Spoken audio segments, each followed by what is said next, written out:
slapping, sipping yakking. There's no reruns, there's new shows, so what's happening? MMA Jeff got the bookies tapping. Mike Kim is the captain, the way we go. Subhuman like gaucho, so now you know. Joe T got the recipe and we all cooking. Granny's wearing the sister's panties and we all looking. It's the Sports Betting Brothers, Sports Betting Brothers, Sports Betting Brothers, Sports Betting Brothers, Sports Betting Brothers. Super duper Sports Betting Brothers.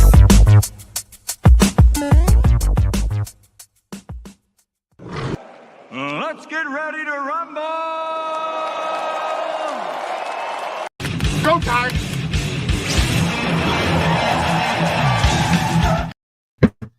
What up, what up, what up, and welcome into our Saturday live UFC stream. We're here. We're ready. It was a late night. It's an early start, but that does not keep us from doing what we do. Our purpose on Saturdays, our destination, our mission. Beat these books, light up the UFC card, have a great time while we're doing it, and I've got three of the finest here to do it with me. I've got Ramon Scott, Subhuman Gaucho, and MMA Jeff. Ramon, first things first, how'd the morning steam go this morning? It was only like an hour ago that you finished. Yeah, you're not going to fool me, burying the lead here off of last night. You guys were there watching Kevin Carrier with that miraculous victory. Just incredible, man, watching the fight, and what a turn of events. So it must have been just a great night, but we got to get at it early here from Azerbaijan. So we got an early card. We'll go, hey, guys, it'll be over before you know it. So just hang in there. We'll be here throughout the whole card, and hey, you guys can sleep when you're dead, all right? That is exactly the case, Subhuman Gaucho. It was a late night, but hey, man, I know you're an early riser. Talk to us. You ready to go? You got your medium on? It's looking like it's fight day. Yeah, man, I am ready to go. It's a fun little fight night here. We're coming in last second, but I'm excited, man. We'll see how it goes first time in Azerbaijan.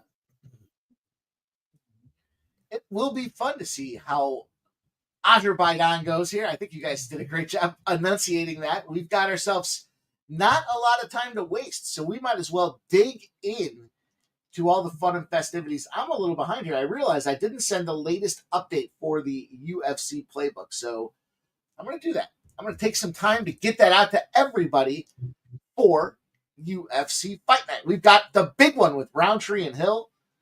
We've got a whole bunch of up-and-comers. We got this whole Middle Eastern thing going on out there. The Europeans are in contention. Hopefully, Carly Baker's there. But Mohammed Usman and Hamdy Abdul-Wahab. Sounds about right. So why don't you kick us off and talk to us about getting involved in this first fight while I send out the playbook. Yeah, I'll be really brief, and maybe I'll share my thoughts when it kicks off, which is going to be just a few minutes. I'm on Hamdy at a minus number. I never thought I'd say that. I fade this guy all the time. I've been robbed fading this guy. That Pogue's scorecard still gives me nightmares. I thought it would be pretty 50-50. I thought for sure I'd be on the dog, but I think Hamdy does get his hand raised here by hook or by crook. So Hamdy minus 150 something, I think, is what I got. Hamdy action for our guy Subhuman Gaucho. Let's go. Let's figure it out here, Jeff. What are you doing? How are you getting to the victory in this early fight? Yeah, I think Hamdy's going to get this one done. His cardio is a question mark for me, but I'm rolling with Hamdy by decision. I got that at even money. It's going to be the first play of the night for me, or the day, the afternoon. First play of the afternoon for MMA, Jeff. Ramon Scott, what say you? Are you getting involved in this Hamdy action? Yeah, I'm gonna be the guy. This one, I'll take the dog here. Look, you got Abdul Wahab. He's obviously Olympic quality. Am I on? Yeah, I good. just said Abdul Wahab. I knew I didn't enunciate it properly. Abdul Wahab. But I'll go with Mo Usman in this one.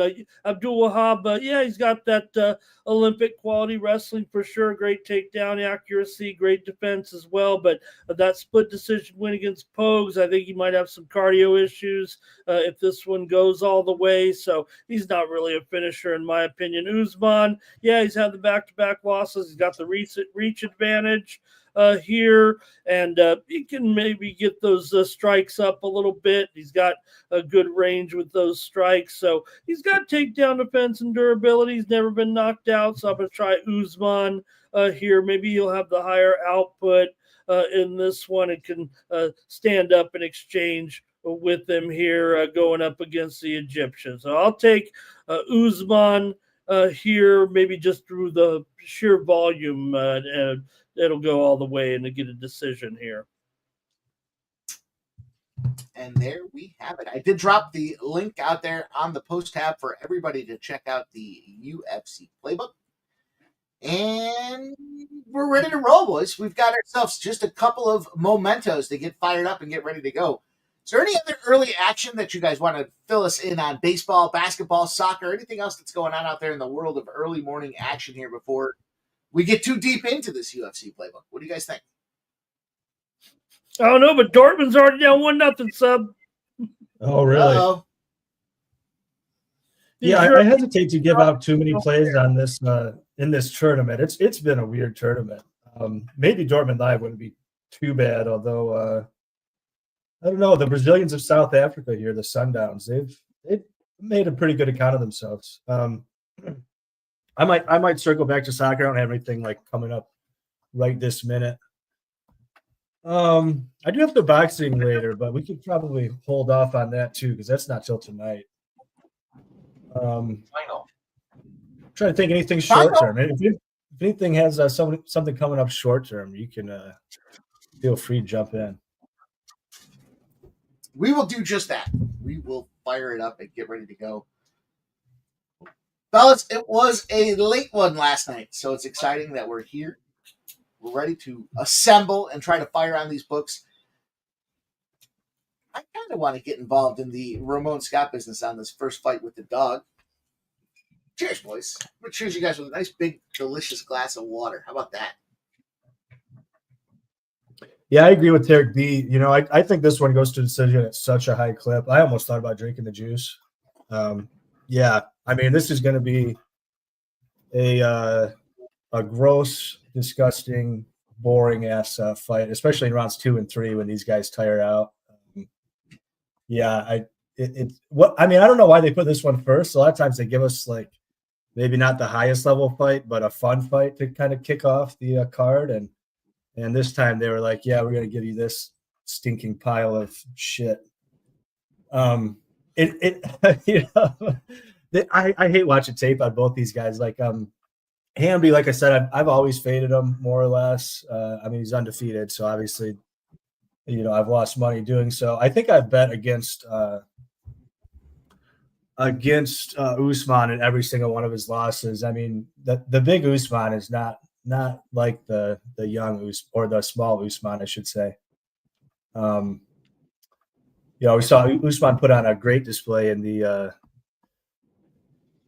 main event last weekend, but big Usman, he looks like he'd be athletic. He looks like he could be like a defensive end in the Canadian Football League or something like that, but it turns out he has like no athleticism.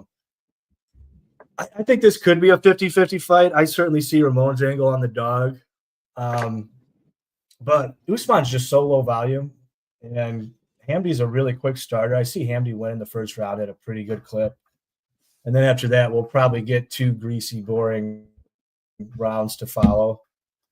Neither of these guys tend to use their wrestling a whole lot nowadays. I think both of them figured out if they try to wrestle, they just gas out even more. So they just throw like 4 strikes a minute or something like that and stare at their opponent a lot. So, yeah, I mean, goes the distance, probably not the worst parlay piece in the world.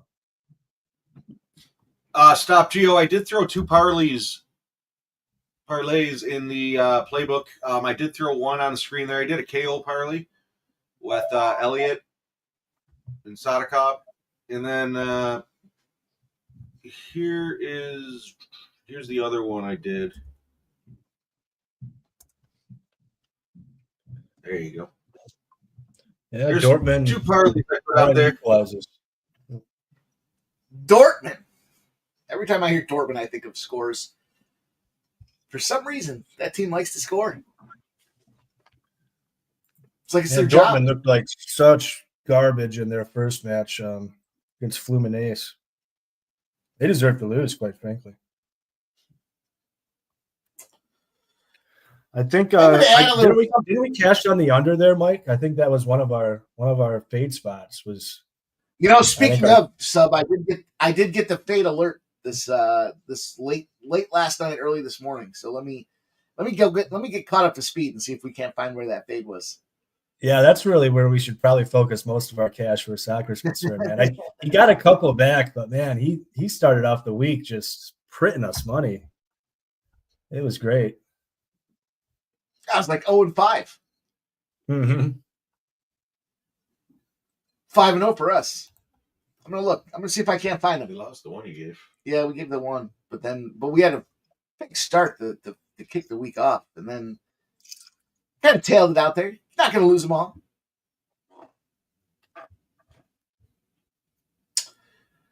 What else is cooking, fellas? What we got? Seems like they pushed us back a couple of moments for us here. Yeah, kind of a relief. I Hell yeah. was saying to Jeff last night, I don't know how they could fit out 11 LFA fights and they could knock it out in like just over 5 hours. UFC gets into town here. They got 11 fights, and it's like a 7-hour affair. They slap an extra 2 hours on it just from marketing and advertising. It's crazy.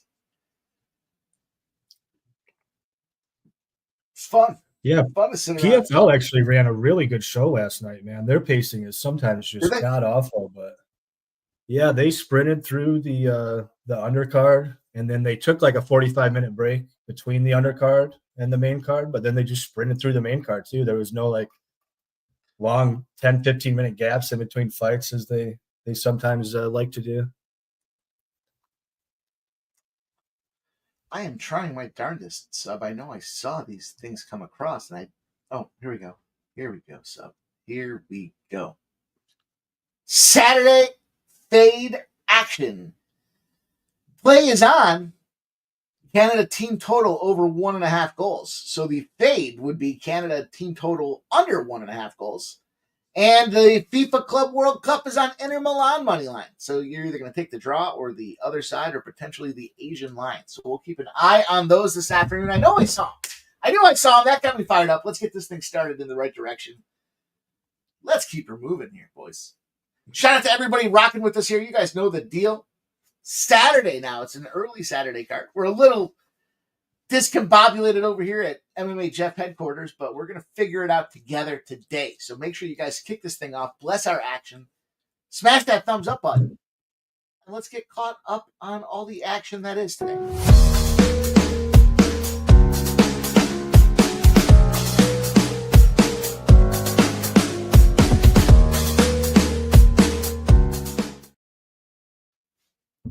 Giddy up. Let's go. Shout out to the crew. Appreciate everybody. Ignatius Petty Feather the 7th. Chris Manriquez. Shout out to Sean up in here. AJ's checking in with us. He says sports money is money. Shout out to Steve Fehrenbach. Nasty Nate likes a little fizzy up inside the distance. Michael B's in the house. He says, still hungover probably. High probability. That is an accurate statement. Michael B likes this Usman money line and decision. AOD's in the house. Charlie B, what's up? Let's go, you guys. Appreciate everybody. Tarek B rocking with us. Stop Geo Engineering kicking us off with the $1.99 donut. Says, let's have us a day. Fam, good luck. Shots, anyone. Interesting enough, this bar, the hotel that we stayed at, the bar, 1 drink per 20 minutes, and it's not a drink and a shot. It's 1 drink per 20 minutes is how they timed it out there. Plenty of arguments with me and the bartenders, the barkeep around that process. Michael B says, Red X report. He's giving us the Red X update. And there you go. There you have it. Nasty Nate says Usman has cardio issues. Let's go, you guys. Yeah, I mean, they both kind of have cardio issues, but yeah, definitely. Redbeard likes Usman But he's by on Hamdy, decision. yeah. There's subs boxing place. Redbeard says Jeff wants his pillow back. Crazy, crazy, crazy. Split decision's not a terrible look here either. I think from the history of these fighters. Where's Redbeard? Or not Redbeard, I'm sorry. Sorry, Redbeard. Sorry. Where's Big Scott? Fucker. Where are you? You and me got problems, fucker. Get up in this chat. It's going to be a fun day for you, my friend. How about that, sub? What's up? I missed it. I'll fill you in. I'll fill you in when this chicken shit shows himself. Fun stuff, though, boys. We got a glove maker. We got involved with a glove maker here in the fighting business, and might get some custom sports money gloves made. We'll see. It was a crazy night. We'll talk to you guys about this here this afternoon. Ramon did a terrific job. The lead on the morning stream. We listened to it on the way back.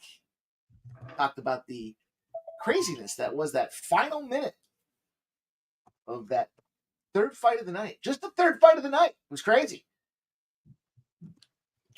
Yeah, well, let's wait. We get a little interval here. We're just about to start finally here with Hamdy. He's got that dad. He's got the dad bod. You guys are on the dad bod. Maybe I should be with you guys here a little bit. But not Bruce Buffer here, at least. He made the trip to Azerbaijan, but yeah, we'll wait on this on our big story. I mean, I'm not going to let you guys slide with not really telling us how fired up you were. I mean, I think you guys are kind of. I know you guys are tired, right? I mean, otherwise you'd probably be going crazy still. And I was happy to do that little copy that I wrote there. Hopefully, you guys were able to share that with Kevin and his families. Well, I hope I cleaned up my typos and some of my errors in there with the wrong division and the times and everything. But I think you got the gist of it anyway. And man, it's fun. It was fun to see. It was exciting. We've seen you guys. We've seen dozens and dozens and dozens on this show. We've seen plenty throughout our lives pulling out victory from the last depths of despair. And but that was pretty exciting. So let's just wait on it, though. Let's get this fight going. But I can't wait to hear what you guys have to say about it. So also Detroit and Tampa Bay underway. A little baseball here with Tampa Bay trying to get something going. Plenty of baseball we'll talk about throughout the day as well. And you know what? I'll give you guys a night off, right? Since you won't have to stay up till past midnight tonight, you guys. We definitely stayed up past midnight. Shit, the fights weren't really done until around midnight. It was fun. Yeah, great write-up, Ramon. I saw that this morning. Write-up. Mm-hmm. The eloquent wordsmith. Yeah, hey, I got news for you as we're in the ring here. These guys are looking like me and Mike going at it after a 20-minute bar delay with these two right now.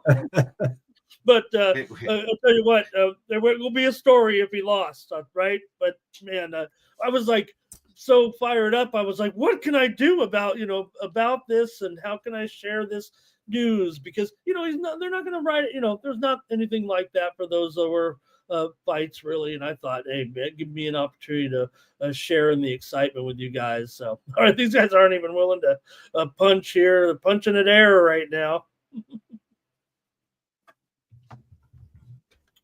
Punching at air. Underway. Trying to find. Kind of looks like I don't know if you saw the video, viral video from the last 48 hours. Adrian Peterson getting in a fight in a poker room. Yeah. He looked pretty slow. Yeah, he did. It was strange because it didn't look like him at first. At first, I saw it and I was like, "What's happening here?" And then you could clearly see it was him. No question. TMZ, man, they'll get you. If you're anywhere near famous, if you're remotely famous and you do anything out of line, TMZ's got your number. Hey, I think I saw a leg kick, or maybe he just had a mosquito bite. I don't know when he lifted his leg there.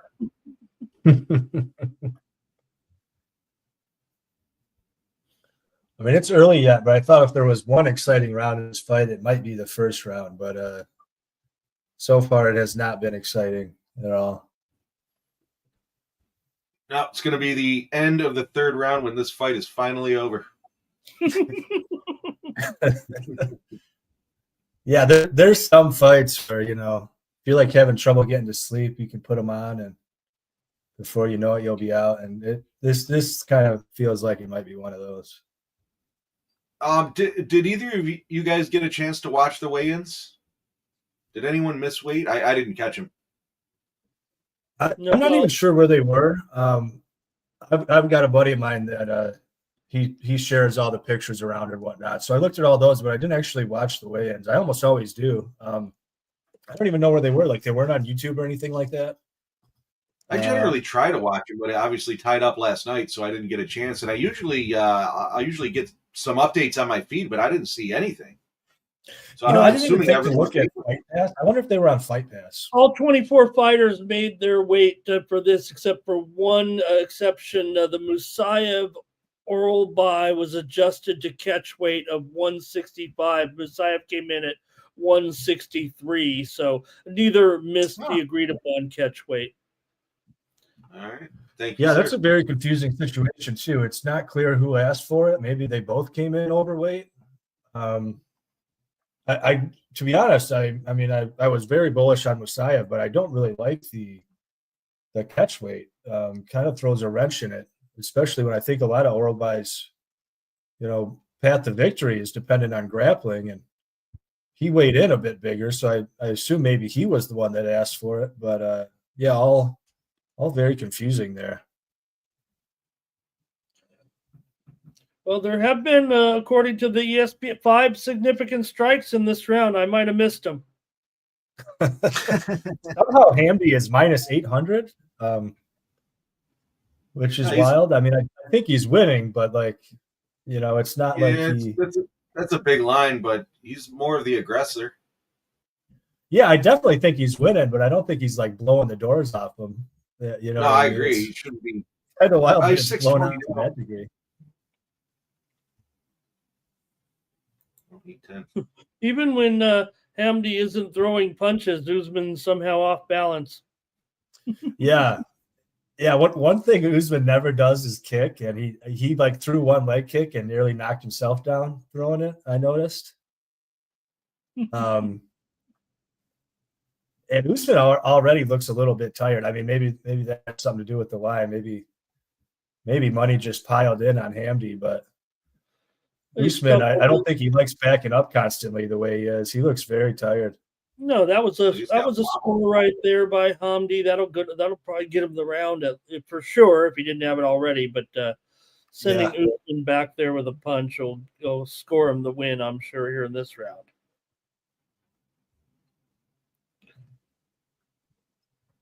Yeah, pretty clear, Hamdy.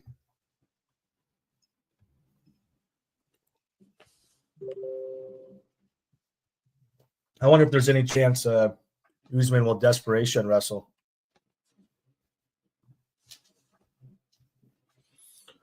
For Hamdy to get to a decision, I'm going to need some wrestling to happen because Usman looked in rough shape there. A couple of times it looked like he got clipped. He was hurting him towards the end there, yeah. Yeah, the Rays got a couple of runs here with 2 outs. Already? Yeah.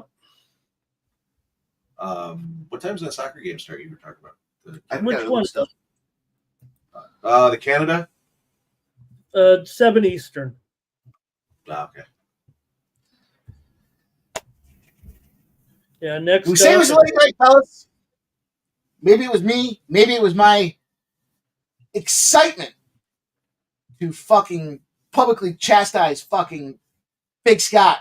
But incidentally muted some of his shit feedback earlier and it blocked him. So hopefully he's here. And he can take his tongue lashing like a fucking man. Scumbag. That's right, Ramon.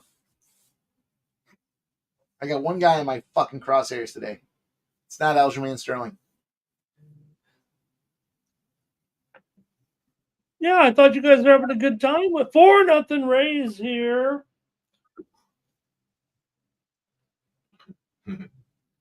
And Dortmund has taken a 2-1 lead now here in the first half. Yeah, guess we should have live bet him after all there. Usman's he's winning this round so far. After a minute, I guess he might have gotten a few more in there anyway.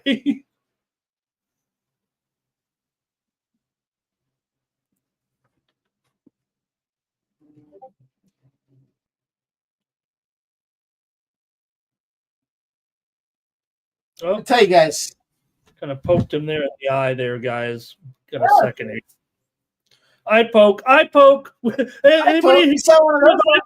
Anybody on for an eye poke? Watch out now. One of those last night.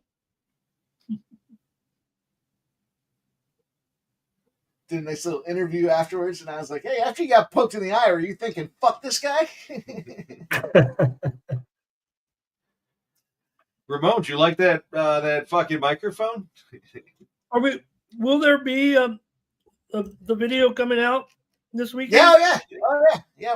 We got a whole bunch of it. We got a whole bunch of action footage, and it was a pretty cool area that we were sitting there with the media section, so we had plenty of opportunity to get pictures and videos. And did you talk to any other fighters? No, it was a little difficult to get involved. We were running backstage. Literally backstage down the hallway where they're coming out, like dodging in between the fighters coming out to go on stage to try to get back to where we were doing the interview. So it was a little bit more cumbersome than just go back there and ask him a few questions. But we got Kevin. We got some tape on Kevin. Usman's showing some urgency here. He's definitely very impactful this round. Anybody grab that 500 is going to feel pretty good right now. Although Wahab is throwing back a little bit here. Yeah, he definitely landed a big shot there. Yeah, I don't think the tide has totally turned, but it's definitely a different fight this round a little bit.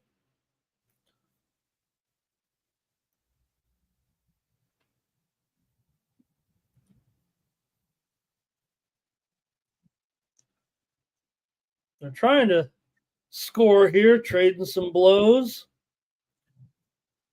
Usman's getting his right hand in, but Abdul Wahab comes back on the left hand. Abdul Wahab. Hell of a job, Ramon.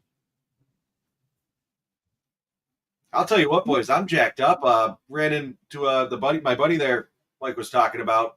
He was carrying around, he runs a company that makes fighting apparel. And he had a set of gloves, and I was like, "Hey, what's the chances we could get a custom set of sports money gloves made?" He's like, "For you, we could do that." So I said, "Fuck yeah!" So we started talking about color and design. Get the logo right on the fist.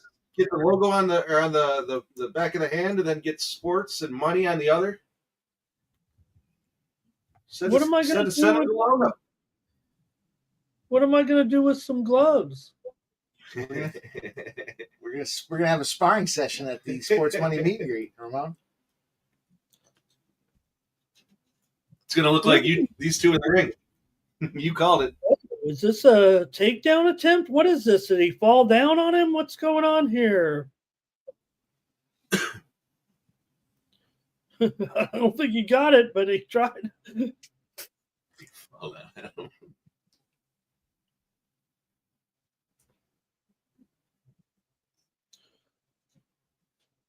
All right, in the final minute of the second round here, and I'd have to say this fight's going to be even going to the third round. Yeah, it might be. Usman definitely had the biggest moment. It could be 2-0. Okay, you've got Abdul Wahab in this round. I think Abdul will have one more of the minutes, but Usman definitely had the biggest moment of the round. So I'd say either 2-0 or 1-1. Okay. Based on where this I mean, where it's priced, I would say it's probably the refs are looking at it or the judges are looking at it as 1-1. Hamdy what are went you down to seeing? minus 250 for Hamdy. Yeah, they might be then. I mean, you Plus do got to keep 190 these for Usman. crooked, corrupt judges in mind. I mean, if they're going to screw somebody, it's definitely going to be Usman. So that makes it a little bit more likely that possibly it's 2-0. There should be some fuckery today. Yeah, I mean, Azerbaijan, not exactly a country known for integrity. Fair and judicial practices. You know, they've definitely got their corruption problems, and I imagine it could extend to the. Now, I'll have you know that many of the judges, like you guys always go through this, but they're the same judges at every venue. I don't know, it's not like, they brought in some Azerbaijani judges in there, but yeah, I know what you mean. Yeah. They're influenced by the surroundings, or maybe you're suggesting even some other type of corruption. Yeah. I mean, I'm not even A lot of money suggesting over there. Azerbaijan, is exerting influence on them. I mean, I'm kind of tongue in cheek suggesting that, but the judges seem to love Hamdy though for whatever reason. You know, I like I said, I had Pogues in his last fight. I thought Pogues pretty clearly won 2 rounds, and some of the judges were giving Hamdy 30-27s. So they like Hamdy for whatever reason. We're already underway in the third round. Did they only give him like 30 seconds there? I thought. Seemed like it was record time off the school. These guys need like 3 minutes to rest, I think.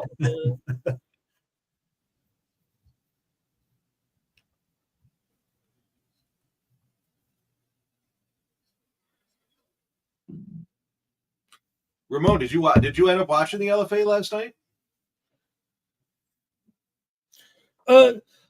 I didn't make it all the way to the end of the main card. I gotta admit there. It got late, that's for sure. That was great. There was 11 fights, and 7 of them were finishes.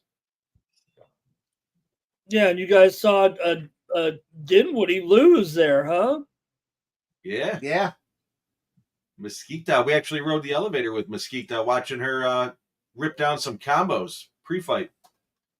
The last one I watched was Jones, and then after that, I don't know where I was. I think I knew we had to get up early, so maybe I was turning in by that point. So I didn't see that one. I didn't see the Nakuda Davis fight either. And I don't know if I missed anything, but I didn't make it all the way. No, that was I think that was a 29-28 decision. In that one, Davis lost.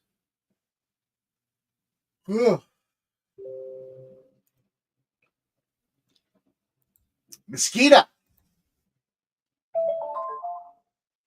Yeah, that Dinwiddie girl there, man. She's a big girl.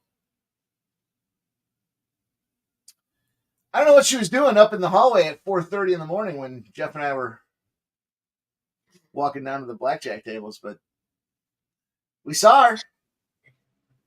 Gave her the nice fight. First I was looking at her, I was like, is that her? And then I saw the black eye and I was like, well, it's got to be her. Tossed out the nice fight, and she stopped and talked to us for a minute. 4:30 in the morning. Fucked up. He's been hitting that left jab there a little bit on him.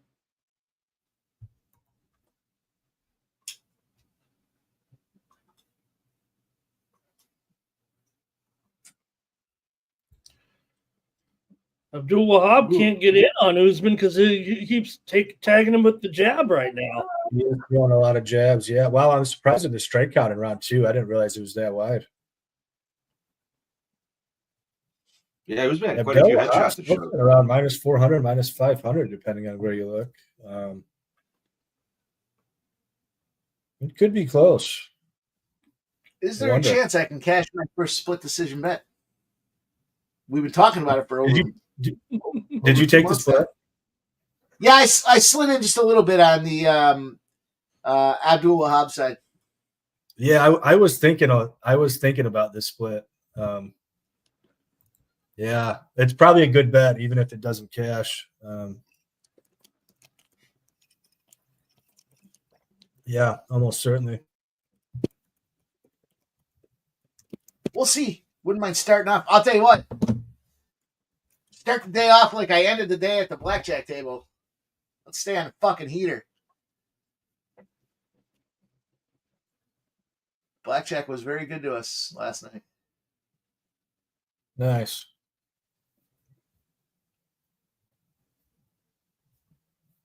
Wouldn't mind starting out that way. Finish shot, starting hot.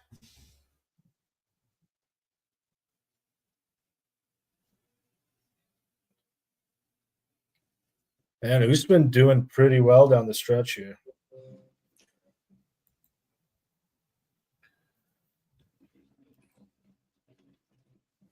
Yeah, it's showing minus 195. I don't know what's. I mean, to me, Usman's one that he's putting the pressure on him here. I mean, how's Usman not? I've got Usman winning this fight. I don't know. Probably should have stole the third at the end there. Yeah, I have to wonder.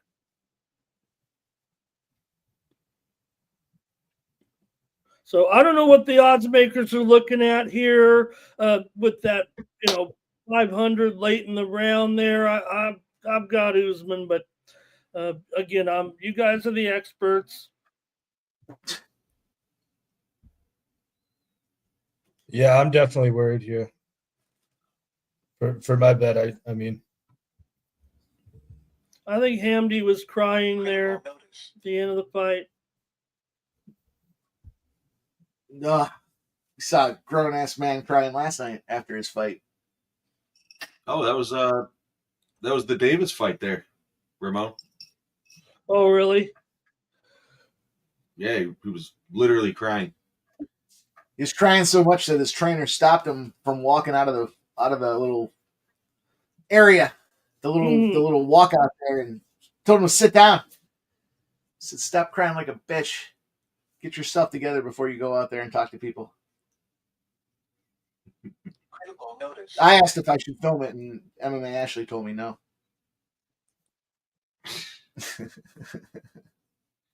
True story.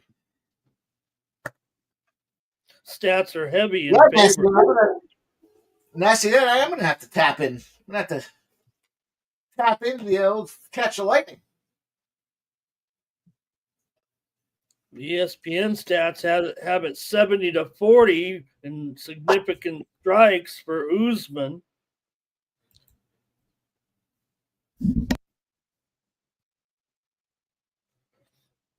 All three judges have it 29-28 for the winner by unanimous decision.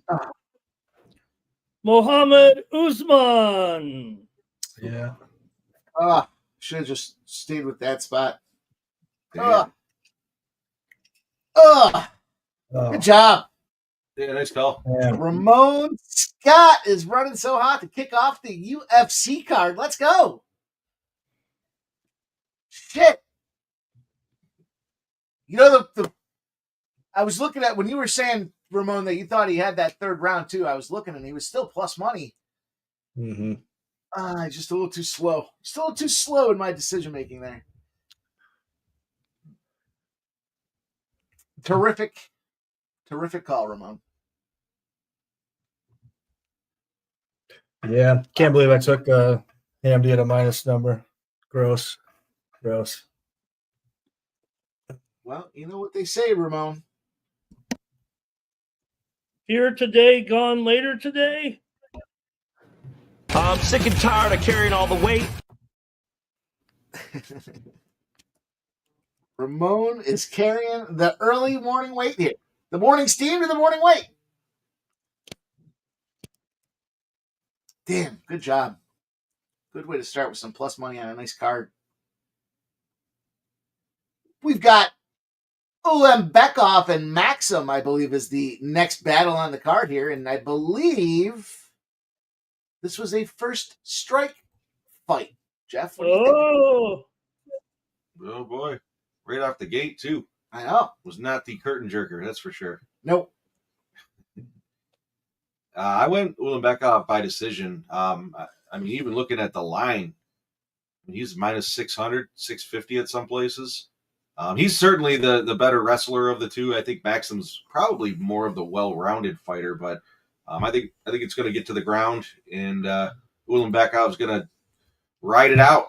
I don't think we're going to see a whole lot of striking out of him. I think it's just going to be a wrestle fest out there. This probably won't be the most exciting fight, in my opinion, but we'll see. I'm on Ulanbekov by decision.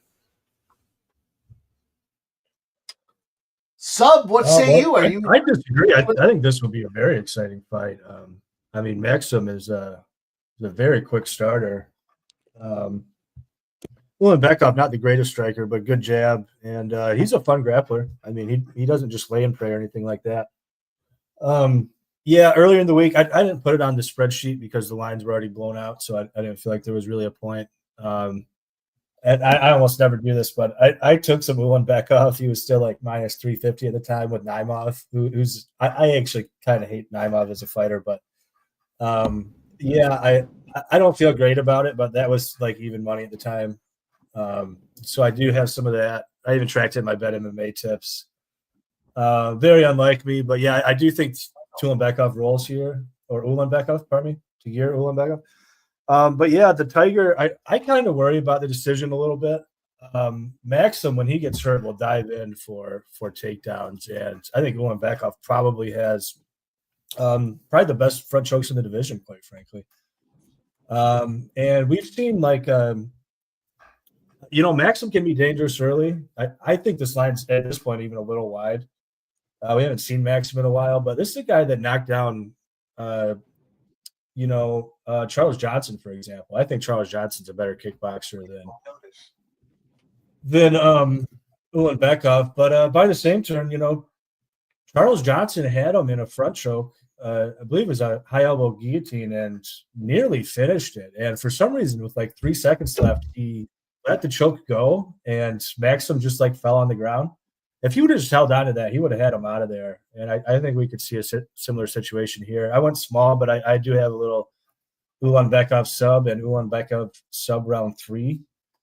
I think I got plus 300 and plus 1,300 respectively. So yeah, rooting for Ulanbekov here, but I don't know how to play it when he's close to minus 600 at this point, other than little sub pops. Ramon Scott, you're running real hot. You got that first catcher. What are you doing here at this second fight of the night? Second fight of the afternoon. Second fight of the morning for you, as a matter of fact. Well, I watched First Strike, so I got to go with Ulanbekov. I'm going to go with Ulanbekov by submission, though, in the second round. That's going to be my pick. I think Ulanbekov, look, he's been around, right? He's a good grappler. 9 submission victories. I know Maxim's got. I think it's going to be maybe a sub. Did you sub say you said sub? Maybe you didn't think. I think the quality of the fight's going to be hot. Yeah, I like the quality of this fight. Yeah, I think this could be a fun one. I said I didn't see a whole lot of excitement in this one. Okay, no, I think we got a little bit of high level here actually for a second fight in a card. How's that, Jeff? I think that's all. I can agree with that. It is a pretty solid fight for the second fight of the card. But I mean, ultimately, this is wrestler versus wrestler. We're right. I mean, you got Ulanbekov. He's got the sambo. He's got takedown accuracy. Definitely tries those submission attempts. So I think he'll have the edge against Maxim on the mat. So Maxim more of a stand-up, though, a little bit, right, with his striking. And I don't know if his takedown defense is good enough for Ulanbekov. So I think win he had over Carpenter and Cody shows that he can kind of control the fight. I think he'll finish him off in the second round. Maxim, remember, lost to Johnson, and Johnson puts that pressure on you. So I think Ulanbekov can do it. I'm going to take second round at, let me look at the odds here. Ulanbekov submission, second round, plus 950. Ulanbekov by sub will get me my official play, but I'm going to put in a little plus 950 here in the second round. Sprinkler action. I'm with you, Ramon. I did take the sub, and I did take the sub in round 2. My thought was it's hard to sub it. Well, granted, we saw this last night, but it's hard to sub a guy in that third round. They get sweaty. Sub plus 250. Sub round 2 for me was 850. Little sprinkle action here to kick the card off. I think there's no question it's an Ulanbekov spot. This is a step back in class for this guy. He should smack around Maxim here, but Maxim's no joke. We'll see. I don't know. Forced to make a money line bet, I think I'd probably take Maxim at this point. He's not bad, man. He's been away for a while, so there's questions around that, but not like he's old. He might come back much improved. The amount of money they probably paid Bruce Buffer for personal appearances out there in the Middle East is got to be reason number one. Primary reason numero uno that we see Uncle Brucey out there in this octagon. I'm not going unless I get a little extra money. I mean, he's not afraid to sell himself out. He'll do voiceovers talking shit to your buddies for like $50. Well, I mean, the other, I say the other. I guess we know so much we should know his name. I'm sure some people may know the other guy's name. Who's a very good ring announcer as well. Was your guy there last night, Jeff? Your favorite ring announcer? Yeah. Oh yeah, he was there. We got ripped up all night. Did you say that Buffer does the little cameo things for $50 a pop, like the phone things where? Yeah. I don't know how much he charges for $50. Yeah, I was gonna say, I bet it's a lot more than 50 for Buffer. Yeah, I think he gets paid like 7 figures just to announce like one card at a time. So I can't imagine he's taking $50 pops on Cameo unless he's just really bored in his off time. And heck, my Cameo. I don't know, maybe he just has a good time doing it, but it seems like I thought I read somewhere he was making $300K a UFC fight. Is that all? I thought I remembered it being more. Maybe it's more for pay-per-views or something. Because his brother. All right, you're gonna make me look it up here. What are the Googles? The internet never lies. I thought his brother Michael Buffer there for boxing was making $1 million for the intros that he does, and I remember specifically thinking, man, Bruce does a lot more of them. How much money is he making? And I think it was less money but more events. Final. Is that the race? According to the internet, never lies. Bruce Buffer makes reportedly between $50,000 and $100,000 for pay-per-view cards. All right. I find that I can't believe it. I would think it's more than that. $150,000 for UFC 309, for example. The highest profile fights can be up to $1 million. And his estimated yearly earnings are $2 million from the UFC. Just from UFC. That's crazy. Okay, I would have thought it would have been according to the internet. I don't know. Does it say how much he makes based on his cameo income? Is his cameo dollars in there? $50. Did you hear me? My cameo. Did you hear me? My cameo is $50. I mean, come on. Wow. For $50, you can get Ramon Scott to say a lot of stuff. Hey, I'll do a little more. Give you a cameo for $50. Really impressive takedown defense from Azat early on here. Yeah, it is. Ironically, he threw a kick and kind of threw himself on the ground after that, but it was still very impressive everything he did before.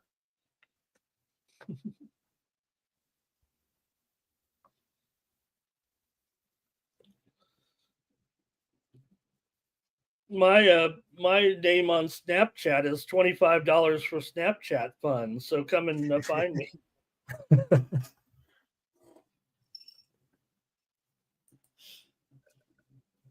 They had the LFA is now sponsored. The LFA is now sponsored by OnlyFans. So they had a bunch of knockoff commercials that the different fighters are doing to promote their OnlyFans accounts. Yeah, PFL is too. Yeah, I'm on fans. PFL actually did their weigh-ins live on OnlyFans, believe it or not. I left OnlyFans Really? for Fansly.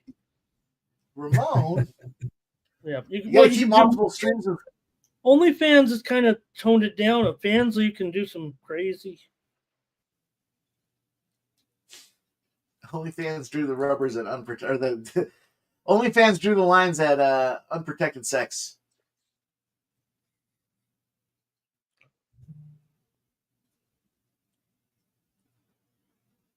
Who was that? Was it Bonnie Blue? Is that the one I'm thinking of? Didn't we talk about this the other day? Oh, I don't know who that is.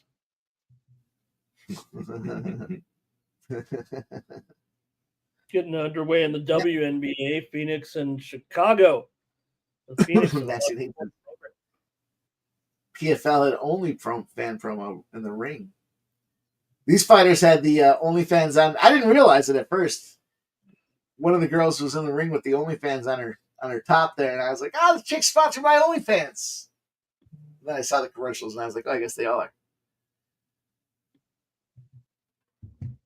All right, we're getting down to the end of round 1, boys. I think it might be a Maxim round, to be honest. That was very close. But I thought Maxim landed the better shots.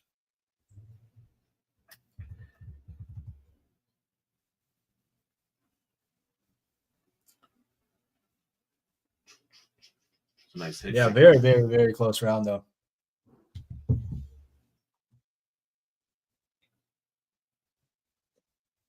Yeah, the stats are very, very close here in this round. I mean, mine has come down some, but not that much. Okay. Which is kind of interesting. I mean, I'm seeing like minus 380, minus 400. Still get good prices on Maxim. I do tend to think Year probably has the better cardio. So that kind of scares me off of Maxim a little bit. Those stats are very even, except for the minute of control time for Ulanbekov. But I feel like Maxim here at a pretty decent round. Mm-hmm. He's plus 270. Where's that at? DraftKings. Yeah, I'm showing some Oh, of that. plus 270. I thought you said plus 370. Yeah. No, 270. Okay.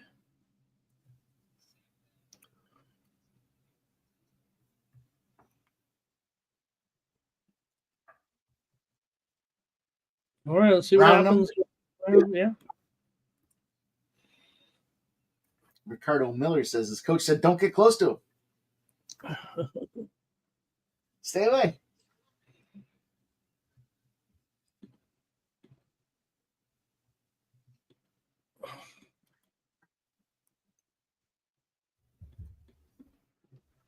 Maxim's got a fast jab going.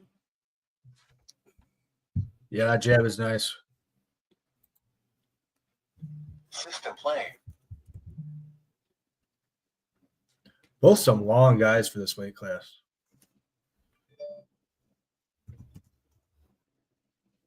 It's dropping.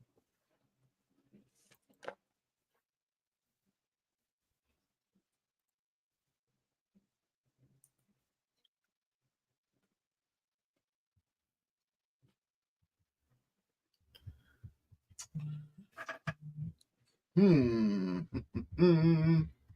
Gear's starting to land some bigger shots now. And Maxim got hit right there. Round 2. Cracked by a round. Yeah, this is the round, but they ain't going the ground in the round here. Ulin Bekov couldn't get him down in that first round. I was surprised.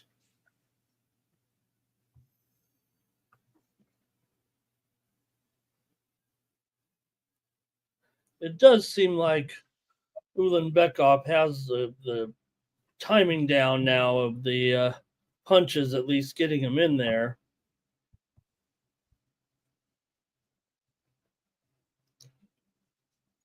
A little bit of a knee in there.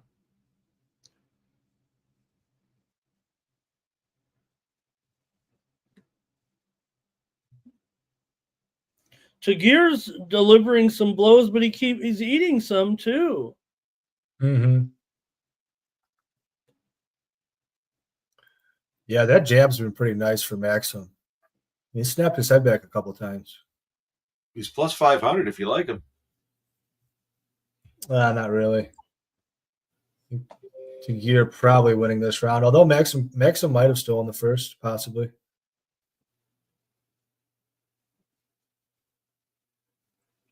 What do we got here?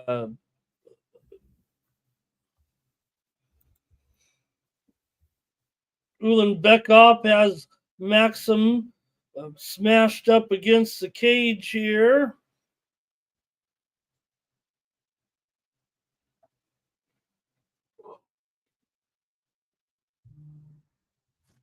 Just can't seem to get away, Maxim, right now. He's pinned pretty heavily here on the cage.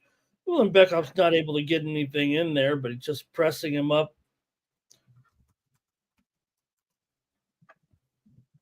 Very high level, exciting. And Actually, Maxim, it's pretty high level. Yeah, yeah. definitely that.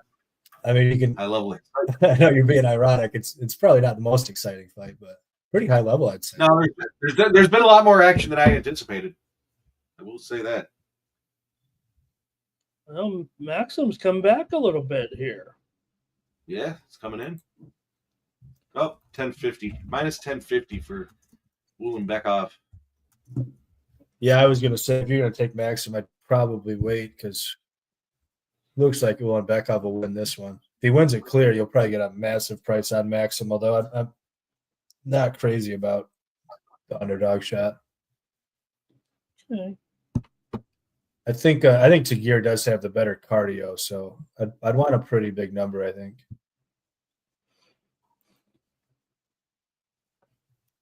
Back down to 620. Look at that, 6 for 6 in takedown defense. Yeah, the takedown defense has been really impressive. I mean, Yeah, Tagir's really a tough guy to deal with. Well, Maxim now is standing, but got his back a little bit. And there's a takedown, right? Maxim here with noise. I assume you guys saw it, but there was a terrible fence grab by Tagir. Yeah, did you see that? I can't believe we didn't get warned. Yeah, that was awful. Watch out here. He's got him deep a little bit here, though. Maxim left himself open. This could be an issue here. Just because he lifted him up. We saw it last night, guys. Almost the same thing. Right? He went for the lift and put himself in trouble. I don't think it's deep enough here, though. Not enough time. Yeah, he had a weird angle on it, too. Well, I think that's probably a Tagir round nonetheless. I mean, the line has come way down. Well, I guess it's about where it started round 2. Okay. Well, he hasn't been dominant enough to warrant. We'll see what you guys say the line is. I don't have anything right now.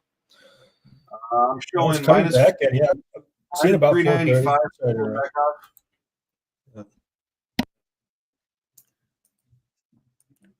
I mean, Tagir is definitely not covering that minus 600 that he closed at or whatever it was. Yeah, so if it doesn't get above the regular price, I mean, what are we really doing, right? I mean,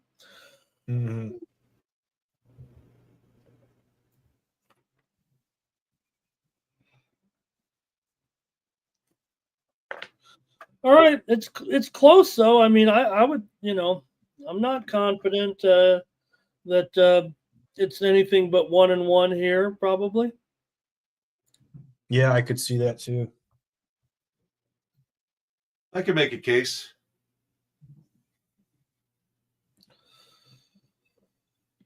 Here we go. Yeah, I mean, if anybody did hit the plus 600 for Maxim, that's probably not a terrible bet, even if he loses. Yeah, but I just feel like, if you didn't have it before the fight, why are you taking a worse price now? I understand you see the 2 rounds, but it's not like a finish is coming. It doesn't feel. If anybody's finishing, we saw, Ulanbekov at least get his, arm underneath his chin there for a few seconds. Mm-hmm. Okay. Voodoo Ranger says he's trying to sink. It's going to be tricky because I'm sure we're all over the place. We're looking at 414, 413, 412. So we're in the third round. Are we too far off? I don't know. I see that he said he was trying to sink. Ice Vikings got some Tagir at third round, 1100. Let's see.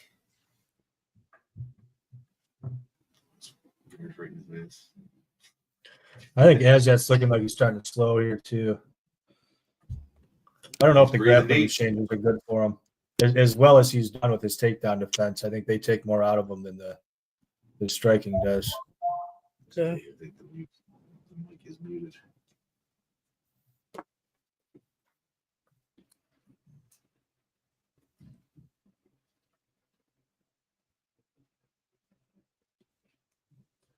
Yeah, it looks like the media members are a little split. Some people 2018, Ulanbekov, some people 1919.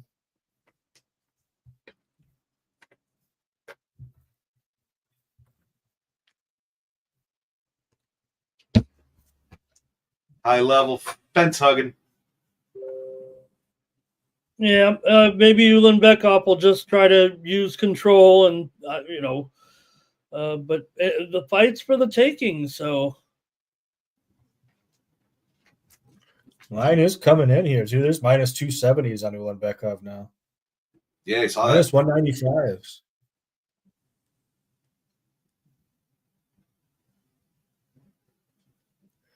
Yeah, Maxim would have been a good money line play. Anybody that got that closing number pre win or lose, solid bet.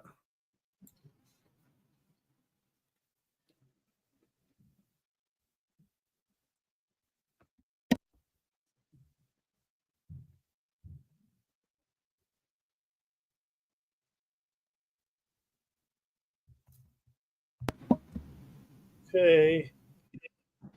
2 minutes Wow, now. you're down to minus 166.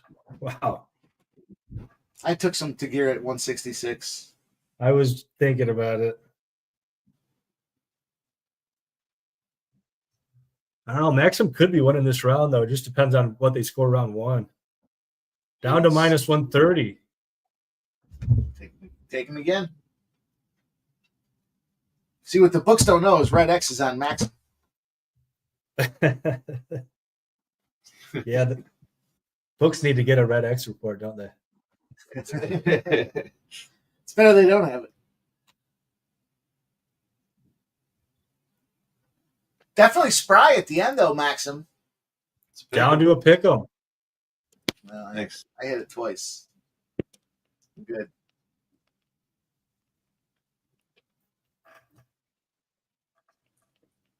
One minute. Got to appreciate that, though. With a minute to go, they're just squared up with each other in the clinch, just trying to knock each other out. Got to respect that.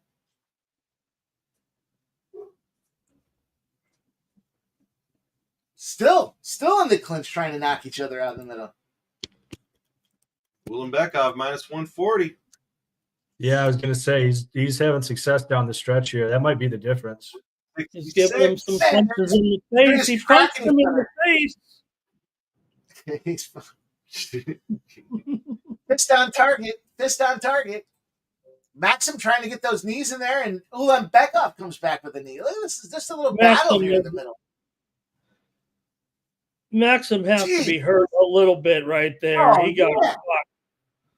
Dude, he's that taking might have straight been jabs. the winner right there. But look at this, Maxim gets on. Tell his you what, man, bit here. Maxim might have taken that round. I think it comes down to how do they score round one.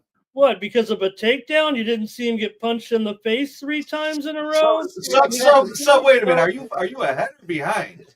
Might be behind. I'm confused. I'm ahead. Yeah, I mean, I thought Maxim did more work with the dirty boxing than any of the shots that Tagir landed there. Wow. Okay, well, maybe I didn't see it the same I didn't way. see it that way either. So, well, hang on. I'll end this. So, I who think you it's on gonna in this be place? I think it's going to be a split decision, though. It was a good fight. Michael B says it was a great fight either way. Yeah, Very it absolutely was. I can't believe Bekov couldn't get him down. That was great takedown defense. Yeah, it was a fun fight. A lot more exciting than It's probably a Tagir minus EV decision in the end, I think. But I think there's a case Maxim won 1 and 3. Side note, these We'll see. I wouldn't be Jägermeister surprised if scorecards are all over the place too. Mm-hmm.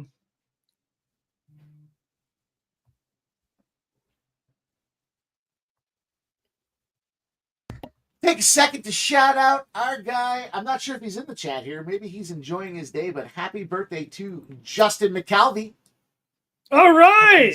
If he's in here or not this afternoon. Maybe he's enjoying. Really? It's Justin's birthday? Maybe he's enjoying a lovely day, and he should. I hope he has a great day. Hope he comes in here. Oh yeah, happy birthday, man. All right, here come the cards here. 29-28, 30-27, 30-27, unanimous decision. Tagir Ulanbekov. Good stuff. I can make a case. Sevens in I there. can make a case. Big live bets there.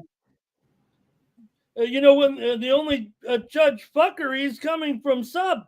So Yeah, but literally, I don't know. He's got to clear his eyes out. Make that money, make that money, baby.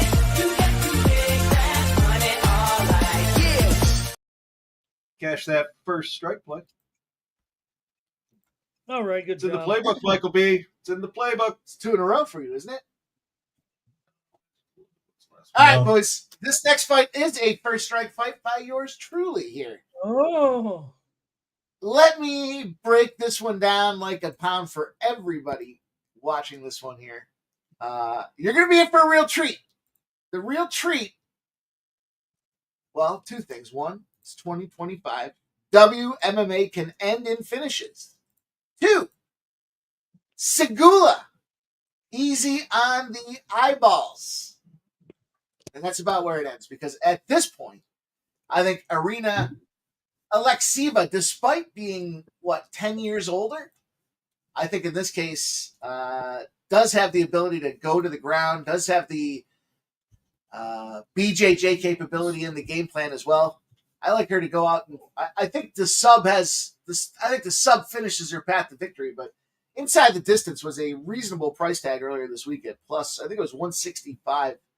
I'll have to look back and see what I got on this one here, but I just think the experience takes over. Segula hasn't fought anybody.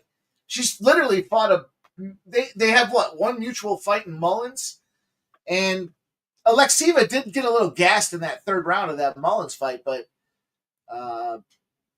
Segula, I just think, looked outmatched from top to bottom in that fight. So gas tank issues for Alexieva.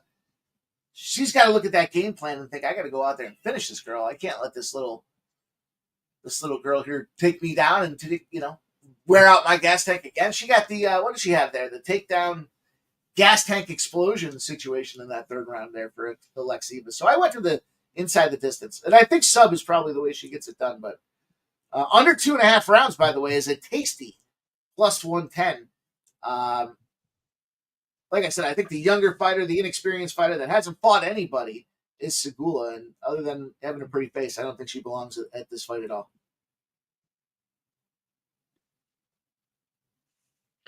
Oh yeah, Down to plus I agree. 130 for the win inside the distance. Plus 130 now.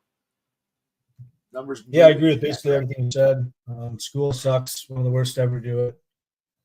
Alex Seva, not great, but she is aggressive. Going to have a huge advantage on the ground here. I took Alex Seva, ITD, and I actually took a little bit of the KO. I do think submission's more likely, but I think she could easily ground and pound her, maybe even get her out of there in the clinch.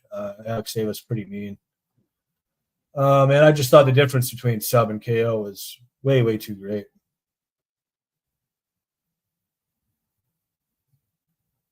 Ramon, what about you? What say you, Ramon Scott? Yeah, look, I'm gonna take.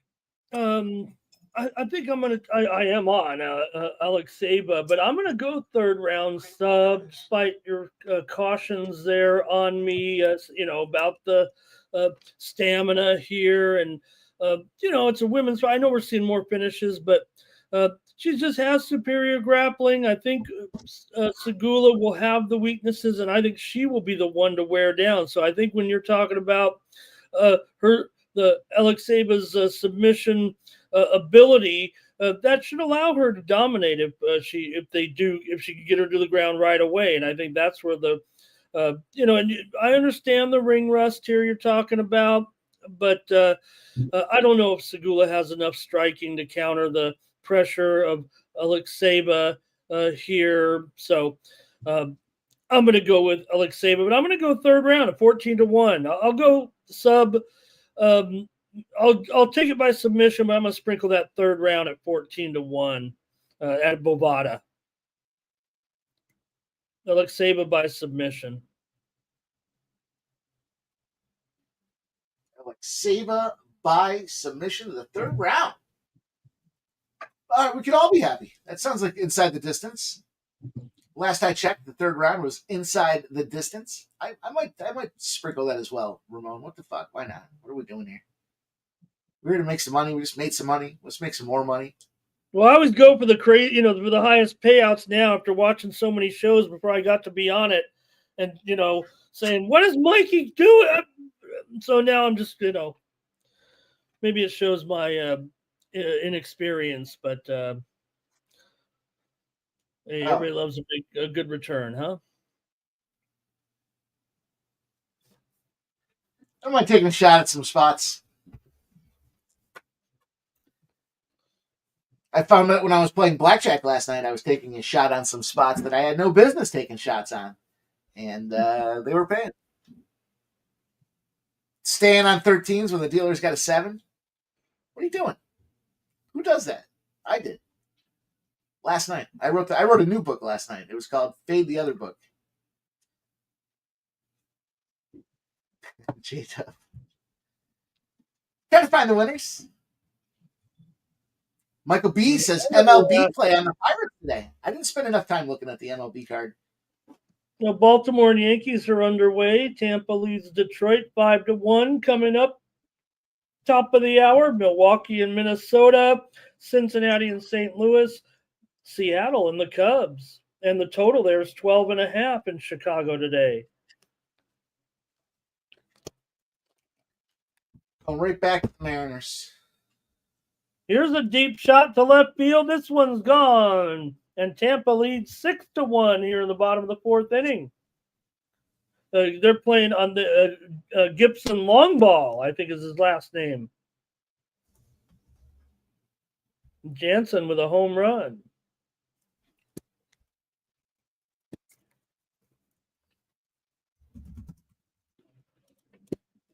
All right, fight introductions underway here. There she is. Segula. Not to be confused with Pegula. Make no mistake. They're nowhere near the same.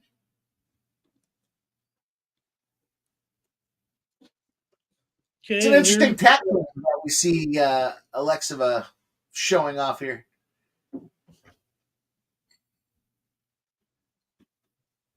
She's from Russia.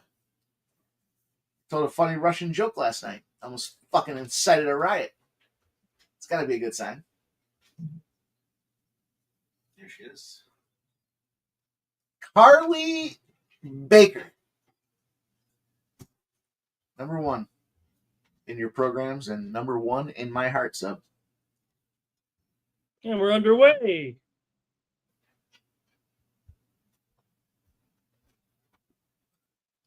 Let's go.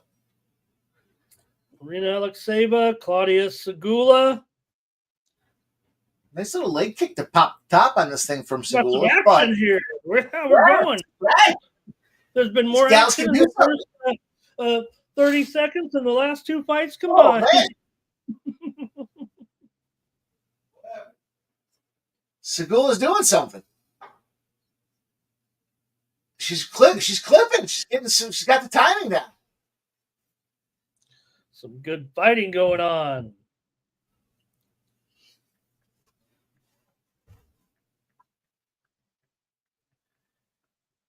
Just leaving herself vulnerable to the counter. If Michael B. Oh, I found out. Michael B.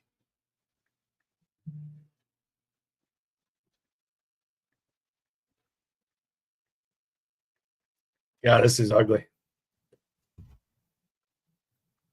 School having a little early success here.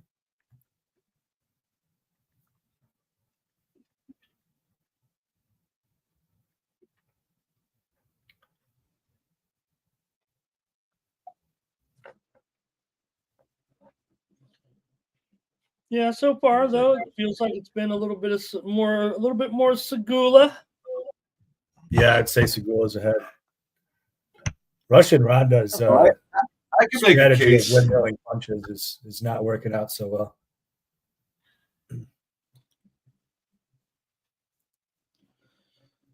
Critical notice.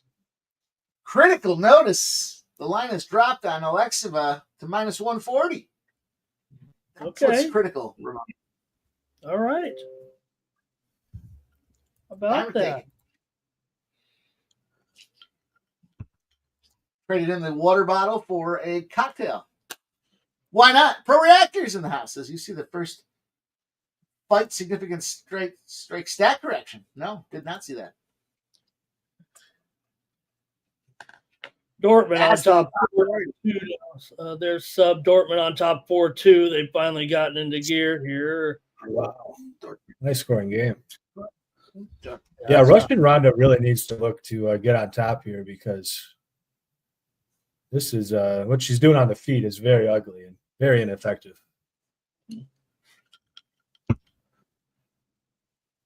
Oh, there she goes.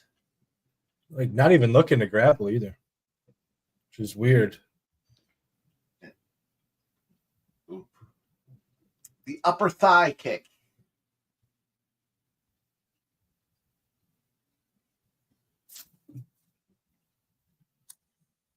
Oh, Yeah, Segula's starting to flip favorite. Well, Segula's hitting these. She's landing. She's landing there at the side of the head a little bit with a 1-2. Yeah, she's definitely done more. Arena got a little bit of a right hand there in there. I mean, Alex Sivas had tons of chances where she could like force a clinch, and I have no idea why she's not Yeah, Segula's having a taking fun the time opportunity. punching and landing.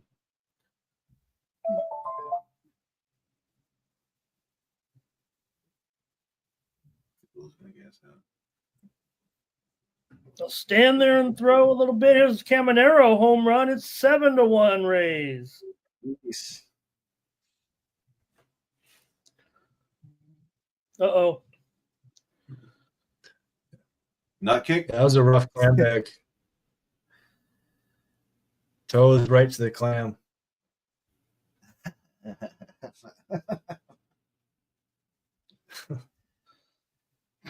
Not sure what you mean by that. Well, it shows that the species are closer than you might think. Maybe.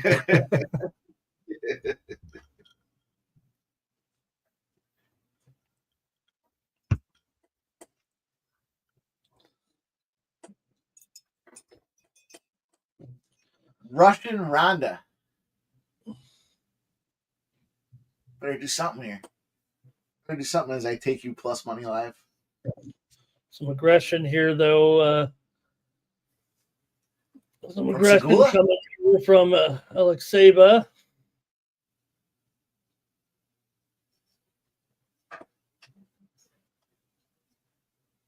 I really hope that Alex Sava's coaches in between rounds tell her, like, start clinching when you get close rather than just throwing these ugly shots, because you're getting completely pieced up here.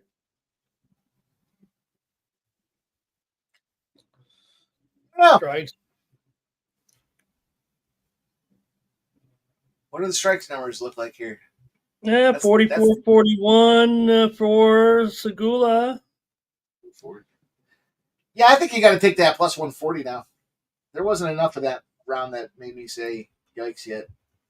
And you're catching it at plus 140. I mean, now. it was very, very clear Segula, in my opinion. I'm surprised the strike count's that close.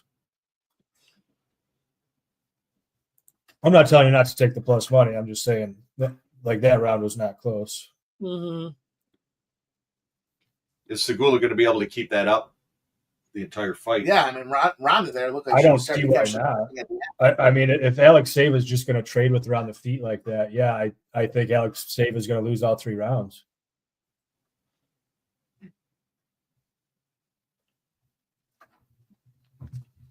Okay. Well, yeah, I mean, that's a total flip of favorite here, obviously, with Segula. Yeah, I mean, Alex Sava needs to start looking for takedowns and force the clinch and whatnot. Yeah, if they're just going to kickbox for 15 minutes, yeah, I mean, Irina is totally fucked. See, I disagree. I think the timing, she's getting the timing down. It was one round. I don't think she knows what timing is the way she throws. She just windmills punches from her hips. Like she clipped her again with that right hook right when Segula was trying to make a move, and then she's countering too. That's the key piece that I'm seeing here in this early part of the second round. We'll see. Yeah, she is fighting a little bit less wild, a little bit more within herself. Down plus 130. Kick on the match. You see that, Ramon? Beans, barbed wire bets. Morning, UFC mates. Nothing nice- wrong with nice finding a body live show shot to from have a Russian whiskey Ronda and coffee here. to start the day. Best of luck to you, Beans. All right. I think that's where she got hit, that low blow in the beans there. And the beans in the beanbag. Little damn bag. Look at this, walking right into the ring. Yeah, Alex Sava's starting to be pretty aggressive Starting to here. put it on now. Yeah, she's at plus 100. I don't recommend taking the plus 100 now. The value is at the plus 154.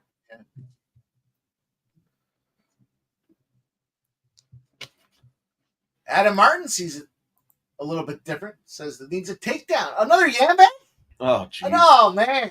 Yeah, boy. Well, you see, I don't know. It was cool to see that there. We know Adam gets his scorecard and his tweets always on the screen. Of course, he was our guest this week right here on the Sports Money Network as our analyst. So, hey, we're at the LFA with the boys covering it, and we've got some of the big-time analysts here with our show on VB MMA Picks this week with Adam Martin. How about that? His name's on there every week. Sports money's really coming together, isn't it? Beats barbed wire says she got hit in the beans. Point deduction? No point. Stern warning. This is the second time I'm going to warn you. Ronda. He's telling Ronda, listen, I gave her a warning, but you better cover your clan because it's coming in hot. I can't protect you.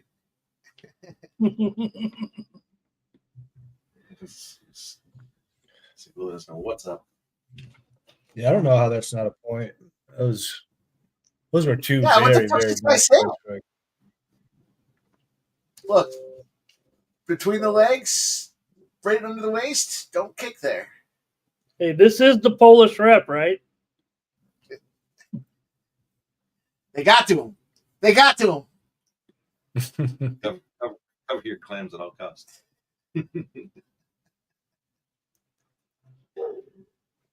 All right, Rhonda.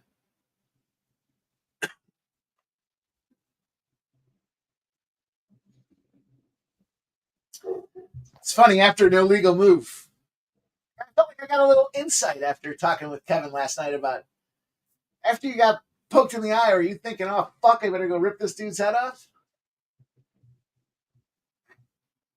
What do you say? Yes. So I was angry. Yes, I was angry, and I knew I had to go out there and do something.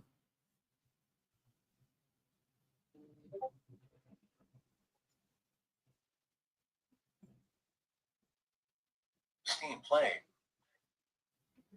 We're Ramon speaking of my boy Mike there, the ring announcer.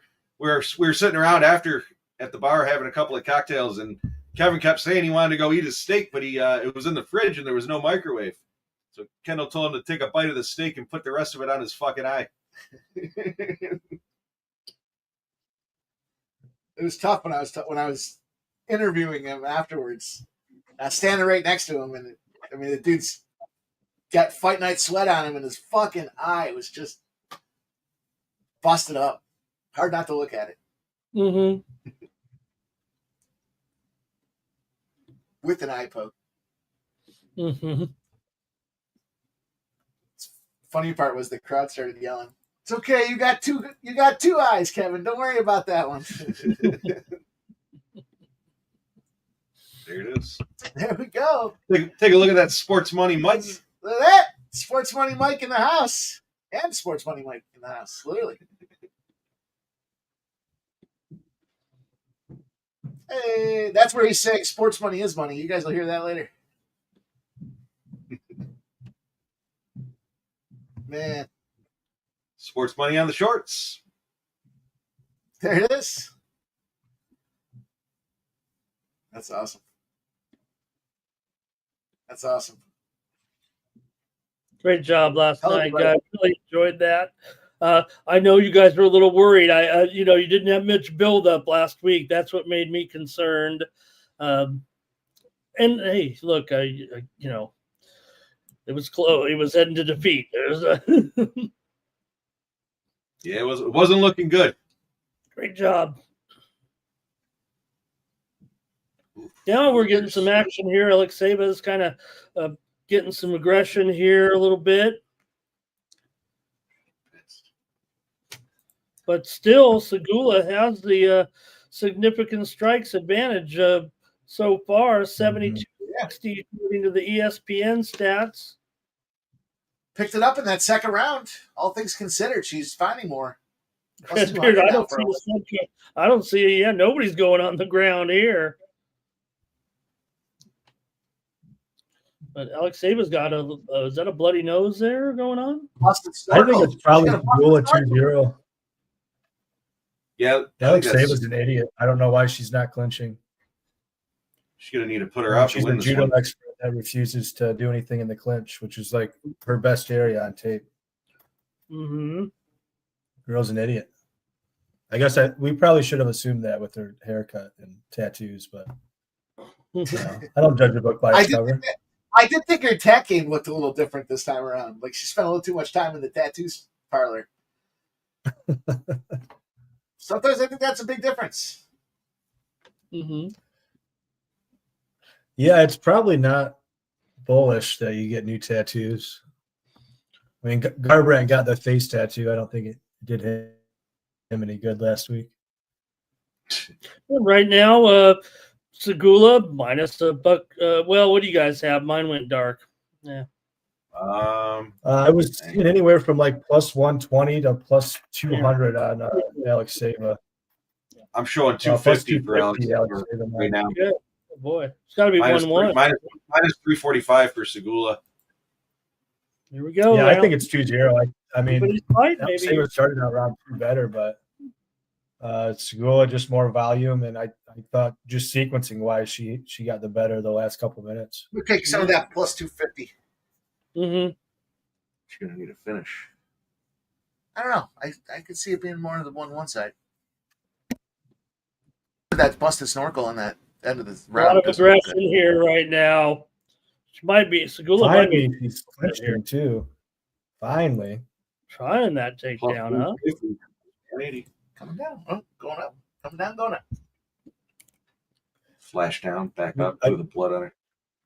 I believe Alexeva's a judo black belt, so why she decided to just kickbox for the first 10 minutes of the fight is kind of beyond me.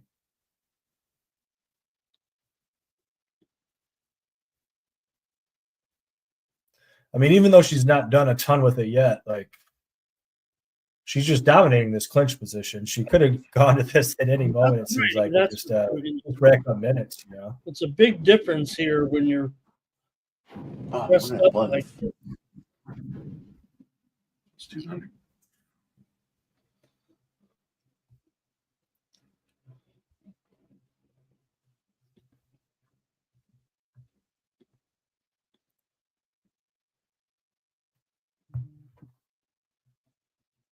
Razor putting the beat down on him. 7-1.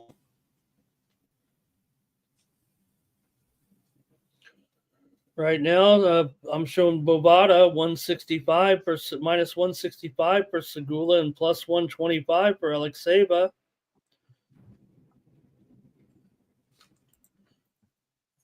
Plus 550 for Eva. She's getting beat up now. She's bleeding everywhere. She's bleeding out. Right in front of Yeah. her eyes. Might be hurt a little bit there too. Oh, right there there. we go. Wobble job. Yeah, Wobble, wobble. right now, Segula's got a lot of aggression and scoring points. Wow. 240 to go, and Segula's taking charge of this fight. Minus 800 right now on Bovada. 50. Minus 1450 over at DraftKings. She put Oh, it on there. geez.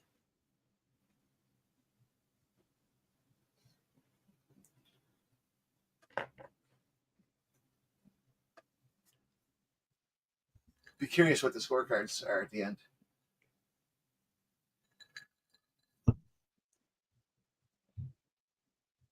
Segula's She got this definitely got fight. it. Yeah, she Take definitely with down that. there, total control here. Wobbled her, and she's got her bleeding everywhere. The girl's worried about is my ear bleeding? She's in trouble. It's over.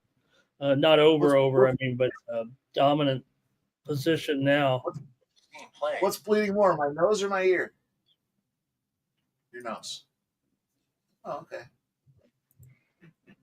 Her eyes look rolled back in her head there too. She's done. What is she? Minus 110,000? Yeah, I mean it's all locked now, but yeah, it was an enormous number. Yeah.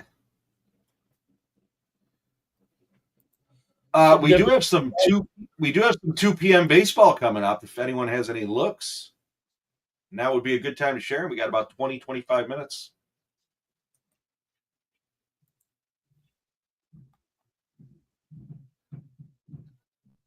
$126 or 86-64 in significant strikes, 126 to 78 total strikes. Segula's got the stats.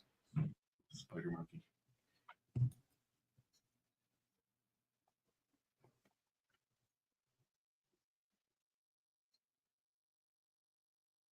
Is it enough? I mean, it should be enough. Did anybody give Alexeva 2 rounds, though, you guys? I don't think so. No, I think it's 30-27 pretty Okay. clearly. I thought the beginning of the second round, you could argue it was looking better for Alexeva, but by the end of it, when she started bleeding everywhere, it definitely, I could see it swaying judges. That's why I was saying I could be curious to see the card. Segula finishing in top. To the final seconds here.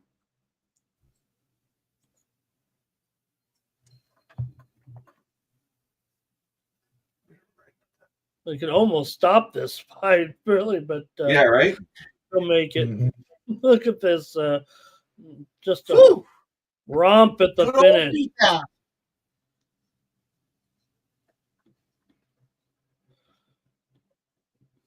Time for a new haircut and some more tattoos. Yeah. Start with a new haircut.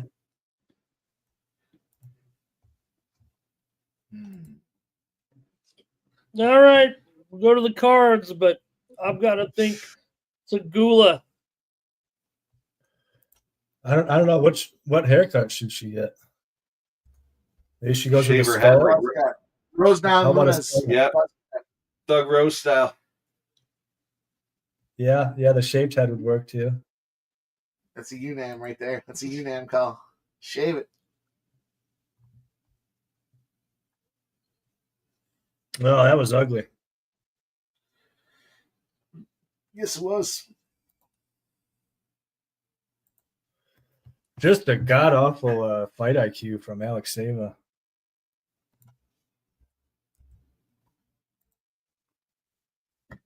At the age that she is, too, to go out there and I guess the positive is she didn't gas out.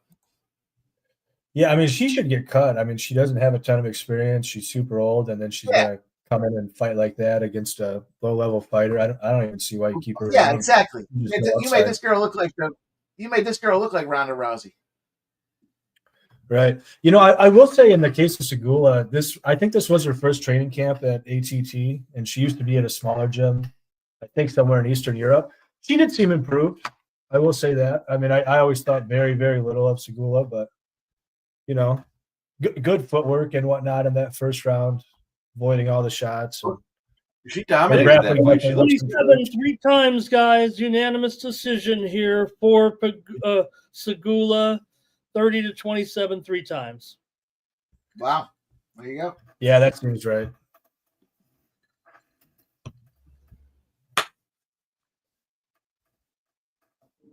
Wow. Wow.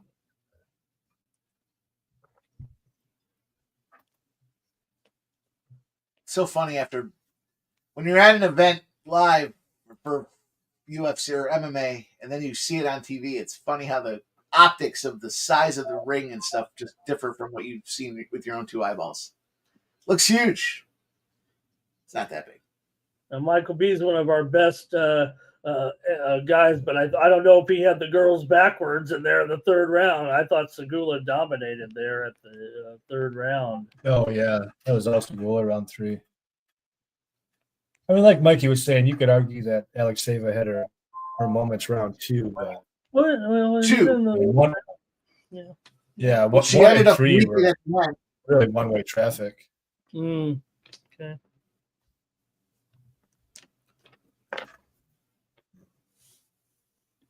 All right, back to the drawing board. Mullins KO. Slam.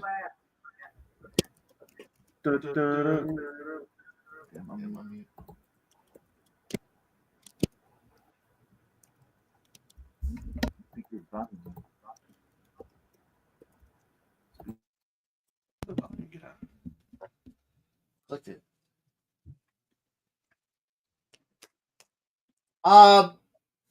More specifically, I'll tell you when it comes to Mullins, she just toasted both these girls. Yeah. Looked pretty damn good doing it. Toasted them too. I mean, it was like ragdolls out there. So clearly the superior when it comes to the three of them, if you will. We'll see what Daria does on the fourth side of this thing here. But Mullins' pre-fight interview had a lot to do about showing that she belongs and she's the test in the class of this division. And she's going to go out there and show something special. And I don't think show something special means lay and pray for 15 minutes and hope the judges score it your way.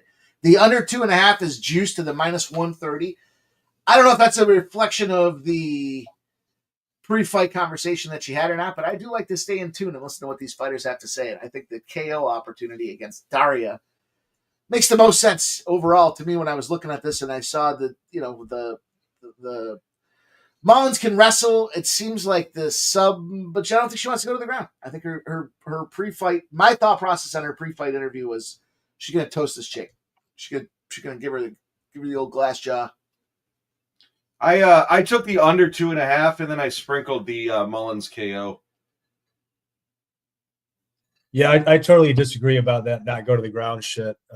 Yeah, if you ever watch Mullins, she's got a literally some of the worst striking defense I've ever seen. These two have fought before. Daria just pieced her up on the feet, was beating the shit out of her. Mullins gets it to the ground. Mullins got amazing ground and pound. She's not a lane prey girl at all.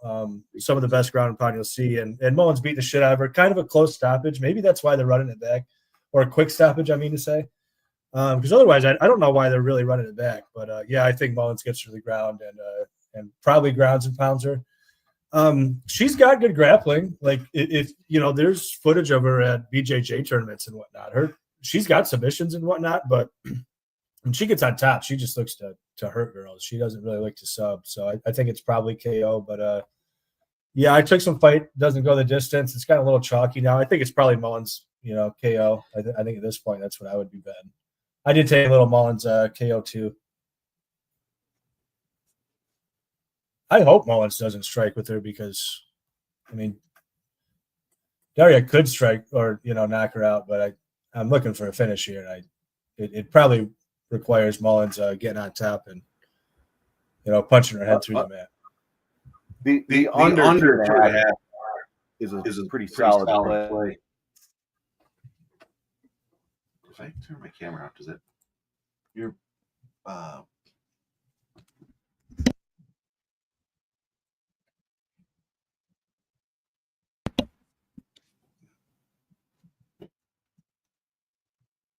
Be damned. I'll sprinkle a little KO round 2 and KO round 3 for Mullins as well. Why not? 650 and 1200. How about that? How's that for rational assessment? Why not? Nasty Nate likes Mullins inside the distance.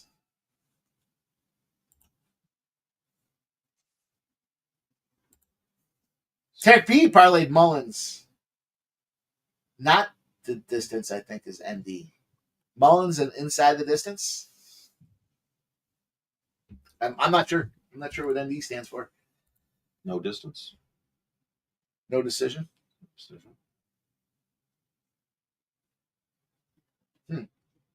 Huh. We got a little bit of a delay here, boys. Taking a little time to bribe the officials.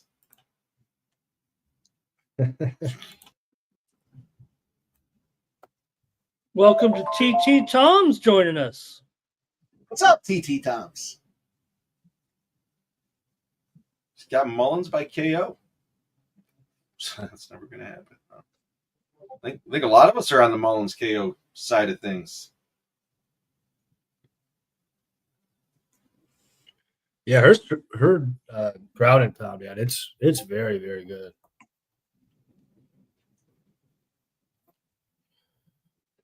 I expect how do you say her last name again? I had it earlier in the week and now I'm like I don't even want to pronounce it. Slesnikova? Is that it? I feel like there's something weird Sounds about good to it. me.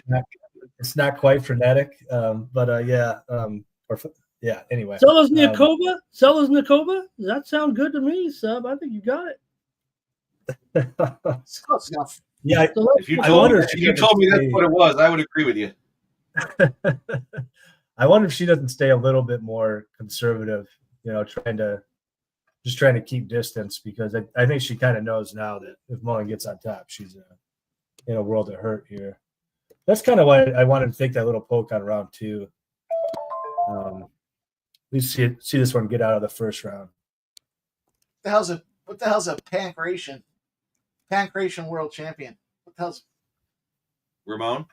we're gonna ask you to chime in. What here on this did one. you say? Is that a fight company that for people without pancreases, or what is it called? Yeah, pancreas. Daria is a it was an old Greek sport, but yeah, there's been a MMA organization, pancreas, for a long time. I mean, I think pancreas was even. I think it was around and went defunct and then came back again, but it was around. I want to say like overlapped with Pride. Even I want to say. I think they had a weird rule set back then where, if I recall, when you grounded somebody, you couldn't you couldn't strike with a fist. You had to strike with a open palm. So Oh, it was a bitch slap. different. It was a different skill set back then, or rule set. People Okay. got pretty good at it though.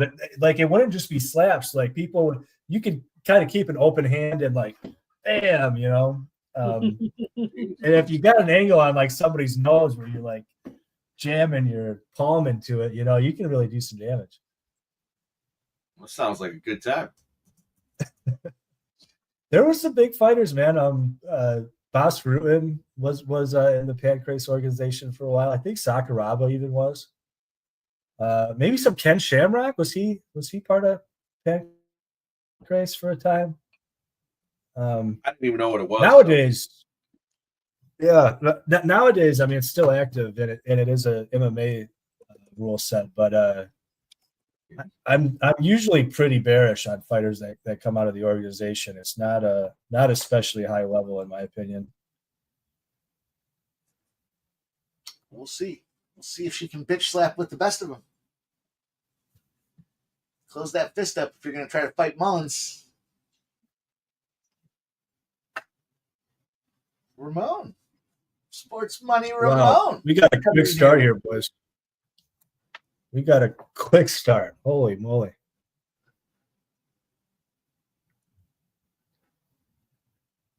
Let's go under 2.5.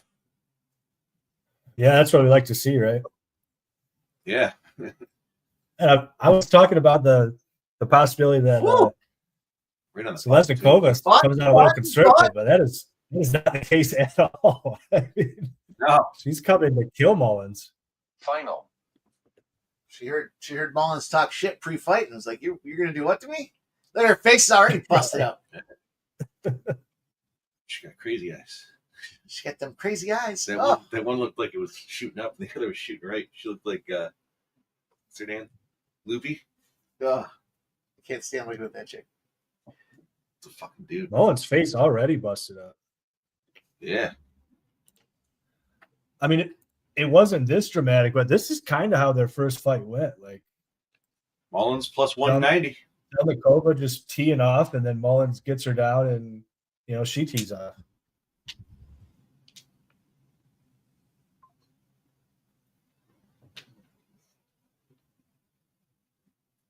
She's got the big right hand here from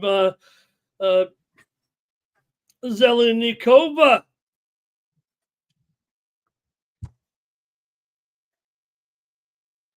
Mullins, come on, girl. She forgot that she's having to take her, try to shoot and take her down here, but she forgot. She's got her. Zeleznikova might gas out too, though. She's going pretty aggressive here early. She is aggressive, that's for sure. 2 minutes in, the pace has definitely slowed down. Take a little taste down Mullins. Plus Yeah, it sure has. Yep. Do a little dog hunting here. See if this dog can hunt. Oh, plus 110. Let's go, Mullins. KO. Put her on the field. That was a good right hand. Right on the button. Oh, there's a big stiff left jab. Boom, with a counter from Mullins. She's looking to put her tonight, boys. Right, smack in the face.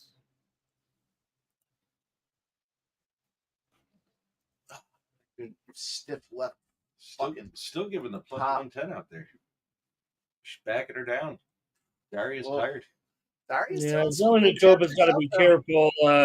She thinks she can get in there and keep doing what she was doing, but she's going to start eating Mullins' punches right back at her before she even gets in there now, because Mullins is able to kind of slide her way in there. Yeah, Daria's got some really big swelling on, I think it's her left eye. And she's already out of gas. You guys called it. It's moving okay, but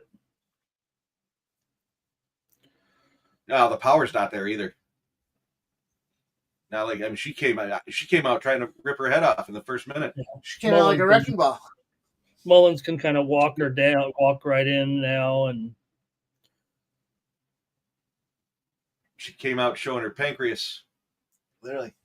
It's like, wait a minute, What is that? Yeah. I'm a bitch slap champion. Yeah, we use close fist around here. To pick him.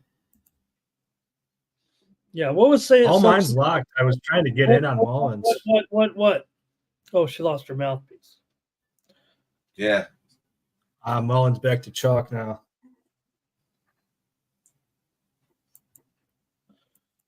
Steam plays. Mullins has got this, you guys. Mullins is going to take charge right here. There's enough. Yeah, There you go. Now, I just took rain it down as a the chalk. old hammer fist. Let's go. Rain. Oh, it's minus 134 at FanDuel. It's Rain. suspended.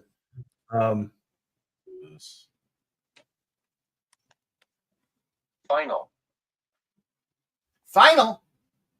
Mullins? No, it was Borussia Dortmund 4-3 over Mamelodi Sundowns. They did not cover the handicap line. Okay, they're going to get out of this one here, but Woo. after all that, Mullins ahead. Well, look at that lead. Yeah, Daria's spent, man. I mean, wait till you see her in the corner here. She's And spent. she's leaking like a stuffed pig. Yeah, I wish I would have went really big on Mullins when I had the chance. Honestly, I think it's still a Daria round. I just don't think it's going to make it to the scorecard. I don't think think Mullins so. is gonna. I don't think so. I don't think so. I don't think so either. Uh, There's 3 no's and 1 yeah. She was leaking like a sieve. She got almost submitted at the end. She got pieced up. Early she came out, but after the first minute and a half or so, she gasped. the line When is we- pretty much right on with the regular line, though. It looks like now here. I'm showing minus 315 at DraftKings for Mullins. I feel good about the plus 220. Yeah, Let's see. right? Got to win it now, though. It doesn't matter what we get. Anything can happen when they come out. She catch, Daria could catch a second win there in the corner, come out like a fucking. I didn't see her in the corner there, Sub. Yeah, I didn't either. Yeah, I saw her on my feed. She looked very tired. She's looking pretty tired. Oh man, that eye's Very not looking much. great either. Both these girls are Breathing wearing out it. the mouth. They're wearing it. They're touching gloves. I wouldn't touch gloves with my opponent. File that under the sportsmanship. I would do it at the start of the fight. That's it. Maybe I do it at the start. And the only reason I do it at the start I is so that wouldn't I can do it. draw my opponent in and smack him. I wouldn't do it when they tell you to come in. I would do it if you want to touch gloves, touch them now. That's when I would do it. And then when they call you out of the corner, it's swinging. I'm not fucking high fiving. Let's go, Sancho. Dougie, what's up, boys? Voodoo says, just got the spinning wheel. Oh, it didn't make the 220. Let's go. Let's put her to bed. Give her a binky and put her to bed.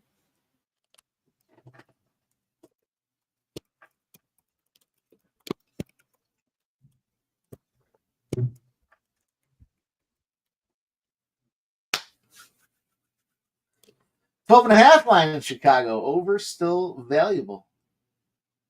I think Seattle is the play. Again. Took him yesterday. I like him again today. Dougie Wise, the free bands play of the day is River Plate.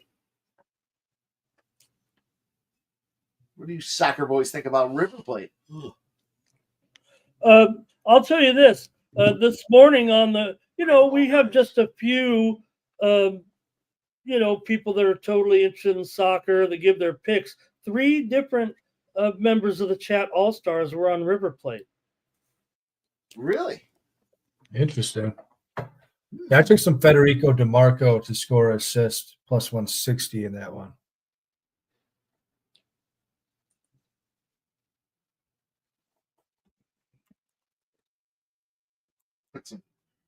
Put some soccer on my radar here. Some football. Little footy. Little footy action going. We got the footy fade.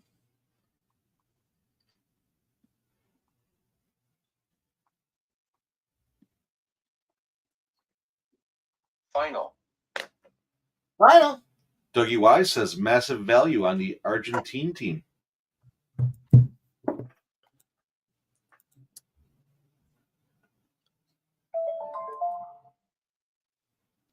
This is very annoying that Mullins isn't looking to wrestle. No, she said she wasn't. Yeah, but that's dumb. The decision is minus 450. Yeah, and what's going to happen Yeah, here that's is what's on the distance. it's down to under a minute. That's when Mullins is going to go in again and try to get her on the ground. What's up, Mitch? What up, Mitch?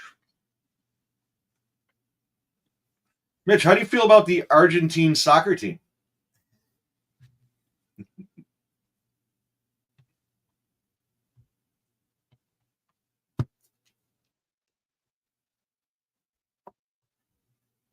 River Plate. Oh, She stunned her. was that a bag of yams? What happened Look at there? these two trading these punches here. And Trading big time bombs. comeback here. Big time comeback. Now there's Down there. Mullins. A minute to go. Minus 130 on Mullins. She getting squeezed out? Getting boob check? Quick squeeze.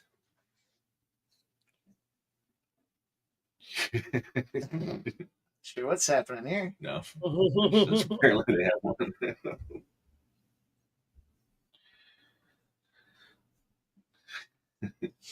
Good response, Mitch.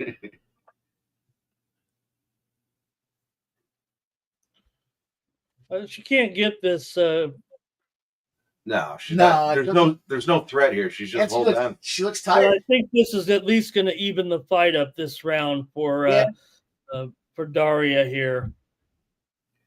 Oh, Yeah, I'm playing Daria. I think it's 2-0, and Mullins, for some reason, just deciding not to grapple. Okay, I thought I think Mullins it's 1-1 personally. in the first round.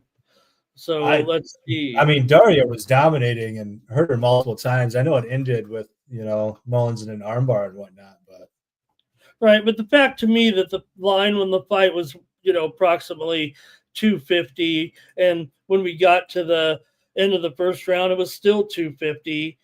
Right now, though, it's nearly a pick'em. In fact, Zaleshnikova is up a minus $1.45, $1.55 here. yeah, I think that line at the end there was just building in. Zaleshnikova looked terrible in the corner and whatnot. It just looked like she was totally gassed.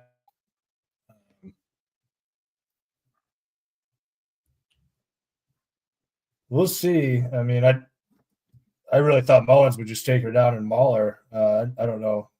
This is second women's fight in a row where you really got to question the fight IQ.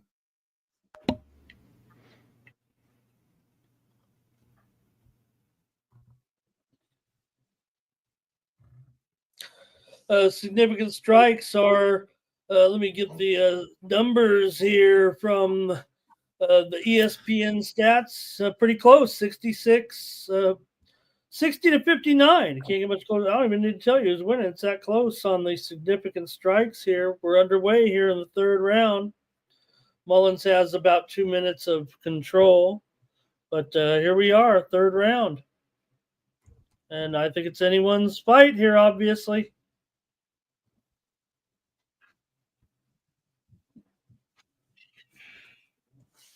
Team playing.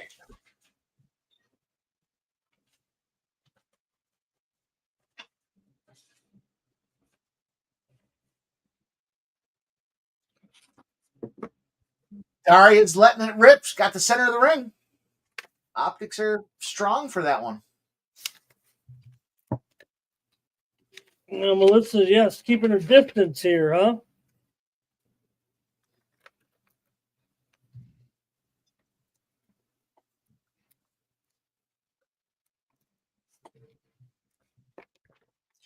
all for a fighter trying to change their game plan. You know, if that's what Mullins wants to do, and she wants to get away from that wrestling shit, that's fine. But at some point, you got to pivot back to what you have, right? I mean, you know. Yeah, I mean, you were right, Mike. Like when you were talking about it, like you said she was going to stand on her feet and look to get a knockout and whatnot, and that is. But you also can't go away from what you are, right? You can't go away from what got you there, and so at some point, you know, you flip the switch, you pivot, and you go. And now you're putting the fighter on their heels because they don't know how to handle what you just brought to them, right? Well, Mullins is just an idiot for thinking that. I mean, that is like sub room IQ, temperature, IQ. Yeah, can't even say it. Yeah, it's just stupid. I mean, incredibly poor fight IQ. She's been completely pieced up on the feet. I mean, maybe a moment or two, but pretty one-way traffic on the feet. Notice. Well, I don't know about completely. Why she would think that she's gotten so much better in her striking that she can all of a sudden go out and win a kickboxing match against this girl is beyond me. A little bit of breaking news here. Nafisa Collier will miss tonight's game against the LA Sparks, or she's doubtful now, downgraded to doubtful. So a little bit of a move here on the Sparks. It's a mismatch tonight, but down to from 9 here. Looks like we're getting a move on the Sparks with Collier expected to miss tonight's game.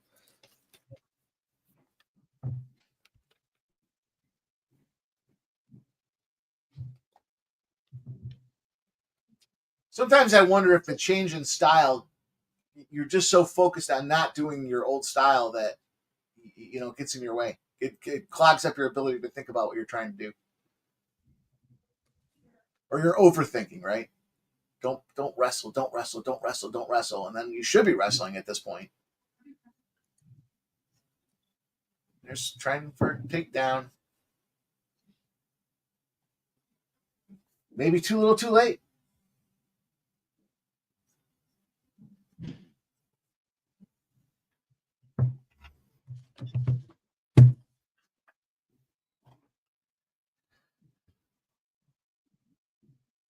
See what happens here.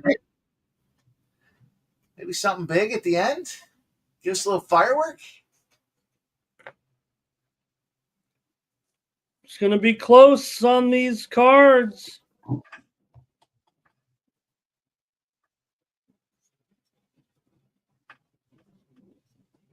One minute.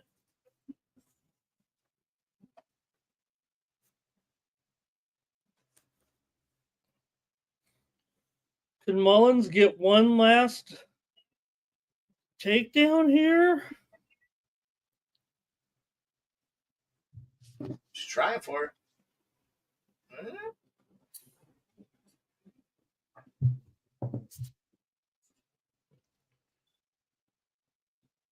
Daria could have maybe held on for a win there, but standing up here.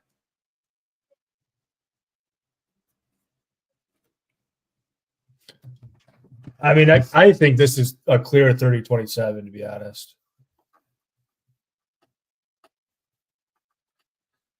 I mean, Mullins is just, I mean, what a fool. I don't know what she was thinking with this game plan. Much like Alex Saba. But with Mullins, I think it's even like more pronounced. Mm-hmm.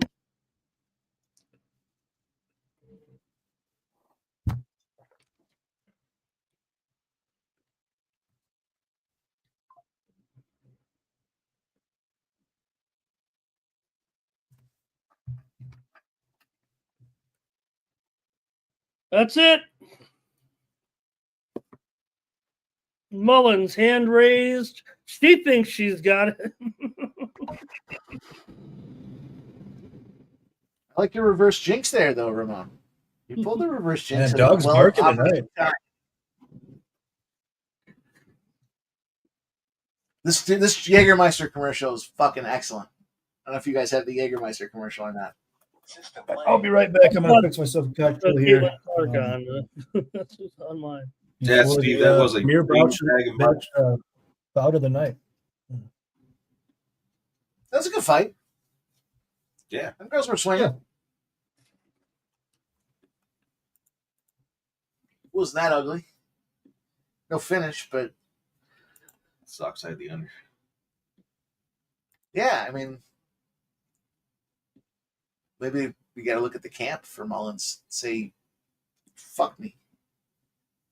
He told me to start boxing, and I boxed, and I got fucking smacked by a smack boxer champion. Champion power slapper. Mullins is pretty fucking defiant though with that stupid hand in the air. There she is.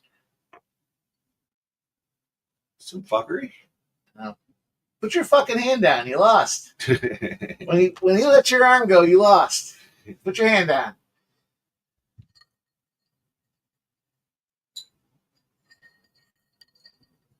Man, busted up faces though. At least we see that. It's not like one of those paw around each other for 15 minutes and nobody makes any contact. That was aggressive. I'll give that one some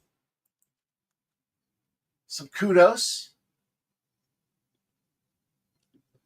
What do we think, boys? The Iron Turtle is underway.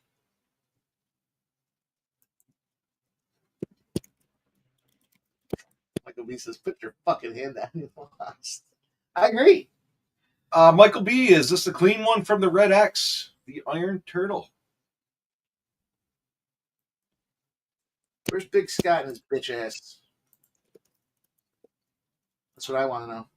Fucking pussy. Sitting there talking shit, being a dick, then can't fucking show up because he's a scumbag. Pussy.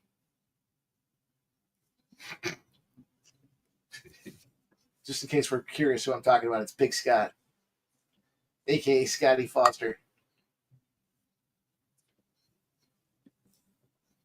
Fucking pussy. Doesn't even put his real name in there. Foster will be part of the crew for Game 7. We're going to stream live for Game 7. We're going to go live. I fucking streamed so much the last 2 weeks, it's unbelievable. Redbeard said scumbag Scott. Yeah, I agree. The only problem with that is we got Ramon Scott too, so we got to be clear. It's fucking Big scumbag Scott. hashtag big scumbag. How about that? How about we go with that one? It's like it's that time of the year, boys. You got the gardens, you got the veggies growing. Every so often, you got to go pull a weed or two and say, "Get out of here, weed. Go take your bullshit somewhere else, you fucking scumbag."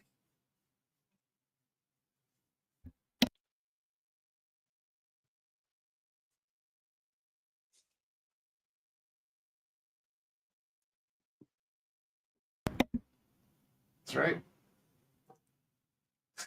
Michael B says, you guys act like being a scumbag's a bad thing. No, we're just trying to have fun and build a positive community. And, we're trying to give our partner and Kevin some kudos for his victory. And some dick sucker's going to go out there and fucking rain on it and talk about fucking how he hates his own life. Like, it's just bad. It's bad. Be positive. Don't be a shithead. Yeah, there's one thing about being a scumbag. There's another thing about being a shitbag.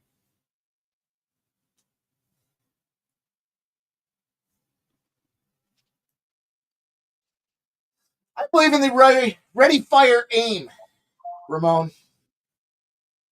And sometimes we'll catch some strays along the way, but when you've actually got the target on a scumbag, you got to pull the trigger. I just want to see him in the chat, come in here, own up to the fact that he posted like 6 hate messages, and then fucking mute him and boot him. You're out of here. Go take your shit somewhere else, scumbag. Critical notice. Michael B. Big Scott hates his life, Michael B. Big shitbag Scott. There we go. That's uncalled for, man. Why would you do that? Why would you come into the community? Who cares what you think anyways? You come into the community on a regular basis, And then you're going to shit talk. and then you're going to shit talk. Why? Why? Silent Rouse says, who's on the shit list? Big Scott's on the shit list. Big scumbag Scott. You should seek help. There's a few of them, but he's. Were you he's on guys the able list to for get down sure. on the? Were you guys able to get down on the fight last night, or were you emotionally invested? Didn't worry about it. Because I know the undercard didn't have a lot of books posting it, and I only found it close to fight time. I hit like 5 parlays. You had Jeff was on fire last night with his On Yeah, the you had main a parlay card, in what about all of them. Kevin's fight?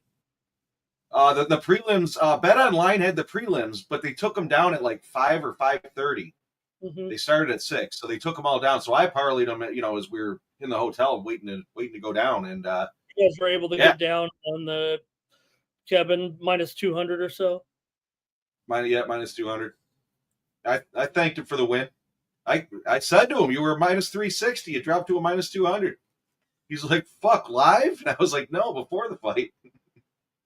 It's funny because the fighters aren't from the gambling world. They don't get the line movement and stuff. But Jeff and I had a parlay, and in the PFL we faded Lee. Not faded him. Lee was just mismatched, and he got pieced up.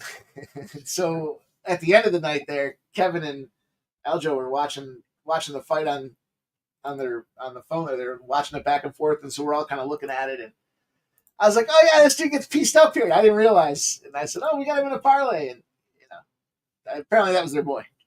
Their boy got pieced up. And we were laughing about it. And talking about the odds. I'd say I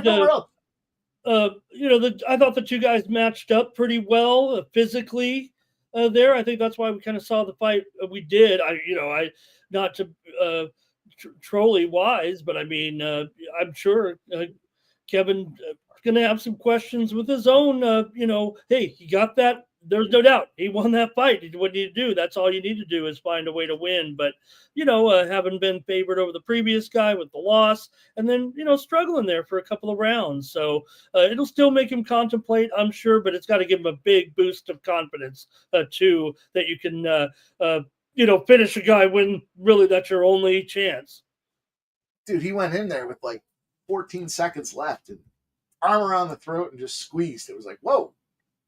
Yeah, and it was funny because it was the position that he did it in, right? Because he was on the bottom. Yeah, he was standing, right?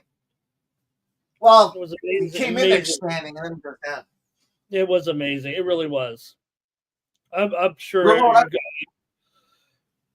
the must have been going, screaming. Ramon, the experience we had last night was fucking unreal. We were in there, and they thought we were general admission. Then they found out who we were, what we were doing, and they were apologizing.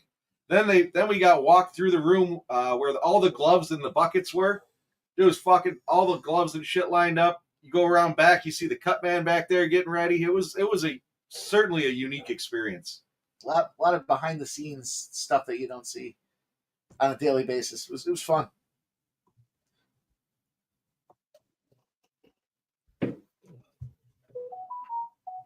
Mike was sitting at the blackjack table prior to the fights, and Mike's like, "I gotta get going." The guy was, "What do you say? Where are you going?" He's like, "The fights," and he's like, "Oh, my brother's fighting." Well, it turned out he was literally standing on the other side of the gate from us, and he kept looking over, and I was like, "Hey, that fucking dude's looking over." He's like, "Oh, I was playing blackjack with him." He's like, "His brother's fighting." It turned out his brother was the last leg of a parlay I had, and he fucking beat the shit out of the dude. Brother cracked dude. What was his name? Livingston? Yeah. He KO'd him.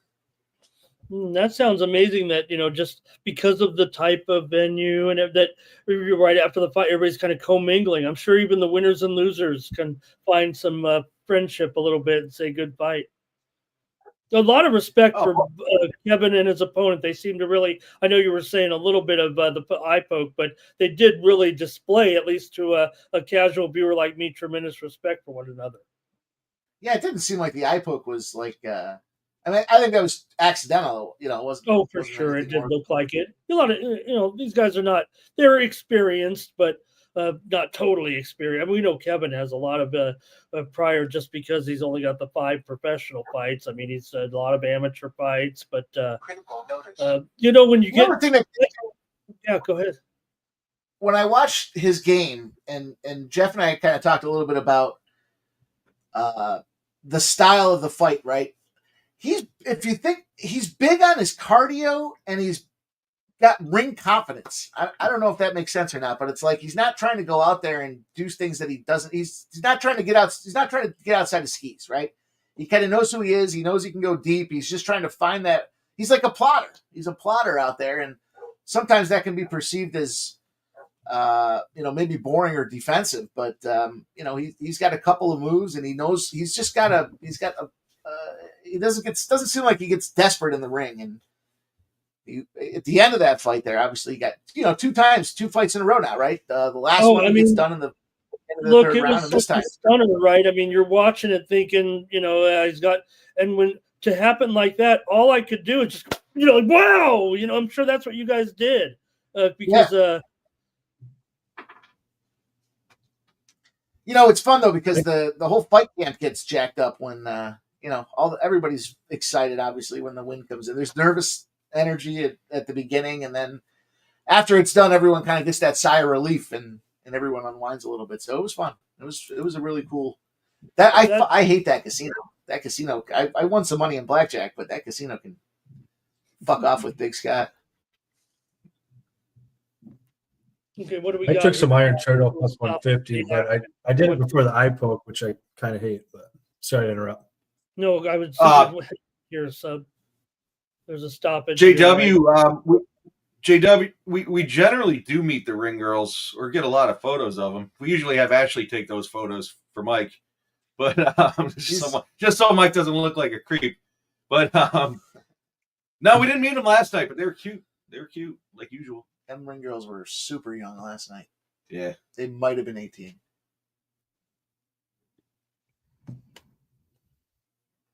Yeah, Park is not looking stellar. I got to see if I can find. I mean, I'll give it to MMA Ashley. She was working. She was working this fucking camera on the phone. She was all over it. It got to the point where Mike was like, holy fuck, Ashley's got the shot before the camera guy has the shot.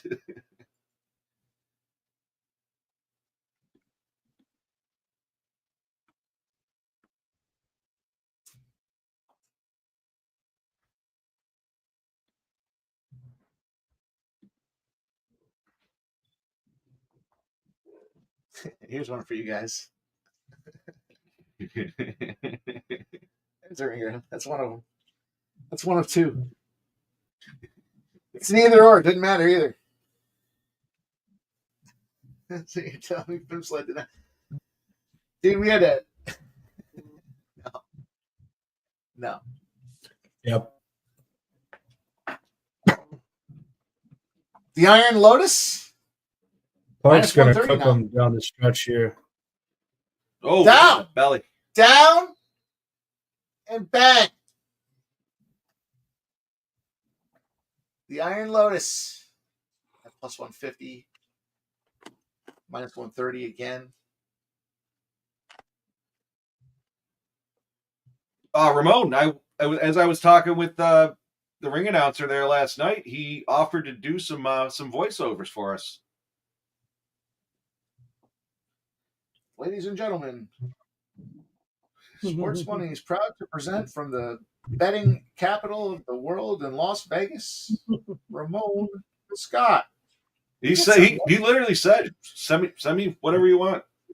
I'll take care of it." Park minus 260 here live. Is that right? Yeah. I thought Nardiev won a lot of the minutes there, but it depends on if they count that as a knockdown when he landed that body shot and Nardiev fell. But I think Nardiev is already slow. And that was kind of why I liked Park so much in this fight. This is my biggest bet of the night, is Park. And okay. I just think Park will gas pedal him late. No, I mean, Park hit him in the stomach and he dropped. I would think that's a knockdown. Oh, we got another eye poke. What the hell?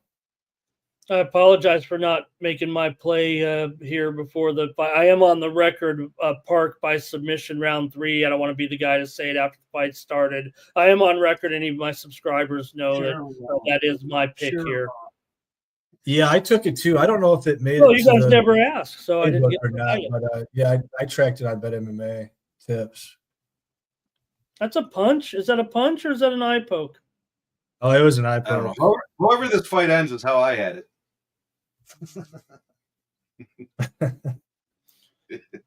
Well, you should I'm on have. Park.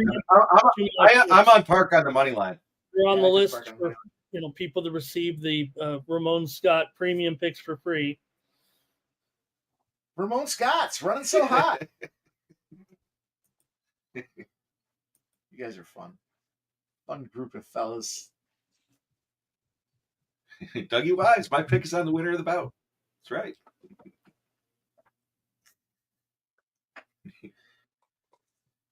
You guys are all scumbags. Not all shitbags, just scumbags. No, let's be clear. Oh, What's going on here now? What just happened? I think he We're needed gonna see a grounded DQ opponent. here, I think, Ramon. The official is signaling timeout. Yeah, he That grounded. has to be He a needed the DQ. grounded opponent. Well, He's clearly down, both knees down. Yeah. Oh, Busted orbital. Was his eye popped out of his head? oh, Yeah, I was gonna Yeah, say that's he's sharp. all No messed way up. this There's no fight way he can continues, go. but is it a It's a victory? clear and obvious foul. It has to be a DQ. look at this. Oh, my God. Look at his eye. Holy fuck. That's got to be one of the Yeah, worst I've seen. I mean, that's a broken orbital. Oh, there's Yeah, only at one knee least. down, but it's a clear foul. Wow. Jesus, the Iron Turtle should have used his shell. The one-eyed turtle. I mean, that's not going to be, It's it's DQ. either a win for Nardiev or a disqualification and a win for Park. There's no other way around it with this situation, right? I think it's a DQ win for Park. In my opinion. It has to be a DQ, but they're bringing in the cut man for some reason. Well, because I don't think he can, this fight's not going on because that's just. That eye is fucked. Appreciate you noticing, Michael. Clearly not all there.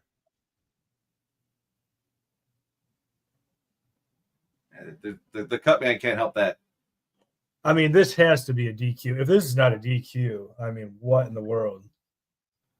No contest. If this isn't a DQ, he better be back in the ring fighting.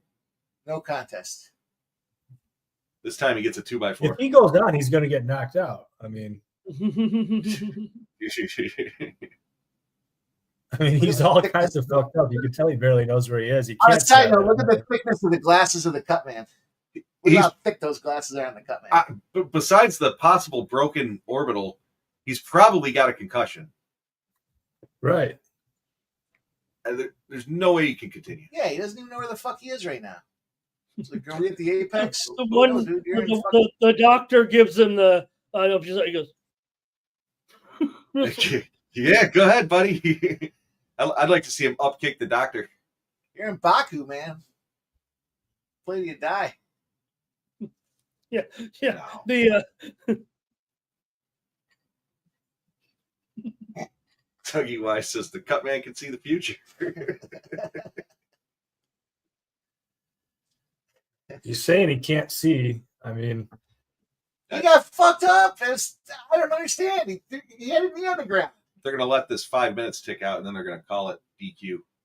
I can't believe they haven't called it DQ. He was clearly down. what the hell, dude? They're talking about the time, like how much time is left. Like he already said he can't continue. Just call the fight. It's a disqualification. What is the this? rep is fucking- a doctor in his real job. No, maybe he's an ophthalmologist. I think. That's why you got two eyes. Iron Turtle. What in the world is going on? I know. Well, they're going to let the 5 minutes tick out. Seems unnecessary. It does. Oh, Yeah, Like, finally, the first time I've seen him open that left eye. The first time I've seen him open that left eye. Look at him. He's like fucking wobbly. He's good to go. Concussion, He's broken good. eye He's socket, good. bloody eye. Oh He's my good to god! go. What? Sanchez. I like calling him the Iron Turtle because of that one time, like 3 fights ago, when some put him on first strike. He was kept saying Remember the Iron this. Turtle. This fight is sanctioned by the Uzbekistan fighting us. Yeah, they got to him all right. All right, it's grayed out, but Park is minus 280. I think we go to the other side. If it opens back up. I think Room to Run just said what I was trying to say in not so many words. Okay, it looks like they're talking to Herb Dean. I mean, Herb's probably like, okay, call the fight. This is over. Yeah, it's not her Right. dog. Oh, 2 points. 2 2 points. points? That's, I Yes, mean, sir. that's Are you fucking kidding? That's a gift. I've never seen That's a that. gift for I've never seen Nardiev that. after what he just did there. I've never seen 2 points. Yeah, how is still, this not a 2 points is disqualification? extremely difficult to overcome without a finish. I mean, The fact True. that he's not DQ'd means he's lucky to, and now he's got him fighting a one-eyed turtle. He's plus 600. Jesus. He's plus 600. Although that eye got cleaned up real nice. I'm gonna The take Cup Man did some good work on that thing, man. I'm gonna take a taste on the dog at plus 600 here. Oh, Iron Turtle. This is pissed. so strange. Man, he's fucking angry. He's gonna get poked in the eye. Like, I hit the eye. He got hit in the eye. Sancho, I sprinkled it at plus 600. I almost have to. Yeah, how could you not? Plus 450.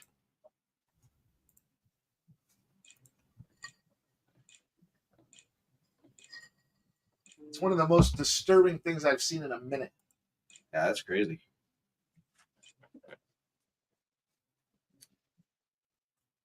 Yeah, you guys will have to go back to 3 Iron Turtle fights ago.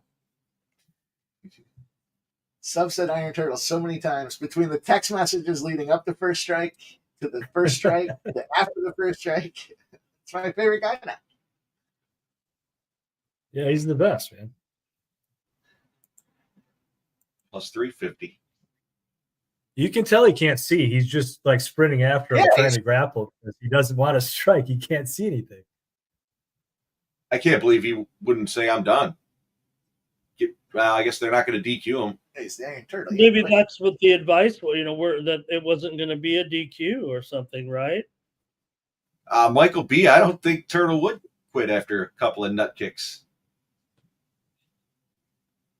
At this point, he should be eye poking him. What are you going to do? Lose another point?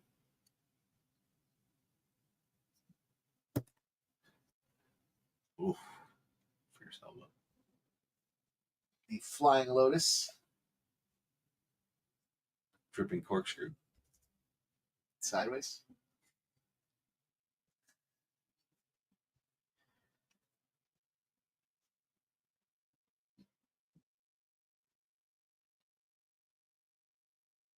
If Parker, Look, Park's got no choice but to put him up against the cage because he can't fucking see him. Mhm. At least if I put him up against the cage, I know where he is. well, and he knows if he rides it out, he's going to win 2 points. 2 Don't points. take any more damage. Just ride it out. 2 points is criminal. Michael B, I agree, but we're talking about the Iron Turtle. You can only take so many nut shots. Boom. Turtle. He's going to need the finish, though. BAKU, man. Final. Oh, he's on the back with a... Oh, boy. Final. UFC BAKU. Cover your clam and watch your eyes. That's the fight poster for this He one. doesn't have iron nuts.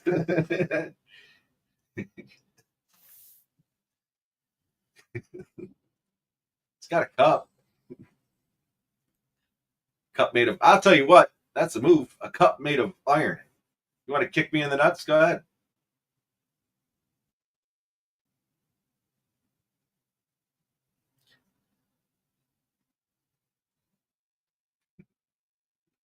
I can't believe that eye wasn't Yeah, what a fractured debacle. to some man. capacity. Give him the old dick twist. That the fact that trained medical professionals looked at that eye and was like, he's good. And they were all giving thumbs up. The ref. Honestly, Nardiev Those are- still looks like he's death gassing. Like They looked at him maybe like the sheep maybe of the me sheep. and Ramon are still live for the It's like- sub round 3.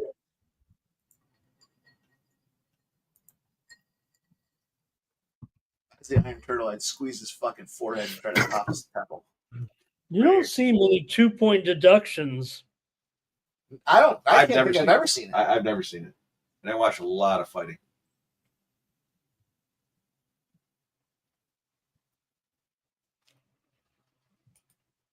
Boone looks pissed. It's funny too because he didn't even get a warning. He just, I mean, obviously It was egregious enough that he shouldn't have gotten a warning, but he went right from 0 to 2. Mm-hmm. Voodoo Ranger says, cover Honestly, your like, crown. Ardiev can like barely get up at the end of this round, and that's after like a 4-minute break for that illegal strike. Like, imagine Nicholas, if I we think didn't with- have that, with along the with the point breaks deduction, from it might the be eye 2016. poke and whatnot. Like, Park would just be melting him right now. Didn't we joke last week about a 30-25? Isn't it feasible that we could see that? Yeah, what fight was that? There was some dominant fight. Last week we were I don't think they talking scored about- it like we thought they would, though, did they? No, I don't think it was. But it should have been. I can't remember what fight it even was now.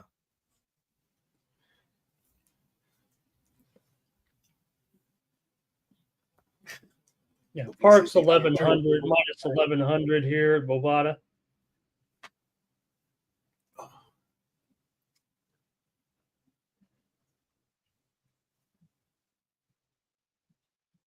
And just in, the doctor, the ring doctor has just had his license stripped here between. No, I thought you were going to say this just in. The ring doctor has been determined to be blind. The ring doctor just made $1 million from the BAKU community.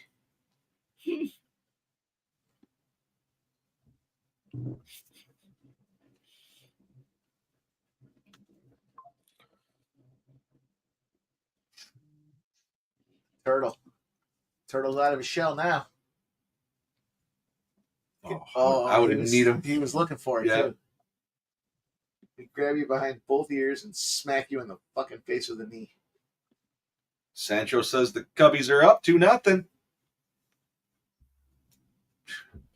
What a great game that Pro Armstrong just dropped a fly ball.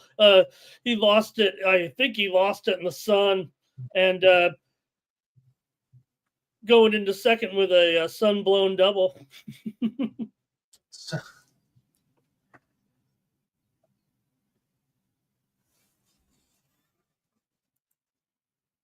Oof.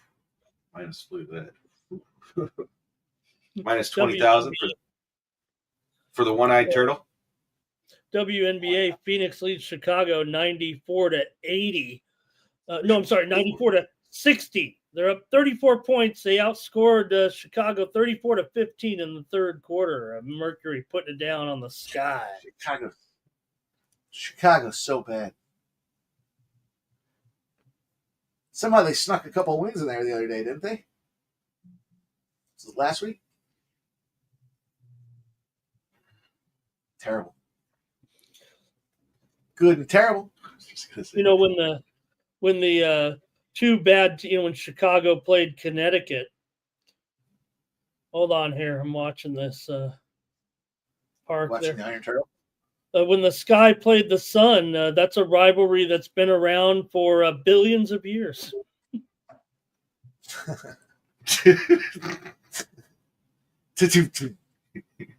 Fucking asshole. He's so proud of himself. How long you work on that one, Ramon?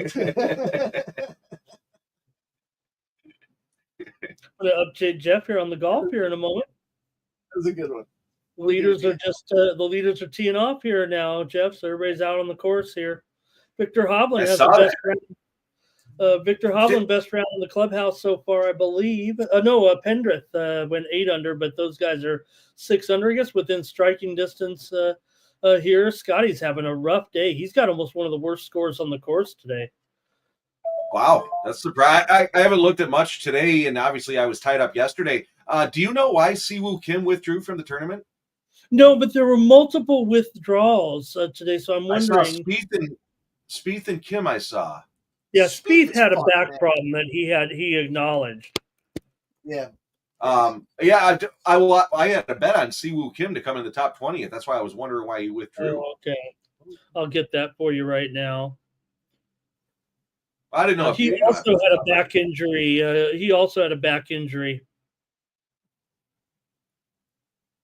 And that's why he withdrew. I'm done with Jordan Spieth. Yeah, fuck yeah. He's a Ricky Fowler. He can go sit on the bus next to Big Scott to fuck off, Phil. Angel Reese rebounds.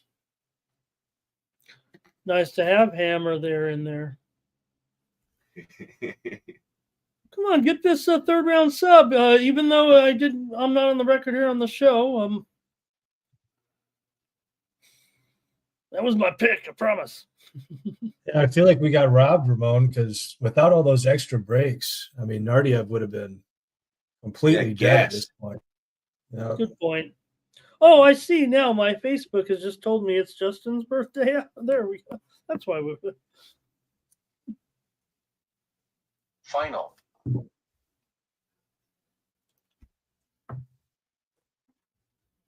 So JT's on top by a stroke over Jason Day, 9 under. Fleetwood 9 under. Feels like any number of golfers can still Final. win this weekend.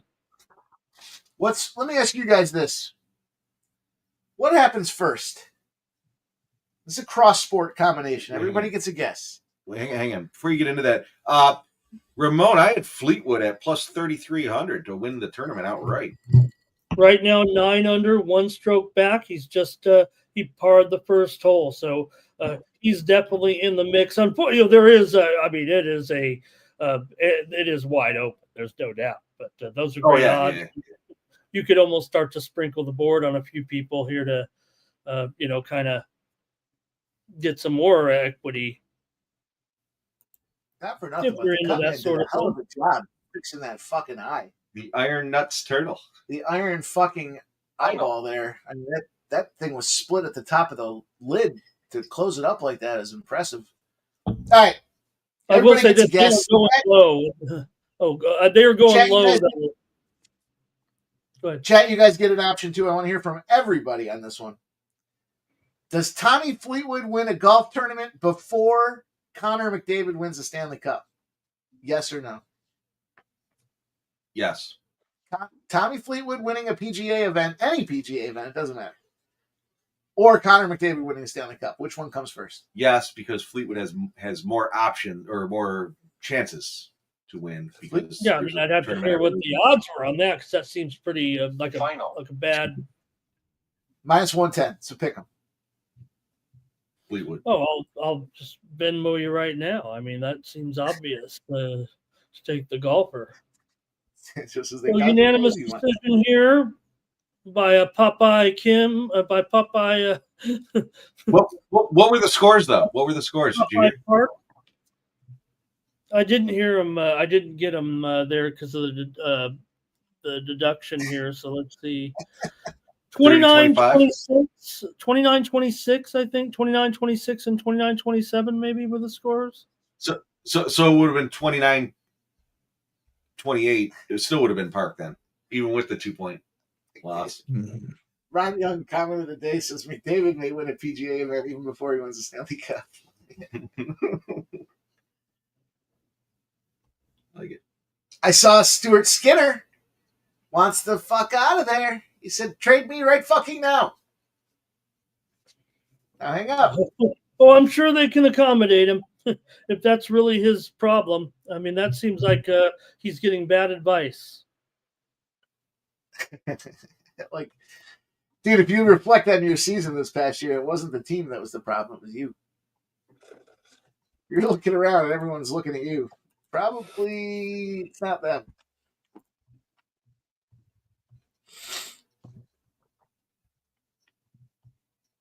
I laughed when I saw that. Stuart Skinner.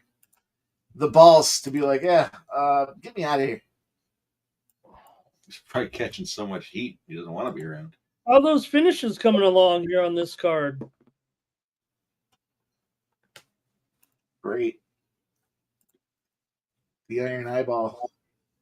Not doing so great. Decisions. Maybe we're back to the end of 2024 here. We're seeing some decisions today. All decisions so far, Mike. I like it. You guys ever bet on that number of decisions props? Uh-uh.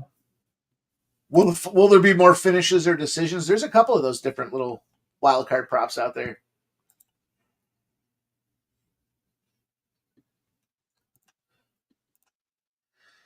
So what are you saying? We got to go to Oban Elliott by decision? Is that the answer here, Ramon? Seokyeon Koo? I'll be quick. I put it in the playbook. I'm on Elliott by KO in the under 2.5 in this one. We're going to see no violence on this card. We've seen violence. We're going to see no finishes. I don't think so. We're going to see some finishes.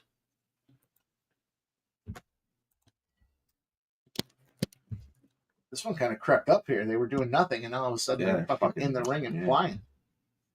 So, what do you got in this fight? Oh, it's the Subs last up real one as well. here.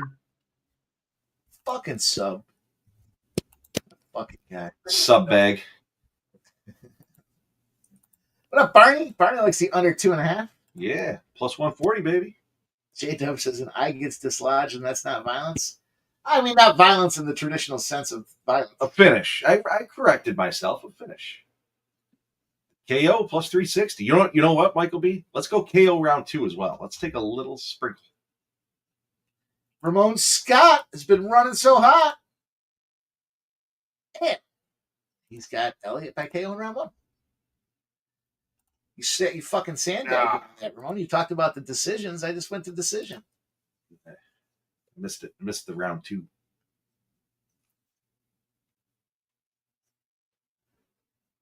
Spenny Penny Bombs. He likes Oban Elliott. KO round 1 and round 2.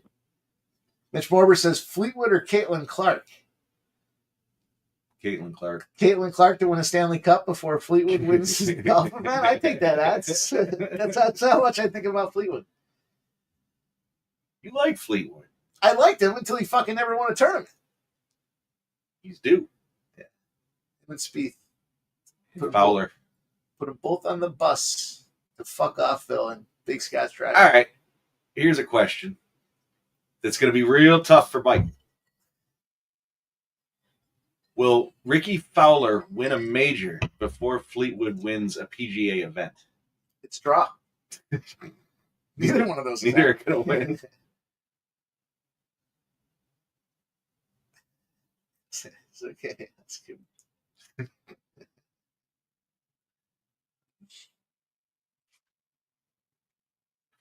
Redbeard says no. I like Tommy Fleetwood. He rank and files next to Keegan Bradley. I'll put it's hard to put Jordan Spieth in the list because he's got some majors. Oh, there's fucking Scotty Foster himself. Huh. Look at this fucking guy. You know, very rarely do I encourage a community to unload here, but Critical notice. we got a scumbag that likes to post comments and rain on our positive parade by the name of Scotty Foster in our community. And my understanding is that's Big Scott. And Big Scott, I'm glad that you're in here because I did want to take the opportunity to say, fuck you, bro. And while we're at it, go take your bullshit somewhere else. How about that? You're going to fucking be negative. You're going to post negative comments. You're going to be a shithead. On a day that I'm feeling pretty good. I'm pretty jacked up to be able to go in here. I was confused. Why? Why would you do it? Well, that's what I don't understand. Not Before you mutant boot. not just once. Not just once. He posted last night. Then he came on Ramon's show today, and on the comments on Ramon's show, he posted not just once again, but twice. As if to insinuate that anybody even gives a fuck what you have to say. You're taking it down Negativeville. I'll give you 30 seconds to explain yourself. We'll start the clock. Big Scott 510. There you go. We got a clock. I got it right now, 1:38. We'll give you till minute 8. See if you have anything positive to contribute before you get the old mutant boot treatment, my friend. And I don't mean my friend literally.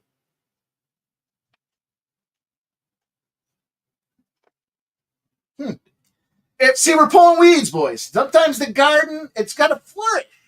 But what happens is if you don't take some of them weeds out, they intertwine, they wrap around everything else, and they kill those other positive, flourishing vines. And we can't have that. So I don't see any comments. I gave him an opportunity. I'm not trying to be an asshole or be out of line. I just think it's cause and effect. You were an asshole. You were out of line. Now you're gonna get the old fucking mutant boot. And again, I just don't understand why you would do that. Did he say he responded? Oh, he did respond. Why would you do it multiple times? Not to mention, you're sponsoring a fucking guy and he just won. Why would you do that? That's what I want to know. Just Not stupid. once, not twice. All I can say is sorry, brother. So help me. Let's break this down, Big Scott. Somehow last night, in the moment of everybody's enthusiasm and joy, you sat there and said, "My life sucks. I'm going to go on this fucking community post and shit all over this guy's these guys' happy parade." The guy that we're supporting. Then you wake up the next morning after you had a fucking moment of clarity, and you go on somebody else's show, and you continue to shit talk. Not once, but twice. Why? Why? Tell us why. That's all we want to know. Is it that your life sucks? Are you just happy being a fucking bottom feeder and celebrating misery? That's all I want to know. I don't want to be harsh and over criticize here, but it's fucking unnecessary, dude. It's not welcome around these parts. Not to mention, it looks like shit when Kevin sees that stuff and looks at us like, who the fuck is this dude? Do you know this guy? No. He's a fucking asshole. That's Puts what he us in a shit situation. It's just negative. Unnecessary. is. All right. I'm done. I'm done with it. I'm good. I'm glad he came on, though, because I didn't want to just mute him and boot him. I wanted to have a little Take a public look at forum. that second round there, you guys, in that last fight, and that's what it looks like when you have that deduction. Man, I thought long and hard about Cole. I almost did it. Really wish I would have, obviously. There was a Yeah, what a mess 29-25. those scorecards were. I don't know how that judge gave Nardiev round 2, unless you're counting the illegal strike, which you shouldn't be. Yeah, no, all all three three gave it. judges, all three What the judges gave it to Nardiev 10-9 in that round. Only the point deduction made it 9-8 for Park. And Yeah, all those are terrible scorecards. Here we go. Let's go, KO. I still maybe can't they believe that. counted the damage done on the questionable strike as big points.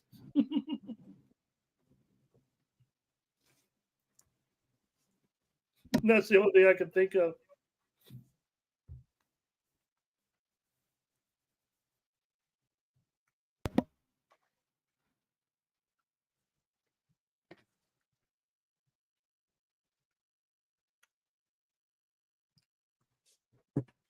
Yeah, what a Those crazy line really- to pull out here.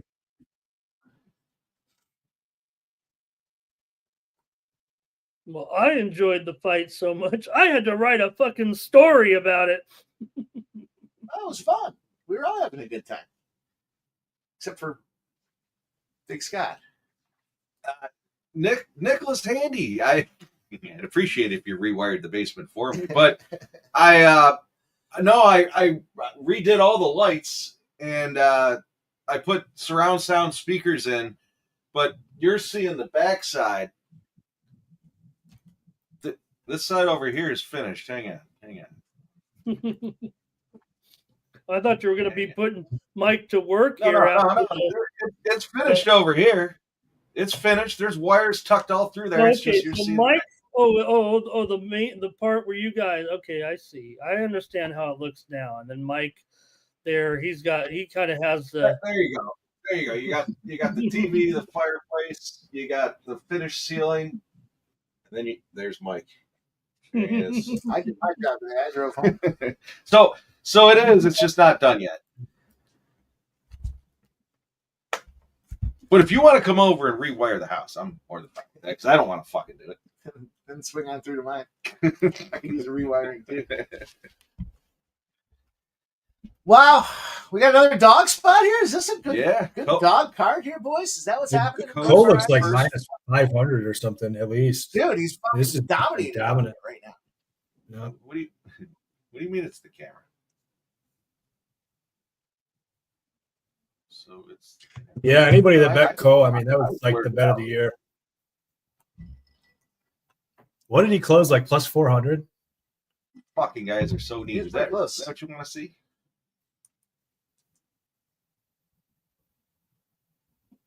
Co minus 1,000.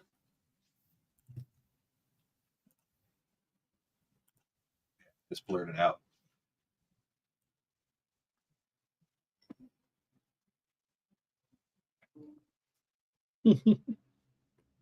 Interesting. I took the under, so if Cole wants to win it, I'm good with that. Yeah, too. someone for you.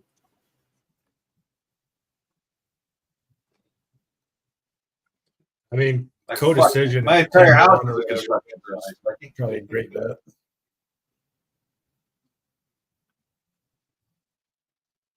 The Welsh gangster is looking like a Welsh gimp right now. Yeah, right? He's the Welsh wangster now. Welsh Wankster. He's got some time to work, but I don't. Oh, look at him squeezing, Oh boy.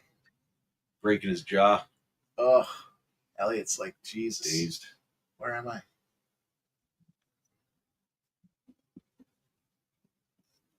I guess Viking KO plus 3.5 now. I mean, not at all. No. KO money line's looking solid. What was this one? Plus 400. Jeez.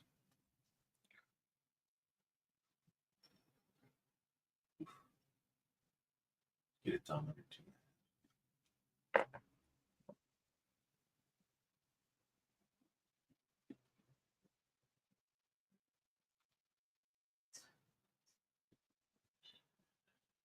Really Oh, chaps me up. I'm firing on more dogs here. I'm in that philosophy of belief system that it's either dogs or favorites, and then it flips at the very end. So if it's been dog, there's been some great money to be had. Except for the Iron Turtle.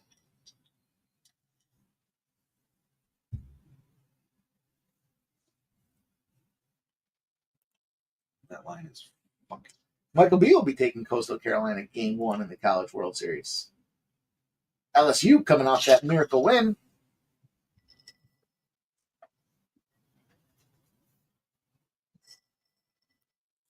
Save my college baseball tailing to Ramon Scott. He is my official go-to for college baseball. should be a good pitcher's duel today. That's what I'm thinking.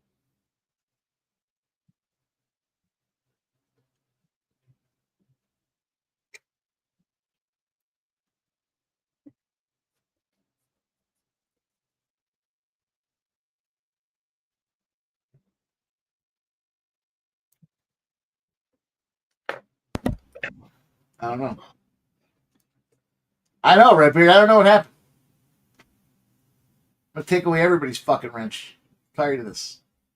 Well, I got Co winning both these rounds so far. Oh yeah, definitely. Yeah, he's For my sure. He's looked great, dude. He's looked. Wrong guy was favored in the first place. I know you like when I say that wrong. Wrong team favorite. I mean, by a huge margin is the crazy thing. I mean, Oban was what, -5 something, and Yeah, I mean, if you truly believe that, obviously you would have at plus 400. You probably would have. Maybe you are in a max play. excuse me.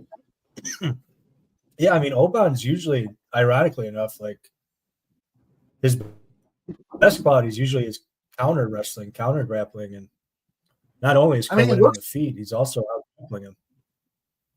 And the worst part is Elliott looks bigger. He's getting ragged out by this guy. It's like, dude, you're fucking Mm-hmm. time to change camps, bro. Yeah, it's just pure dominance. I don't know, it kind of scared me off watching some of Cole's tape. Like he can get chinned and whatnot, even though Oban doesn't really pose that sort of danger. But yeah, I don't know why I didn't take the dog. I was thinking about it all week.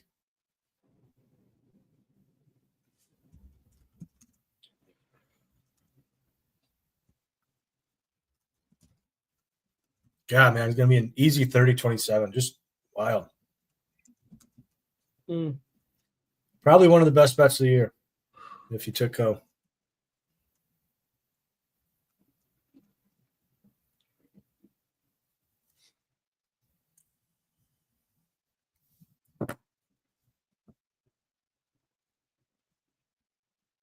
Now, where do you even bust him open from? I can't tell. Got him leaking good. Is it the eye area or is it the side of the head? I can't tell where all this blood's coming from. Maybe there's multiple Yeah, there's wounds. a lot of blood. It looks like Zion. It's the left eye. Is it? Above the left eye, maybe? Yeah. Boy, them eyelids are splitting open tonight. Mm, Woo! Look at that thing. I think I just saw part of his brain. I saw part of his brain in there. JW said his blood kind of fine. It does, JW, yeah. Just we like to see the tapper snaps, you know. I wanted to get an interview with somebody that had a submission last night. And I was gonna ask her, Stowe, tell me, were you thinking at any point this arm's gonna snap if she doesn't tap? I think that'd be some good coverage. I want to hear what a fighter's thinking when they got somebody's arm in a fucking arm bar and they're twisting and screaming.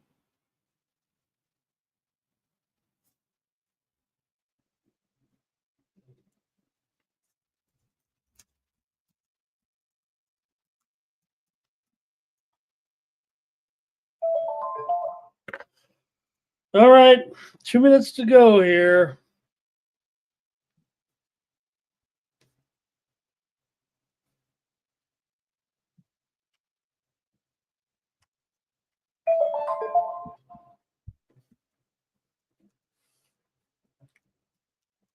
And this has been a one-sided fight. Mm-hmm. Cole was so dominant it was almost boring. Literally. Impressive. Yeah, how did the market get that one so wrong? Way wrong. Cole doesn't even look phased. I mean, look, he's sweating, No, but he's 15 minutes deep. You'd expect him to be sweating. I mean, I think what part of what scared me off is like I've never been much of an Oban guy, and I've faded him in the past and lost money. So I don't know. I was just thinking to myself, like, am I going to lose money betting against him again? Maybe there's something I'm missing that he's this big a favorite. What was KO by decision? What was KO by DEC? It was like 10-1. Wow. I think it was plus 950, plus 1,000 around there, depending on your book. It's a very awkward position for KO to be in right there.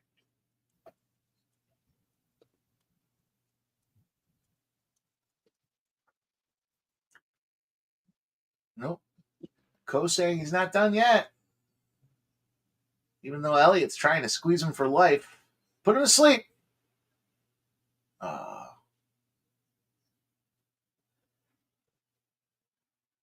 Oh, man. Is he sleeping? Oh, he might have been. Oh, no, he's not sleeping. No, he's fine.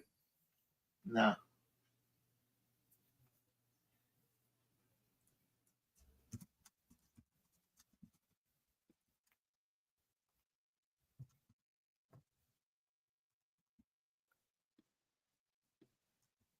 Man. Good for Ko. I have to rethink that guy that he beat in the Contender Series. Maybe that guy's better than I gave him credit for, because that fight was a lot more competitive than what we just watched.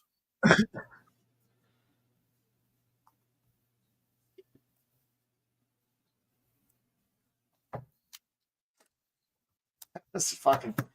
There's a lot of blood in that one, too, and it was still a beatdown. What's up with this UFC BJJ road to the title? Am I just not in the know on this? I've seen a whole bunch of advertisement for it. Yeah, it's basically just UFC started a BJJ tournament, under the UFC banner. A lot of high-level guys. There's been some good fights. When are they fighting? What days are they fighting on? That's a good question. I don't know if they have like a set day of the week. I want to say they've been different days, but I can't recall off the top of my head. I know I didn't catch some live. I had to watch some back post-fight. Yeah, it started actually this past week, and it's on I think it's on the YouTube channel or something like that. YouTube and Fight Pass, I believe. Oh, okay. Yeah, okay. I've just seen it on my YouTube coming up every day, but yeah, two teams really Final. is what it. Two teams, Mhm. and so it's a tournament style, but it's only lightweights and welterweights, and then you have a couple of coaches, I think, as well. It's kind of like similar to those those shows where they have the coaches, and then they have brackets, and then just try to go all the way through, I guess.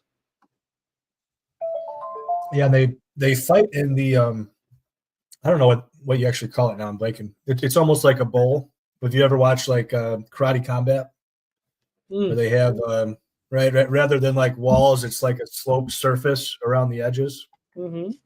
Oh, shit. Which yeah, it's kind of a great a great setting for BJJ because a lot of BJJ is just on a flat mat, but then if you exit the mat, then the match has to restart and they come back in, right? And if it's in a cage, then it kind of changes the dynamic because you kind of end up with cage wrestling and cage grappling and whatnot. But with the bowl thing, you can kind of just keep them going. It's hard to like run somebody out of the bowl. So just less breaks in the action and whatnot.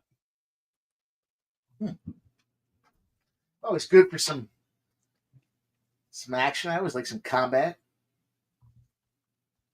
Yeah, high level BJJ is fun. Unfortunately, it apparently comes on the same time as the morning steam, so don't watch it. Go watch the replay. You watch the morning steam live, you go watch the replay. There you go. We were talking with one of the guys last night. Jeff was talking about the guy that makes the gloves for the athletes, and he got called up to do the gloves for I forgot what is it, the bare knuckle ice hockey thing? What Ice brawls. ice brawls or whatever it's called, bare knuckle ice brawls. Have you guys seen those? So they got players wearing full hockey gear.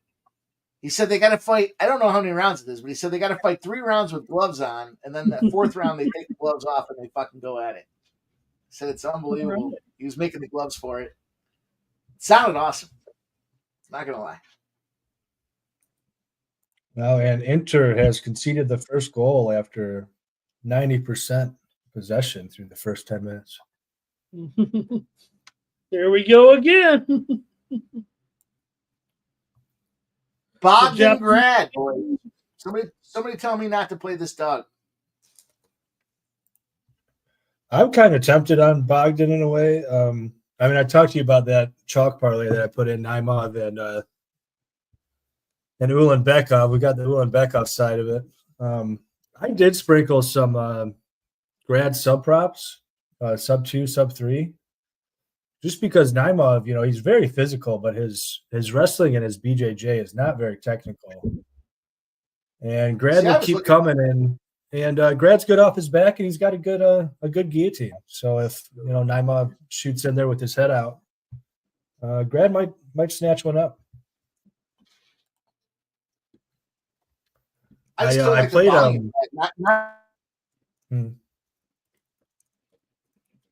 Did Mike freeze for everybody else? Yeah, it looks like. Yeah, it looks like he froze.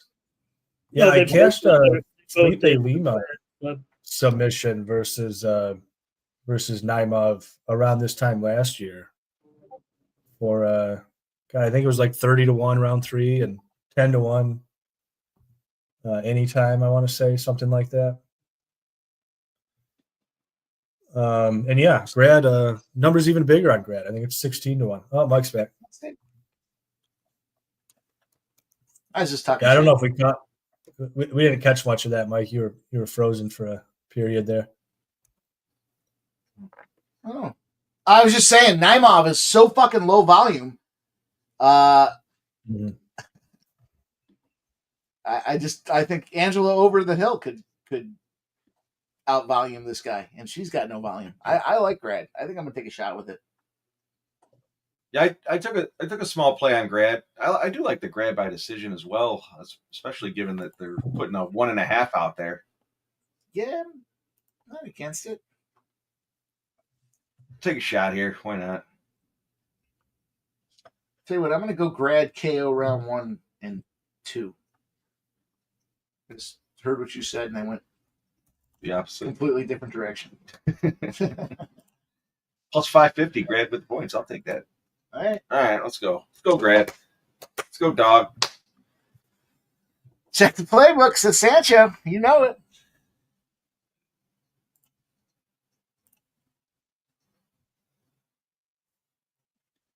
Grab smoke. Maybe that's what I need right now.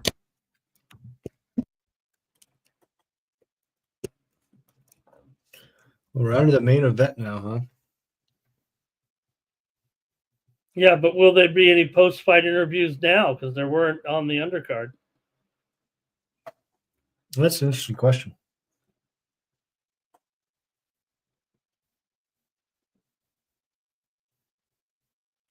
I mean, I don't know which one of these guys could even speak English, so I don't know which translators they took over there. Obviously, Usman could speak English.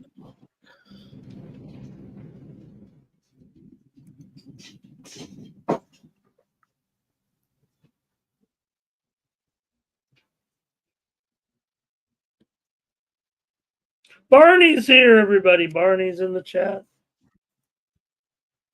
Barney, you missed a good time last night. Hey, buddy.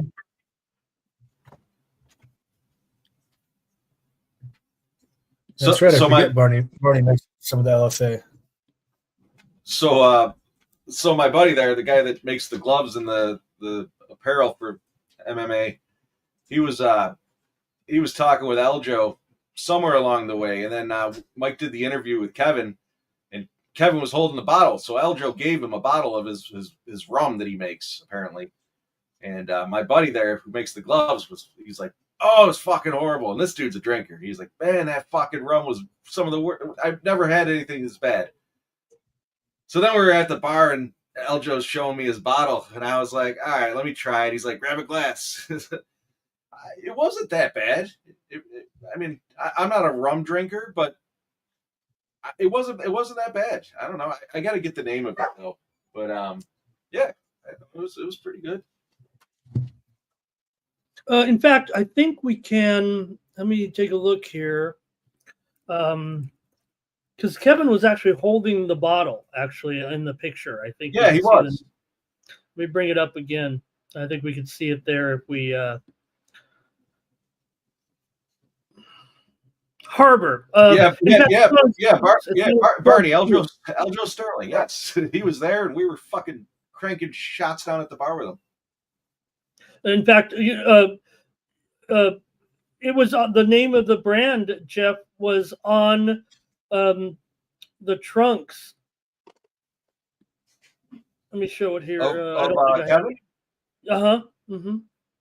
So he's obviously got a little bit of a relationship too with it, or maybe it was just maybe it was something that was added because of the promotion. But it's Harbor, something Harbor. There it is. I don't know if you can see it there. Silent Rob says Funk Harbor. Funk Harbor. Thank you, Silent Rob. Yeah. Mm-hmm. It's fucked up. Michael B is when I had it, I was like, oh, it's not as bad as everyone said. And he's like, I don't know if that's a good thing or a bad thing. So Eljo called me out about my my comment on his liquor. It's like, I don't know if that's a good thing or a bad thing. I was thinking, just don't choke me out, motherfucker.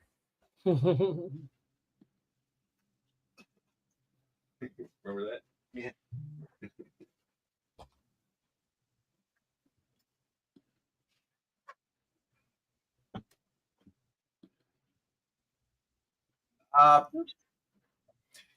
It probably was better than meeting Paige just because we actually hung out with him for a little bit, where like Paige was kind of just a, hey, what's up? Sanchez says it wasn't that bad as that. Well, in all fairness, I had a couple of. Well, Jeff definitely insulted him. I had a couple of cocktails. It was unintentional. That seemed deliberate. It wasn't deliberate. Well, fucking Nick was saying how horrible it was. Well, I know. It wasn't that bad. Mike, do you?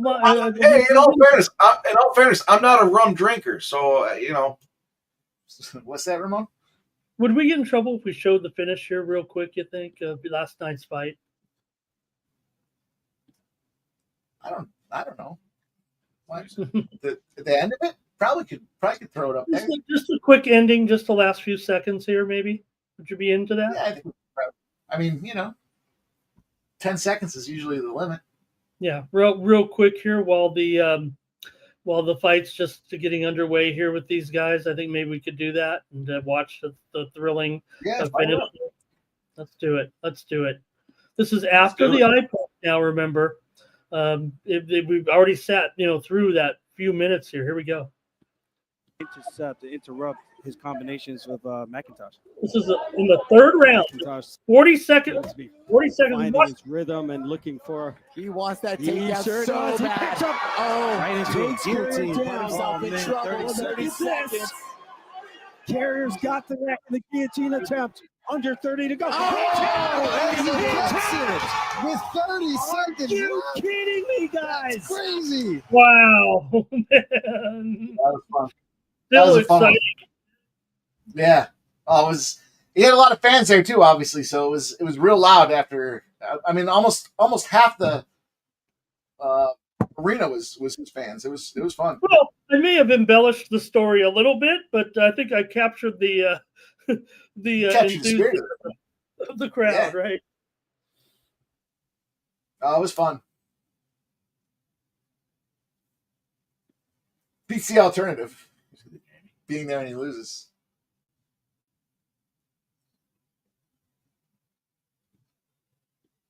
I'm gonna tell you this too. Just because I am transparent as it can be. I don't know if it's their post-fight announcer, post-fight ring person, post-fight interview person. The Laura Sanko of the LFA is a fucking smoke show. Full out smoke show. Critical notice. Find what her name is. Are you guys watching this fight? Naimov grad fight. Yeah, it's been an interesting first round. Naimov hurt him bad with that wheel kick.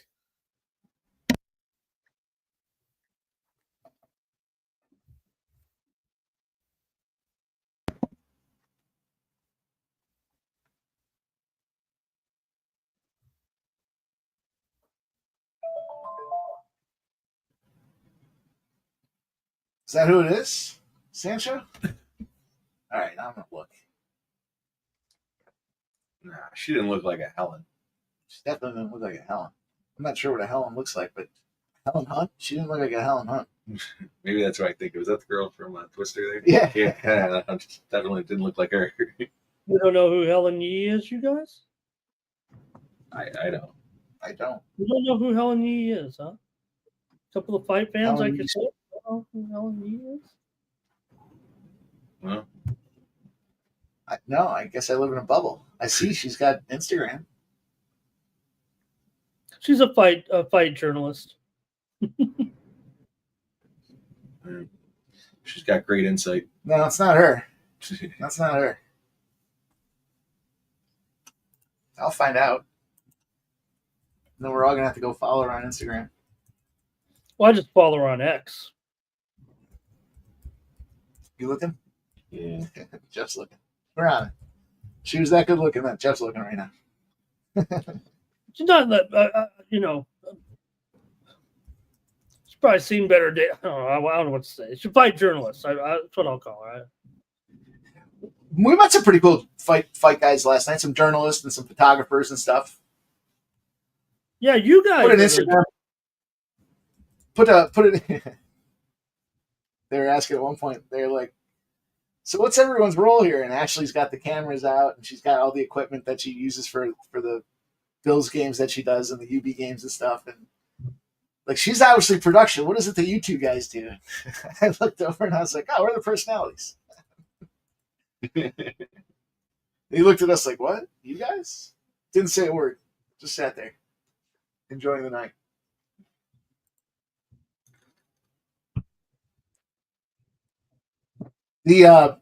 Follow the ring guy, the guy that does the pictures, the photography for the LFA.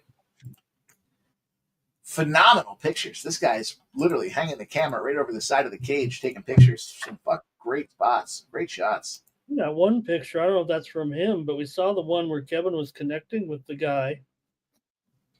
with the on his face on a kick. I don't think that's her. Probably if you look at Carly, you can derivative from there. What do you guys think about this first round? I've been head up my ass here talking about the LFA ring girl and It's Naimov 1-0. Grant had some success throughout the round, but all the big moments were from Naimov. Mm-hmm.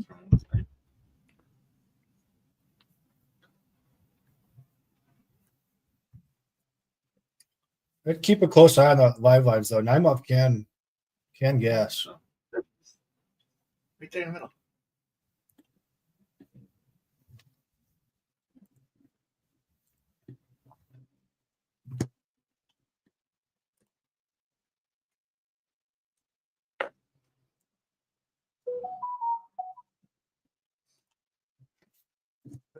Yeah, reporter, producer, presenter, storyteller. Yeah. You hear that story. Smoke man. Throw that one up on the old follow. You need it. Carissa. She looks like a Carissa. Yeah, it's a Carissa. She doesn't look like a Helen. Oh, it's definitely not a Helen.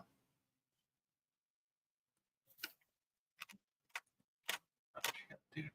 Oh, she married. Really? Yeah, look. Tommy Fleetwood 2-stroke lead, Jeff. Oh, shit. Oh, closing in on the pick'em, boys. Plus They 3,300. are Let's go. very low today. It wouldn't be we've already seen today some very low scores. Fitzpatrick 63 in the clubhouse. Adam Scott shot a 62.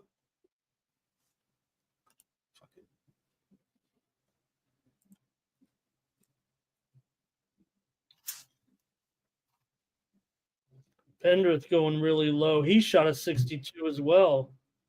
Hovland 63, Aaron Ray 63. So we're not done yet. Keegan Bradley just birdied. Now he's one stroke back of Fleetwood. You were comparing the two though. Bradley does have a major. Fleetwood does not.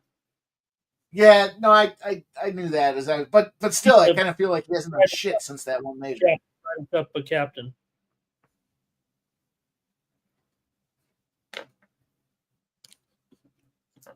If I had to give my top 5 most underrated or underperforming golfers, Fleetwood's definitely on the list. Okay. He actually. Well, I guess I said Ryder Cup. They haven't played the Ryder Cup, but he is the captain this year. Tiger made Keegan Bradley the captain this year. Yeah. Don't they golf at the same club or something like that? Maybe they're buddies.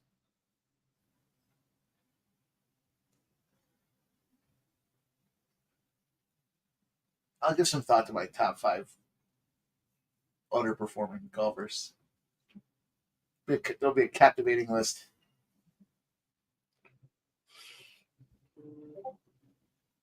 Ramon, do you know who my number 1 underperforming golfer is? Of all time, or Of the last 10 years. of the current group? Yeah, the current regime.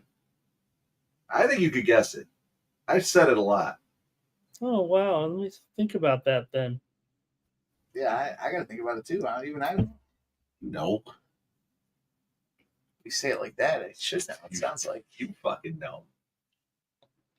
we can't say roars. No. It's like I'll think about it, but it looks like my favorite golfer over the past 15, 20 years might be officially retired now. I've mentioned it to you. Tiger? He's now doing some announcing. Pat Perez.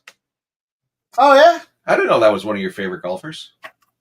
I'll tell you, maybe after this round, I'll tell you my story with Pat. He's from La Jolla, so I covered him when he won the CIF championship and followed his career ever since. And We're on a first name basis Final.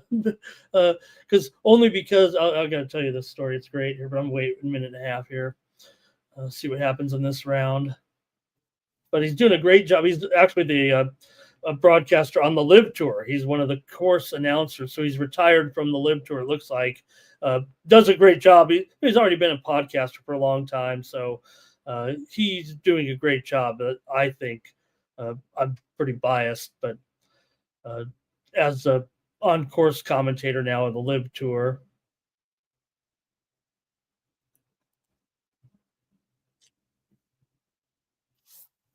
Jeff Matthews It's not says, looking too bad here. Can you get a takedown? Can he wrap this round up with a takedown and make it definitive? No? Or is he going to get choked out? He's plus 135. 5.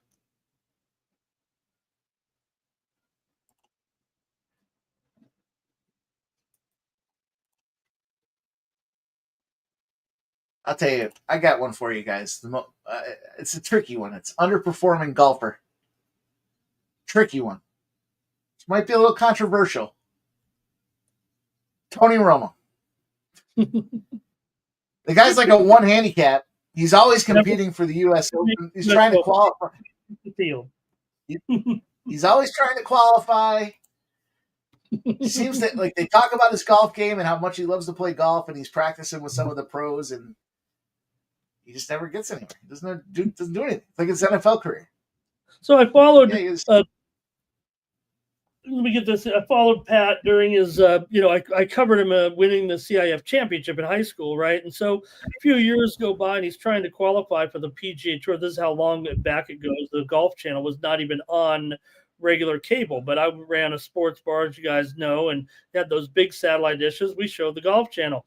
Well, I knew Pat's dad, too, Tony Perez. He's the starter at Torrey Pines. He comes in. He doesn't know who I am, but I know who he is as soon as he walks in.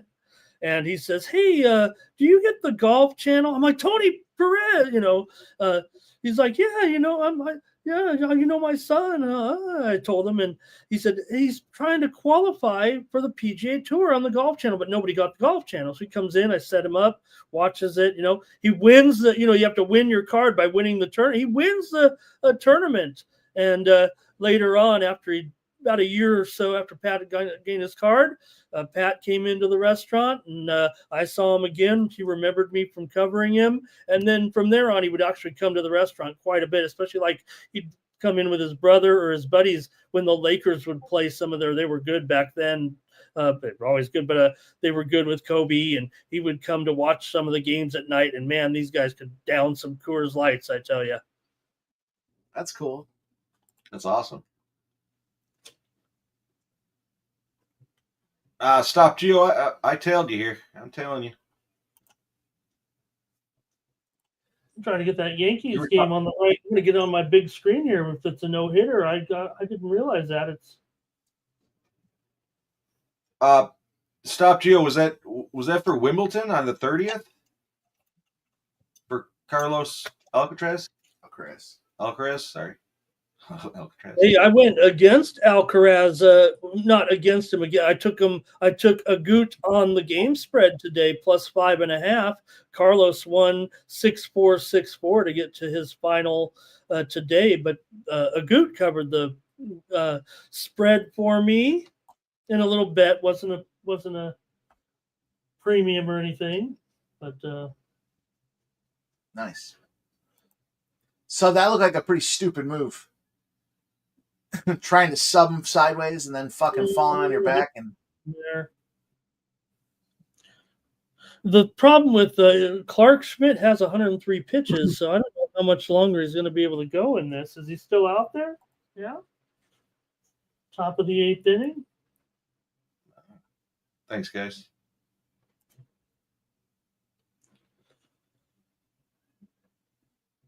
Stop Gio says will be against Lechka tomorrow in the final.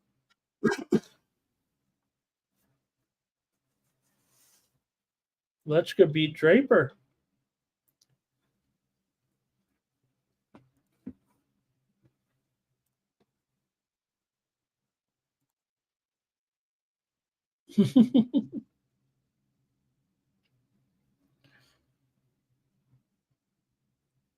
It's a one-sided fight here. Yeah, round 2 was really close. I think it possibly could have went to Grad. I mean, nobody really got their game off.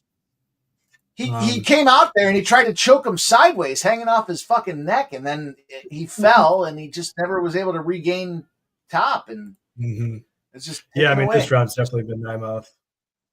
He's just pissing away the. I mean, the early part of this round wasn't Naimov; it was Grad. The first minute or so was Grad all day, and then that bullshit failed sideways choke. And yeah, because the stats kind of. Naimov had success on the feet in the first minute before he got his back taken, and Grad fell off. When Grad fell off, it was fall off for sure. Yeah, I took a little Naimov minus 154 right before he got his back taken, and for a second I was like, okay, that's going to be a terrible bet. The ESPN Grad really messed it up. Favor Grad, but they're going to stand him up here for the last minute and a half. Why are they doing that?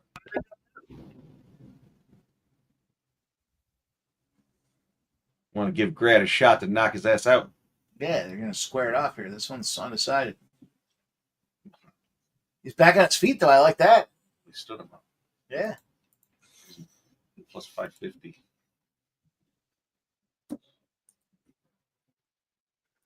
Yeah, if Grad wants to win this round, he needs to separate because he's not going to win this round with knees in the clinch against the cage like this.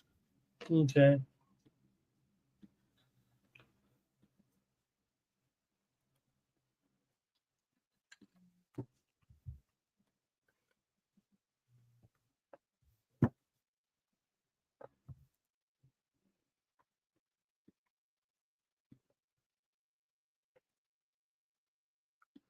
Lineup.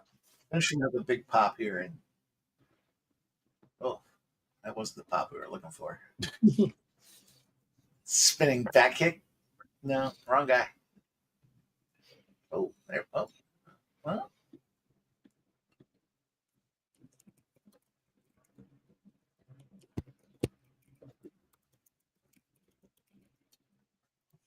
We will see. We'll see, but sadly, it looks like that stupid sideways choke failure bullshit was. Now, you see how he gets up on the side of the cage like that? I'm going to tell you. They run over to those guys and tell them to get off the fucking cage. I saw that last night. The one dude from the LFA jumped up on the side of the cage, and like 3 different dudes came over to tell him, get off the side of the cage.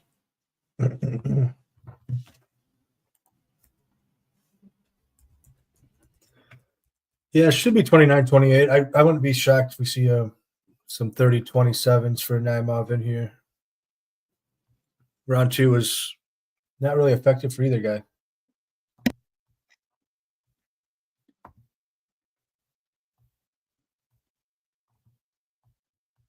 Yeah, the significant strikes on the ESPN stats actually have Grad 38-17, but total strikes were 76-57 for Naimov.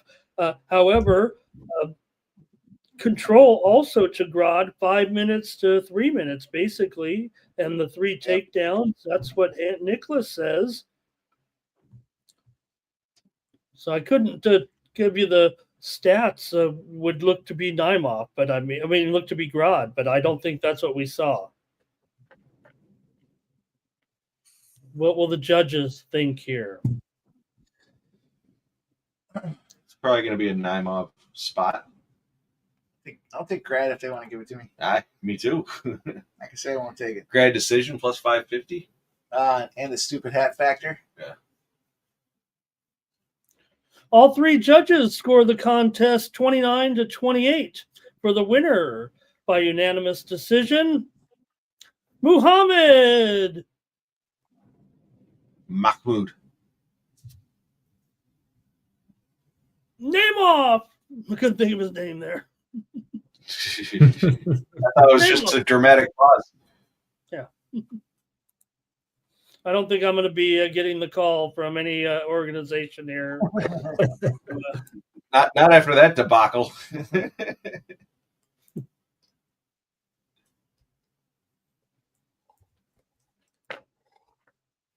All right. I'm going with Sadikov by KO and KO round 2. Yeah, I like those. At some fucking point, we're going to see a finish here. I'll tell you why I was jacked up. I think I said it at the start of the show. We had 11 fights last night. 7 of them ended by finish. Fantastic. We had some submissions, some KOs. We had a doctor stoppage after the second round. Mm-hmm. Dude refused to. I don't know. That dude got his ass whooped. He didn't want to come out of the corner. Yeah, let's go, Nicholas Handy. Judge fuckery.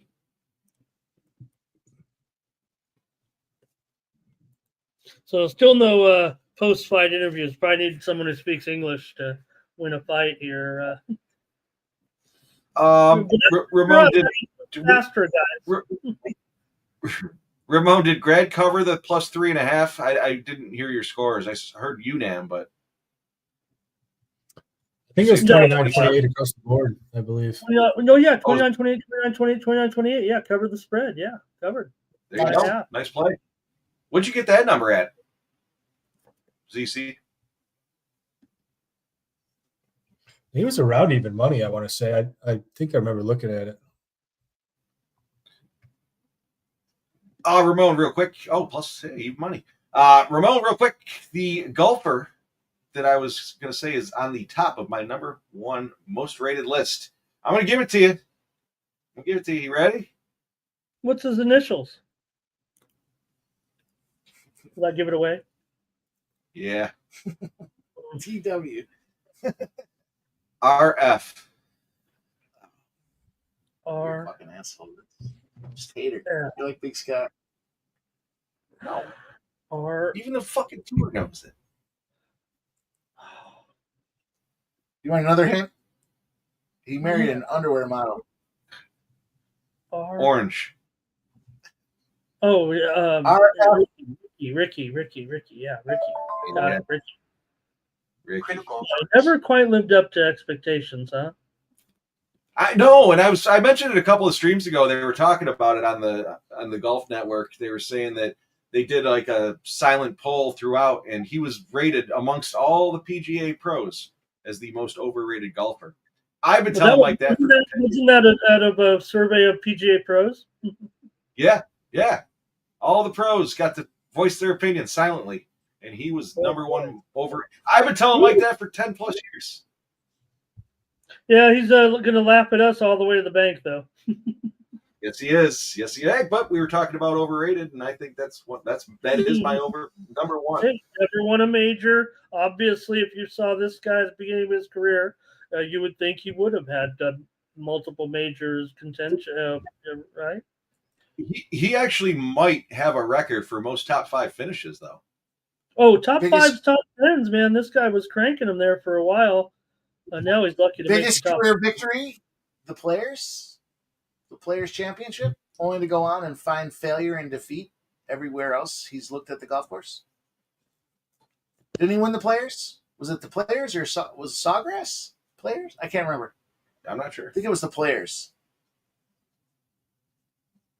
And everyone was like, oh, because didn't he? I remember he got that fucking shot on a par 3 on the short. The pin was in like the back right, and he went. There couldn't have been 3 inches, 4 inches For the between water? the pin and the water. Yeah. And he fucking stuffed it there Was it? on the right, on the short side for the Players Championship. I remember and he the cooked it. It was like 17 or something like that. I remember that. I remember. I remember what you're. I just don't remember the tournament. Yeah, because he went to a playoff. That was the playoff that he did it, I think, right? And then he stuffed it on that short side, where everyone was like, "Oh my god!" Like, I don't think he did it on purpose, but he got so lucky. And then he knocked his putt in and went on to win the Players, and he hasn't done shit since then. Married an underwear model. I guess that's the biggest victory. How's that for photographic recall? Yeah, I think it was the I players. I think it was in a playoff. I think it was on the short side on the fucking par 3. Xfinity race is underway, auto racing fans.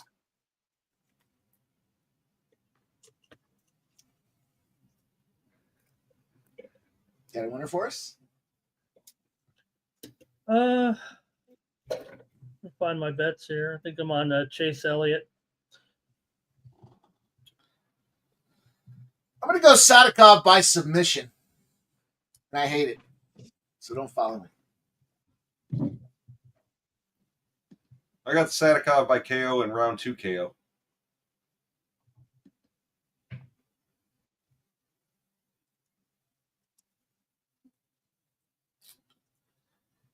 Sadikov training with, we just talked about him, Aljo. Training with Marab. What do those guys like to do? They like to wrestle. They're improving his wrestling game. Low price tag on this total rounds kind of does suggest maybe there's a finish. To Jeff's point, are we going to not see a finish at some point here? Ramon's talking decisions. I'll take a little Maybe shot. 7 in a row or something, right? No wonder they don't have Sadikov any by- post-fight interviews. They got to keep it moving with all these fights going the Yeah. distance. No time to Everything's interview. fucking- Because, when you have the translator, it's like doing 2 interviews. You got to ask him, and then they got to translate it.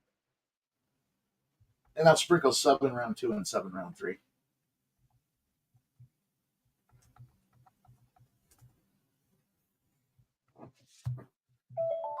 Going for bomb. Lineup. Final. No, that was a lineup. We had a lineup button. Yeah, Do we have doing the critical lineup. notice? Gotta look at Is the that a lineup. new one? You gotta look at the lineup when it comes in.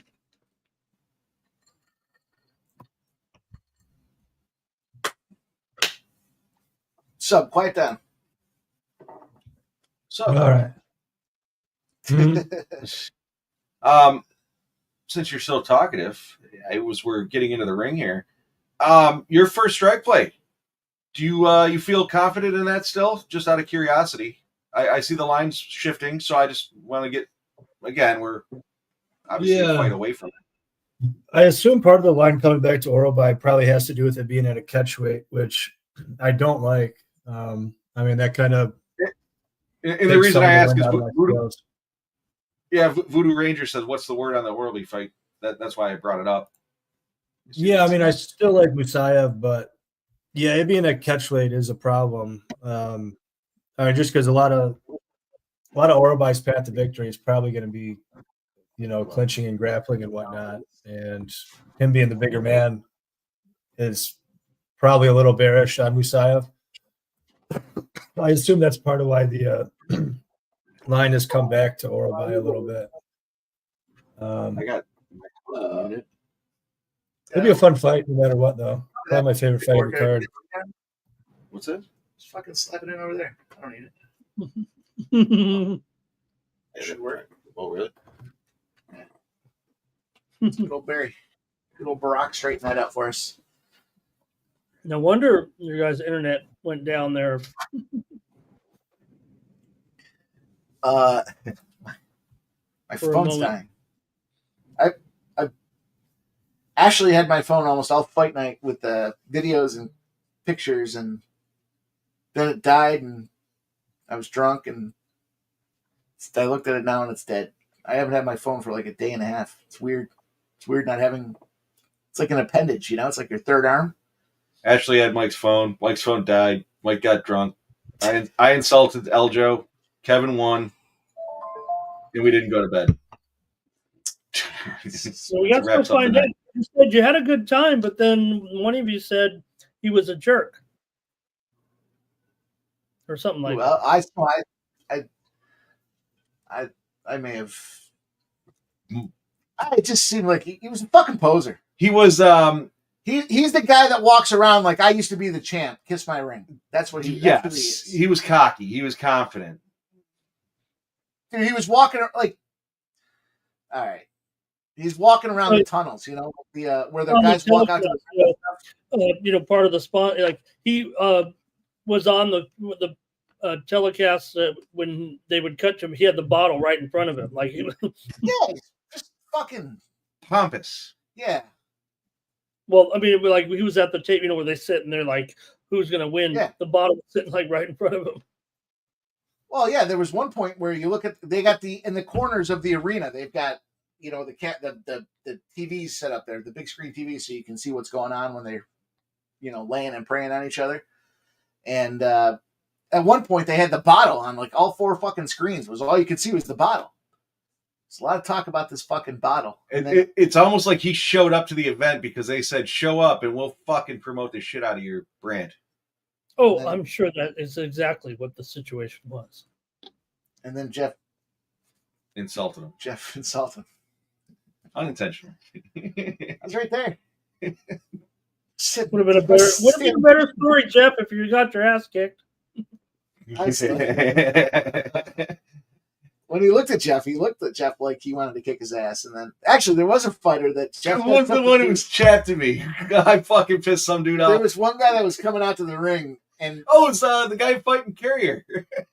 He looked at Jeff, and I was like, "Whoa, that was a fucking death stare right there." I felt that one.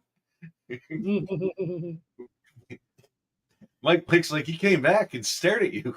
He stopped. I remember I said, I was like, I think he just came back to say something. Well, I saw the oh God, what was the guy's Jeff? I thought maybe our next fighter there was going to be Hassanov. Wasn't it Hassanov that you had the picture with that I saw? Oh, that dude's a beast. Yeah. Dude, that dude is literally you probably saw the fight, obviously. You fucking whooped that dude. He came over. I put my arm around him. I was saying to Mike, I can't believe how sweaty that fucker is. I can't believe these fighters can get submissions in with a guy that sweaty. Oh, it was disgusting.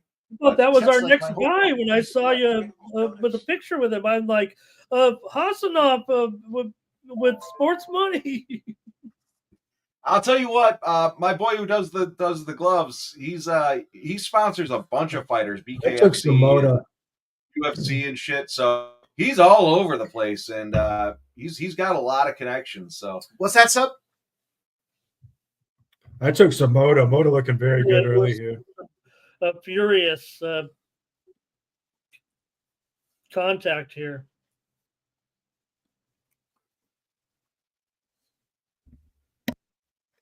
Mota's really going after this guy.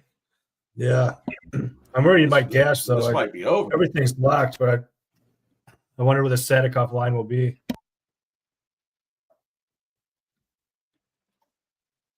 There's our new guy. You better get him, Jeff. There he is. See the sports money there. Armand Hassanov. He's 3-0. We can I look a lot fatter than I am. My back's bent over the rail there. That's a sweaty motherfucker. I'll tell you what, he whoops the ass stuff. That was a good pick, dude. Looks like we can reach out guy. to that dude. Fun guy. Oh, it's great. They're walking down the aisle, and obviously there's only so many people there that are they're slapping their hands, and looked over at him. I don't even know if he spoke English. I was like, picture. He's like, yeah. He shook his head, yeah. You go to an event, you got to sit in a fucking seat, right? Like you go to these events, you got an assigned seat. Mm-hmm. We had probably the media area was probably 40 by 40, maybe more, maybe bigger, 40 feet by 40 feet or bigger. Just wide open area, tables, chairs, fucking sit down, stand. Everyone's supposed to be sitting down during the fights. We're standing up, watching them, hanging out. It was good. It's a cool experience.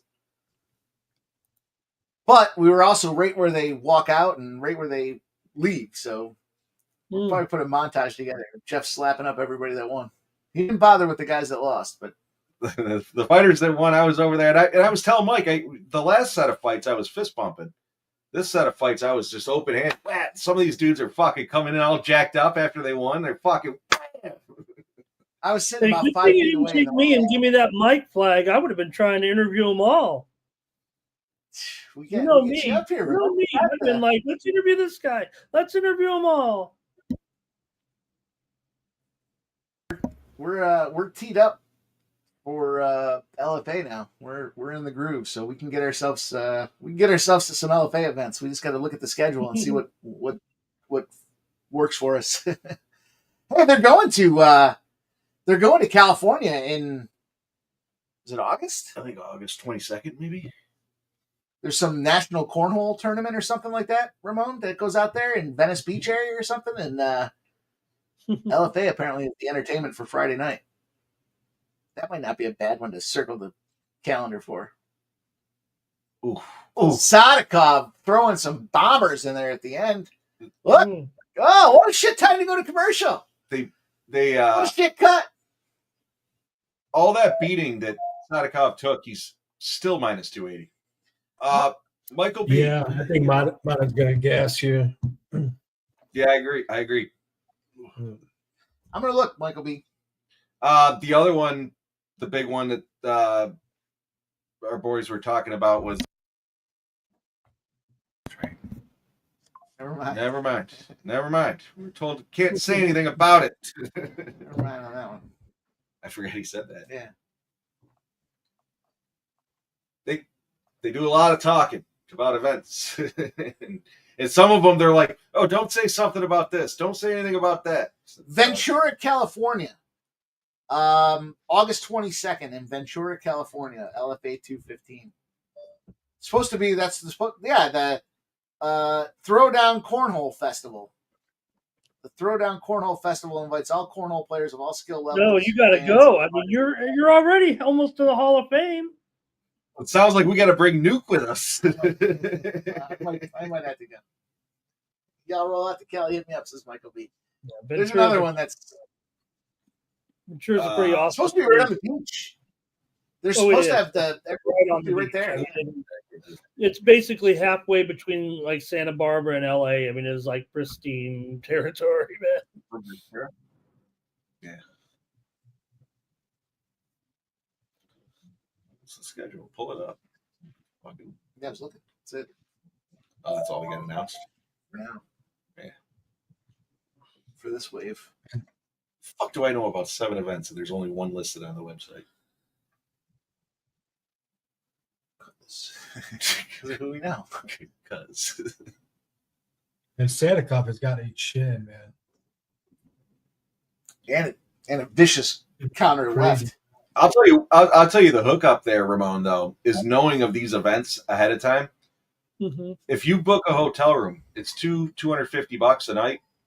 As soon as they drop the event, $600 a night.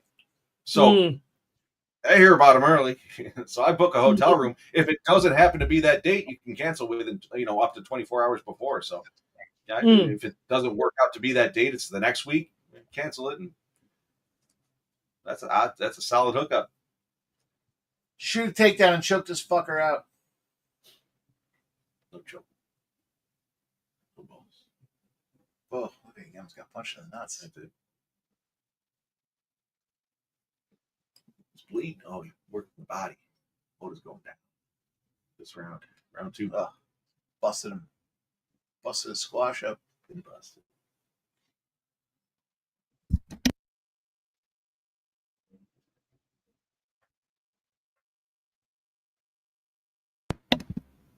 Pretty good fun. Pretty good action here. Yep, Michael said it too.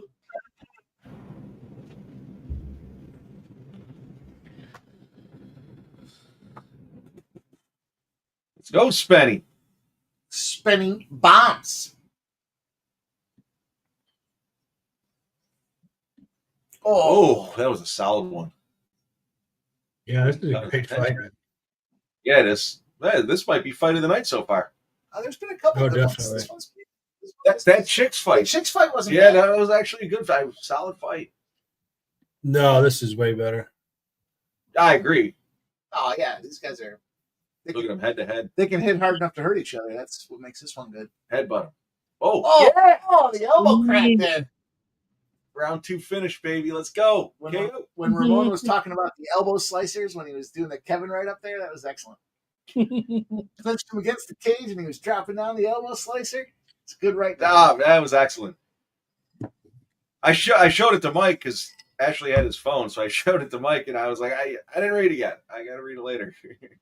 Well, I know they saw it. I put it on one of the bottom, even if I had some typos in there. And I originally kept thinking of welterweight. I don't know why I was thinking that, but he was, I fixed it later on to lightweight. And then I tried to update the time of the fight on X, and I made too many edits. So I don't have one perfect version of the story out there, but hopefully Kevin saw it too, and hopefully he can make something, because there's not people writing those smaller, there's no big time media coverage there. So hopefully he saw that.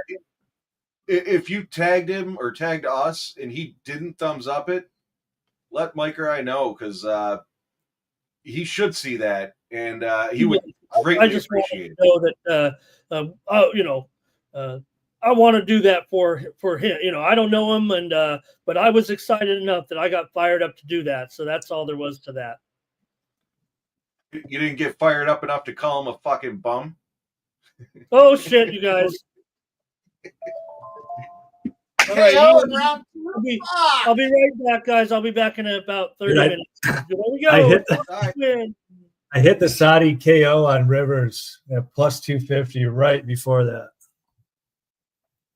I hit it pre-flop. I can't believe the fight went that late, man. I mean, that was Sadikov KO and Sadikov KO round 2, baby. That was great. Yes, Mike, round a video.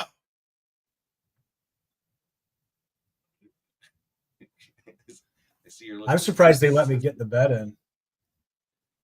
Actually, it's pronounced Miliwake, which is Algonquin for the good land. Oh, they didn't. Is correct.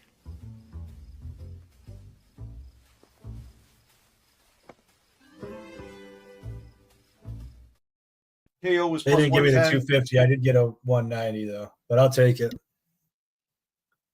Oh yeah. The Sadikov KO was plus 110. The Sadikov KO round 2 was plus 500. Yeah, nice.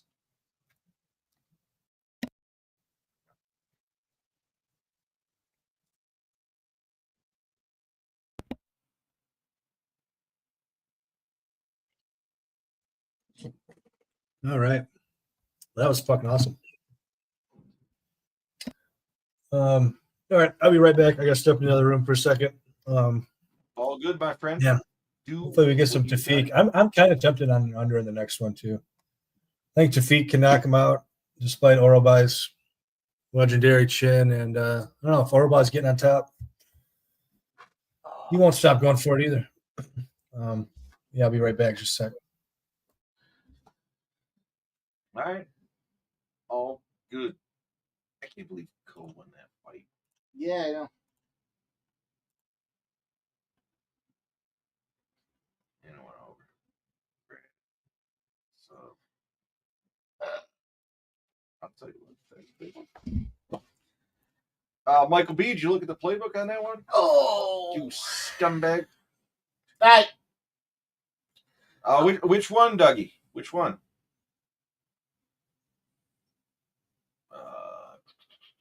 I'm sorry, I haven't been keeping up, but Spenny's clogging up the chat. Was round 2 KO that I had given out already.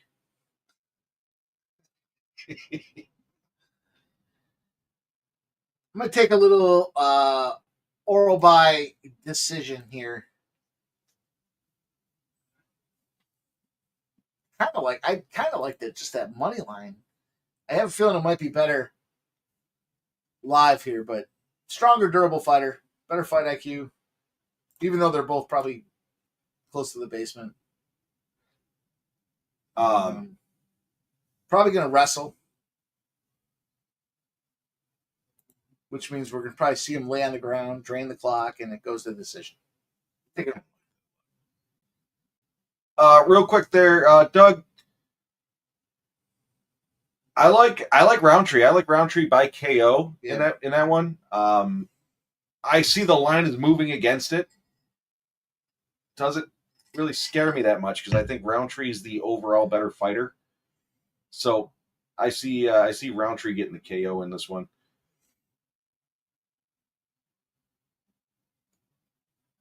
Nicholas Handy likes oral round 2-3 and decision. Fight to go plus 110. That's not a bad prop. What? Fight to go the distance. Let's go, Dougie. Let's go, baby. Orally? Oral rounds 2, 3, and decision. So the fight to happen. Is that what is that? Minus 10,000? What line did you get that at, Nicholas? I think you get them all. Taking them to win round 2, win round 3, and round decision. I Wait, think. I thought you said parlay. Or I don't think you can parlay that.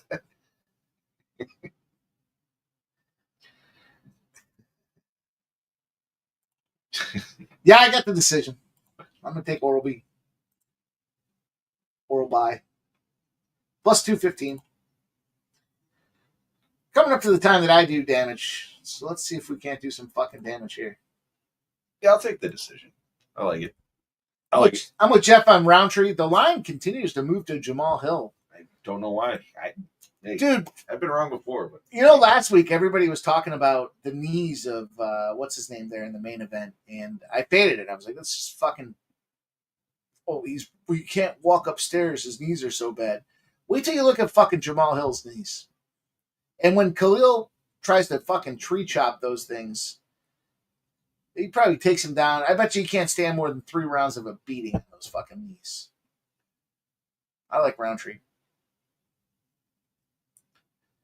Fiziev Bahamunez. oh baby. There you go. Oh, yeah. There you go. That's There you go, nothing. doggy. I'll tell you what, Doug. Wait. Continue to wait. Wait for this public to dummy that lineup. You could get a better number, more than likely, right before the fight. This line might shoot towards Hill as it's been. What's it at now? Hill's minus 125. It was a pick 'em. I think Roundtree was the favorite at one point. So it's at plus 105. You might actually be able to snag this at plus 115 or so. So you might get a better number if you wait.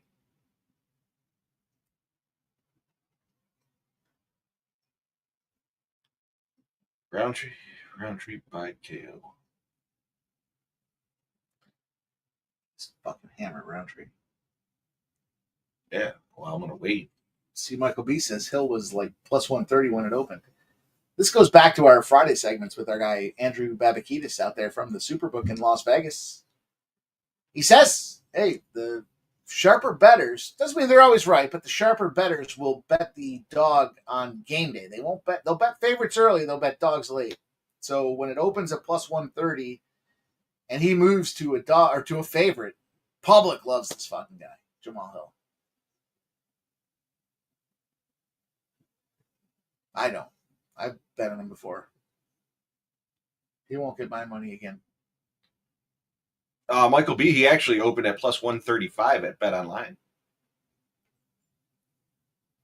That makes a difference to you. But you gave us the Red X report, which is fantastic. What's Red X got going on here? You got anything in this one? Who? Red X. Michael B, he's got the report. I think Michael B's got a separate tab for Red X.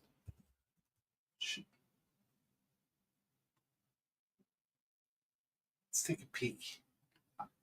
He's got Jamahal Hill. He's got Jamahal Hill by decision. Perfect. Fuck you, Michael B. I got it written down. If I had a pen next to me, I'd star it. He's got Fiziev Bahamunez goes the distance. I was just pointing out you're factually incorrect, Michael B. Scumbag. You're not a shitbag like some, but you're a scumbag. Red X report. Fiziev goes. The Red X report is in. Goes the distance. What is the bottom limited side of things? Because I like him. Where's he at? Yeah. Tofik Musayev, the old Brazilian Jiu-Jitsu blue belt, 22-5. Got the old Venom gear on. Looks to me like he's got good cardio and he's thinking he's going to lose by decision. And here's Orlby.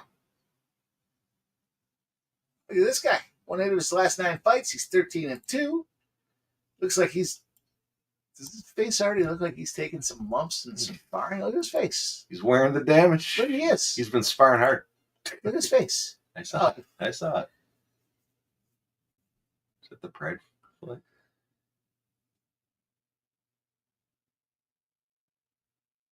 Huh. On our way. On our way, we've got 4 fights left. B says the shots don't count. There ain't no star.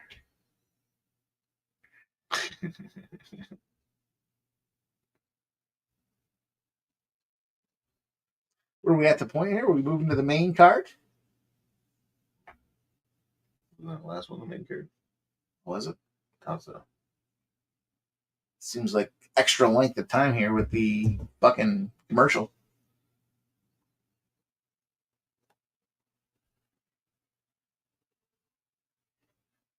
I agree, Voodoo. How is he going to win it, though? That's the question.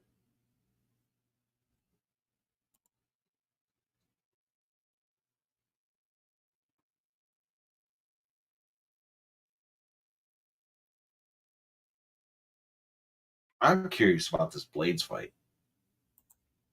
Blades has not looked like himself the last couple of fights. Razor blades? I like razor blades. So do I. But he hasn't looked like himself. That's what scares me a little bit.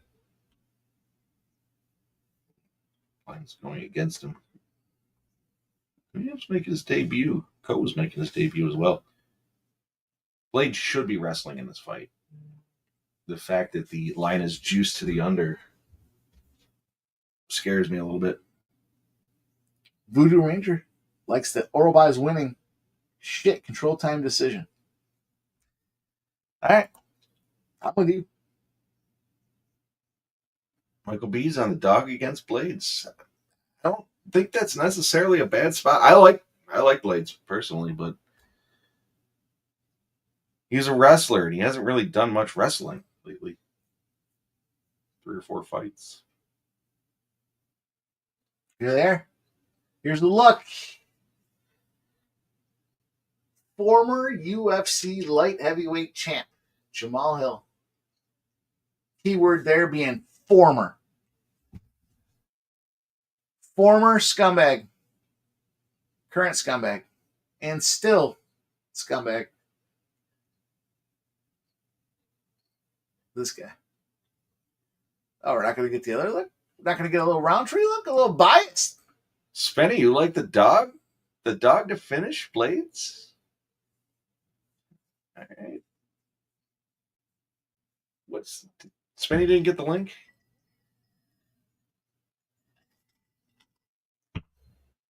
Since spending a lot of links. Spenny's a scumbag. He's not allowed to come on stream with us anymore. Spenny's girl shut him down. I don't know.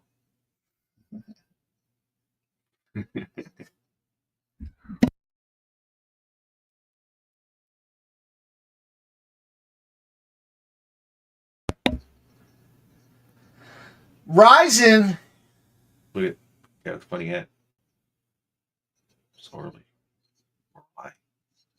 His head like a drum.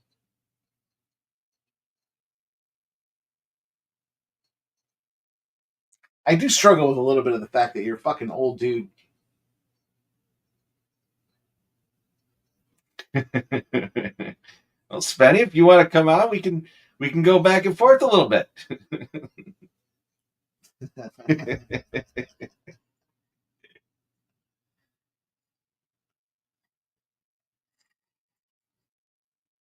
You know, I'm just playing around.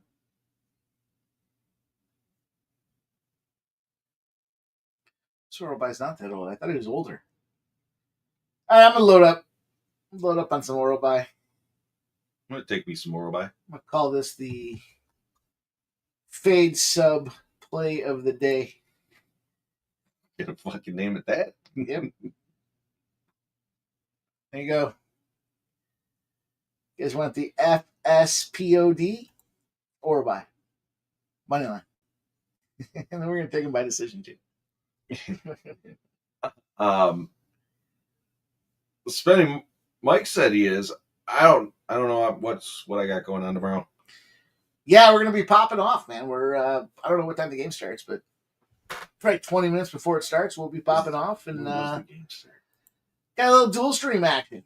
Sports Money, Razor Sharp Picks crew. We'll be Sports Money crew and Razor Sharp Picks. We'll be doing what we do. Crew of one.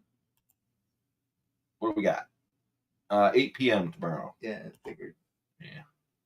Why don't they fucking do it at like 3? Like, Games at 8, suspending. Yeah, we'll probably go 7:30, quarter 7. I would imagine probably closer to 7:30 ish. Spenny, they moved the game to Thursday. Load management got into play. They're gonna take a week off before they play Game 7. Everyone agreed. Load management's best for the game. Hey, we might get a Spenny sighting. Spenny sighting on Sunday night basketball. Michael B says the dog is biting. Is that the Pacers? Are the Pacers biting? Thunder looked like shit. Thunder had the lowest points scored all season that last game. That's a fun fact. Mr. Thundermaker's going to bark some fire. Well, Spenny, when you have time for us, you come along and you got the link. Typical Canadian golfing in the summer. Spring? Summer? Look at Nicholas Andy. Likes a little oral split. Oral spit. It's not a bad look. Oh, we fucking hammered Game 6. I'll tell you what, we've been dialed in on these. If you guys have been, I know a lot of you guys have all been there watching live. It's no joke, man. These first half, these fucking third quarter. We didn't get the third quarter of the last game, in all fairness, but first halves, full games, even live player props. Oh, You got any MLB? Asks Mitch. yeah, I didn't spend a ton of time looking at anything today.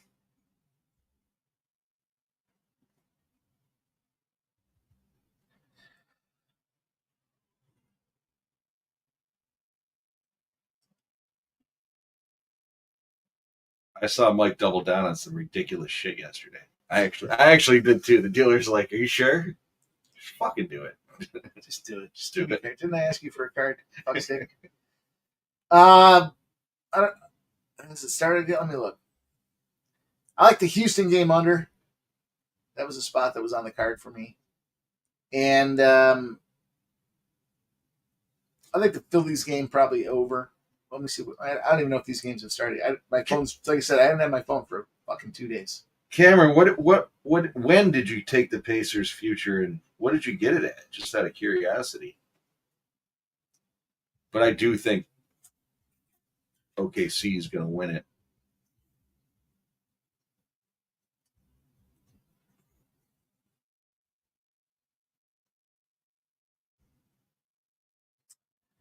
All right, we're rolling up, fellas.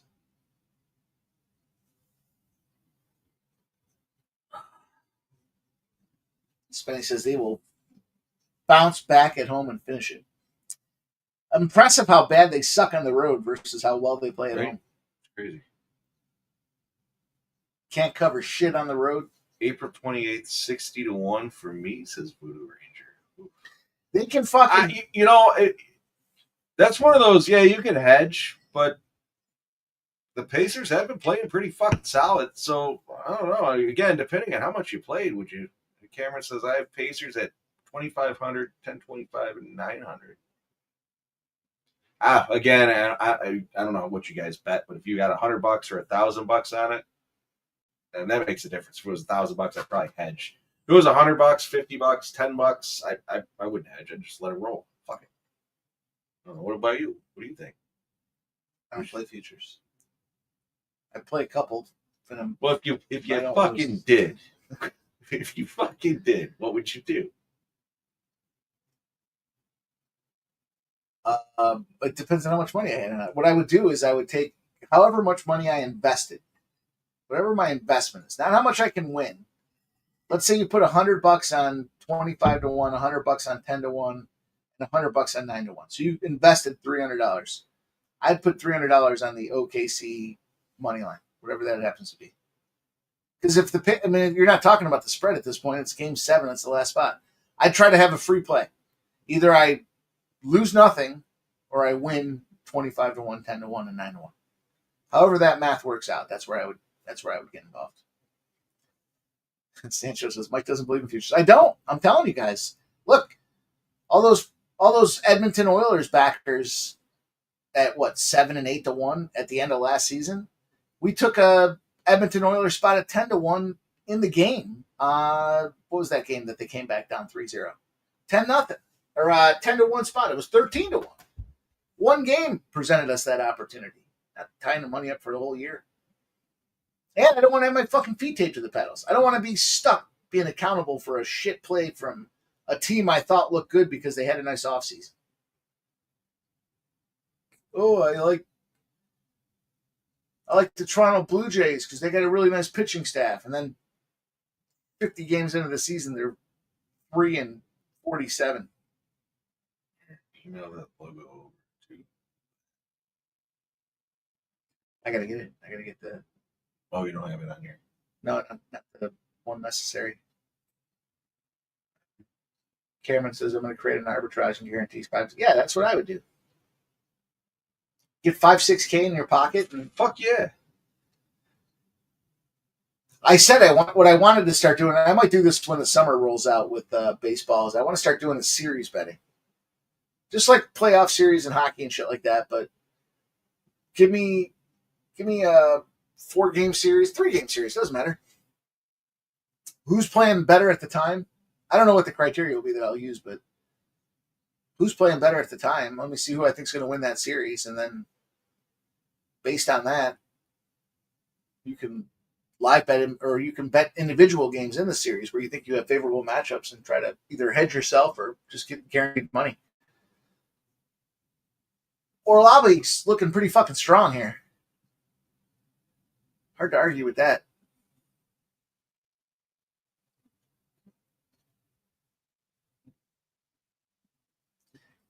Dougie Wise says, fellas, how about the Lakers selling for $10 billion? Dude, you gotta watch. If you haven't watched the series is called Showtime. It's an HBO series. It's pretty awesome. It's the intersection of when Jerry Buss buys the Lakers mixed with when they draft Magic Johnson. And so Magic Johnson's a rookie and Jerry Buss is a rookie owner, and they're kind of going through the evolution together. It's a great series. Yeah, well, they spent 50. Was it? It wasn't just that they got the Lakers; they got the fucking Kings as well, didn't they? They got the Kings and the fucking Forum. It was a tri-banger. It wasn't just one team with the Lakers. They got the whole package, and it was what? I can't remember the exact number. $60 million or something like that. So in you can look and see like he had to overfinance. Jerry had to overfinance, or Bust had to overfinance that program to get the team, and then you get the whole package. You get the whole fucking Kings process, the Forum process, and that show's a good show though. Go check that out. Voodoo 245, 244, 243, 242. Ooh, stuck a fist in there.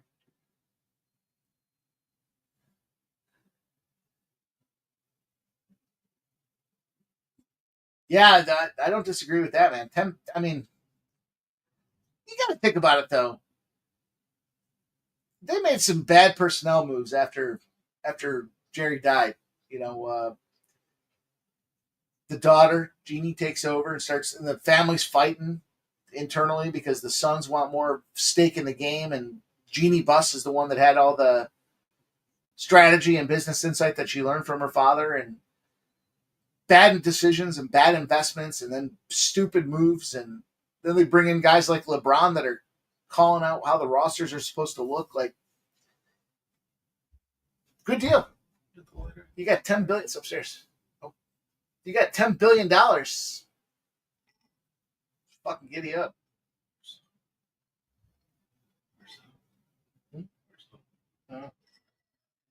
You good? If I fill this up and fill these up. I don't know what Jeannie's doing over there, but It's a hell of a cap. no, it just goes back. I mean, a lot of people have talked about it. Bus was a real estate developer, right? So his money was made in real estate. I don't know, Nicholas Handy. He said he was going to be back. Let's see if he comes back. His name is Sub. He's got a club. Back. No. I think so too, Sancho. Curtis Blade's going to beat the shit out of him. I think so too.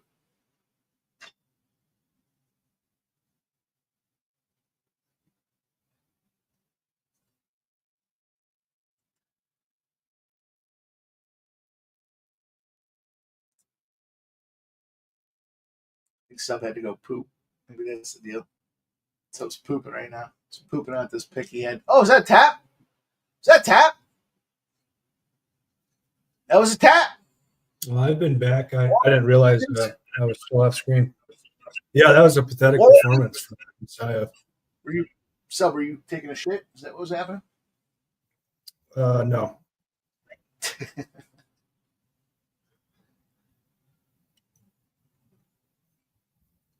Orva.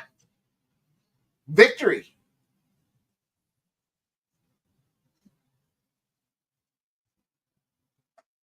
I'll take it. I needed that one. The FSPOD cashed, so What's that? the FSPOD cashed. The SFPOD? The What's that? FSPOD. The fade sub play of the day. Orva. Oh, cool, dude. You should go fuck yourself, Mike. I know, dude. I know. Where were you? We missed you. Let's talk some I was fights. gone for like 2 minutes. I was back for the whole round. I thought I turned my screen back on. I didn't realize it was off. Talk to us about this fight here. Talk me off of Razor Blades. Am I doing something stupid with Razor Blades here? I think he should be a big favorite too. I don't know. I know sharp people on Kanaev. I don't really see it.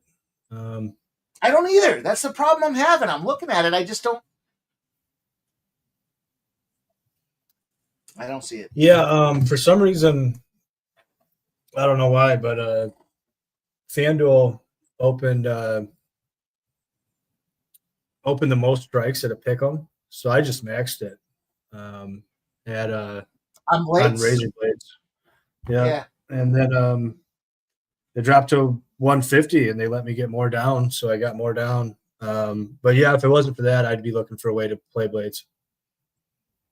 I mean, when I was looking at this fight the other day, I was thinking Blades can get knocked out. There's no doubt about it, right? Like we've seen some ugly spots there where I don't know what happens that he just can find himself exposed. And Kanaev probably only path to victory is the KO, but doesn't it just seem like there's just more options for Blades here? Even if he doesn't KO or is sub, even if it goes deep. I mean, I know he's a price tag at minus 258. That's the thing that's got me kind of on the fence here is do I want to pay this price tag for Curtis Razor Blades? Yeah, I mean, that's the tricky part. But, I mean, I think Blades is, quite frankly, the better striker. Yeah.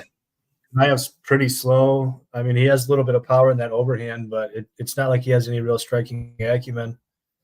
And Blades is the better wrestler. I think maybe Kanaev could, he's good in the clinch. Maybe he could hold Blades up against the fence, but that's a pretty tall task. So I don't really understand the Kanaev love. Kanaev has some good wins on his record, Henan Ferreira and whatnot, but he was on like all the steroids back then. He looked like a completely different person, and now he's like a fat tub of lard. So I don't really I don't really understand the love for Kanaev.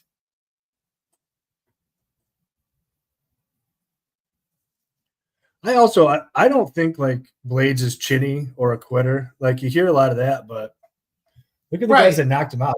It's Francis Ngannou, Tom Aspinall, Sergey Pavlovich. Like those are like the hardest hitters of the last decade in the heavyweight division. Like Kunaev's not in that same class, you know, he's quite a bit different. Yeah, see, I agree with that. I think that makes a lot of sense. You know, the problem I'm struggling with here is I'm looking at the 2.5 rounds. Like, is this sub? Tell me, does this feel like it's a contender for the one? We've got this KO shit going on in the stratosphere here. Kanaev, Blades. The under 2.5 is juiced at minus 145 now. But do we look at a Blades decision spot at plus 225 and think everyone loves this guy to knock him out? Look, Blades KO is plus 130. Kunaev KO is plus 500. Is there any reason this can't go to the deep waters and we see the judges roll some scorecards? Yeah, if Blades is getting on top, it'll be sweaty. But yeah, I would probably go over sooner than under. I mean, Blades isn't like a huge knockout puncher in his own right, you know. So I think, yeah, I mean, I think it's probably pretty likely like a grinding match or a match at distance where I think both favor the over. I would definitely go over sooner than under. All right, you talked me into it. I'm going to go to I'm glad we were able to talk this out. I'm going to go Blades by decision plus 225. I'm going to go Blades over 2.5 rounds at plus 114. We're getting down to the spot where we're going to start making some big bets. And this is going to be 2 big bets for me, Sub. What do you think? What do you think about that process of delineation here? So what are you doing over in Blades decision? I'm going to go over 2.5 rounds at plus 114, and I'm going to take Blades by decision at what I say it was plus 225 or something like that. Yeah, 225. Yeah, I like think he's got a chance? You think Kanaev's going to get knocked out?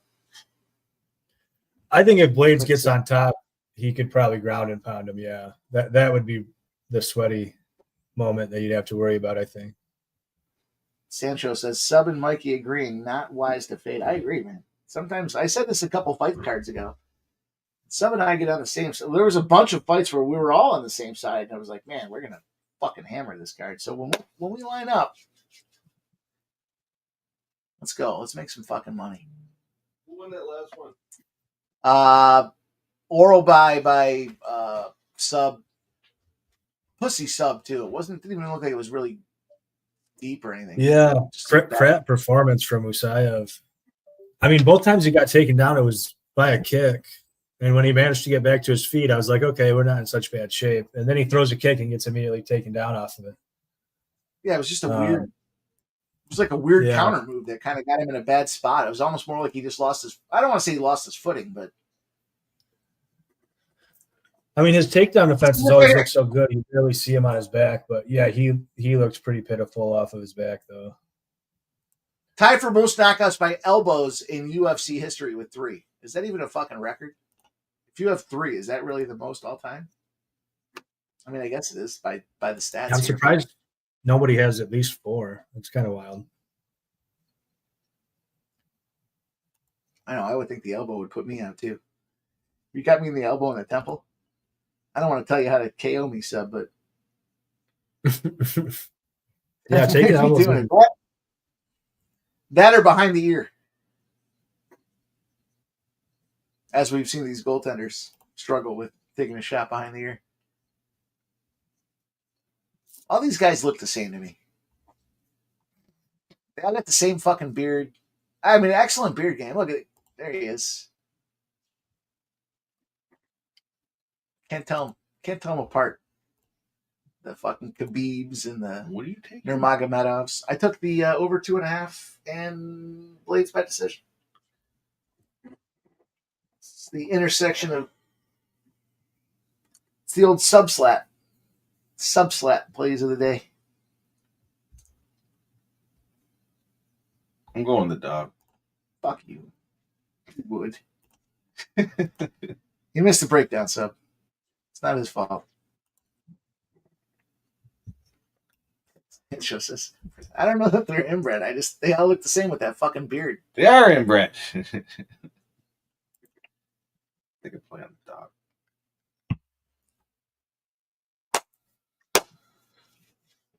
Sucks too, because I like Blades, but fuck him. I don't know why you say that. He hasn't looked the same in the last 3 to 4 fights. I don't know. You missed the break. Like what fight do you think he looked off? That's a good question. Oh, hang on. Let me pull it up.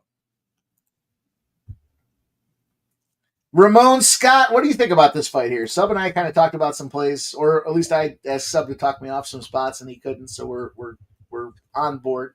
Well, I know since you are a subscriber to my picks, you know that I was on Orlabai there by decision. I'm on Blades by decision here in this one. All right. Yeah, I'm going Blades by decision. I didn't hear what you guys even said, so I'm sorry if I step it on anybody with the pick here, but you asked. No, you're aligning perfectly with us, Ramon. Yep. I just had to run and tape a show, but I got to tell you real quick before I know we got a minute here. I don't know if everybody's got their pick in, but sure glad you have our Sports Money channel covered, Mike, because Ramon had the thing happen to him that happens to everybody every few years. Someone stole my credit card number and tried to run up a bunch of charges, and I had to cancel it. So all the renewals, really? you know when you get someone's, it doesn't happen to everybody that you go and give your card probably to some fast food joint and they probably swipe it or something, and you have to order a new card, right? So the thing that sucks about that is you got to enter it into everything that you subscribe to or purchase, right, in your phone or whatever. You got to put the credit card back in. So I'm having a shitty weekend having to do that because the card just came in.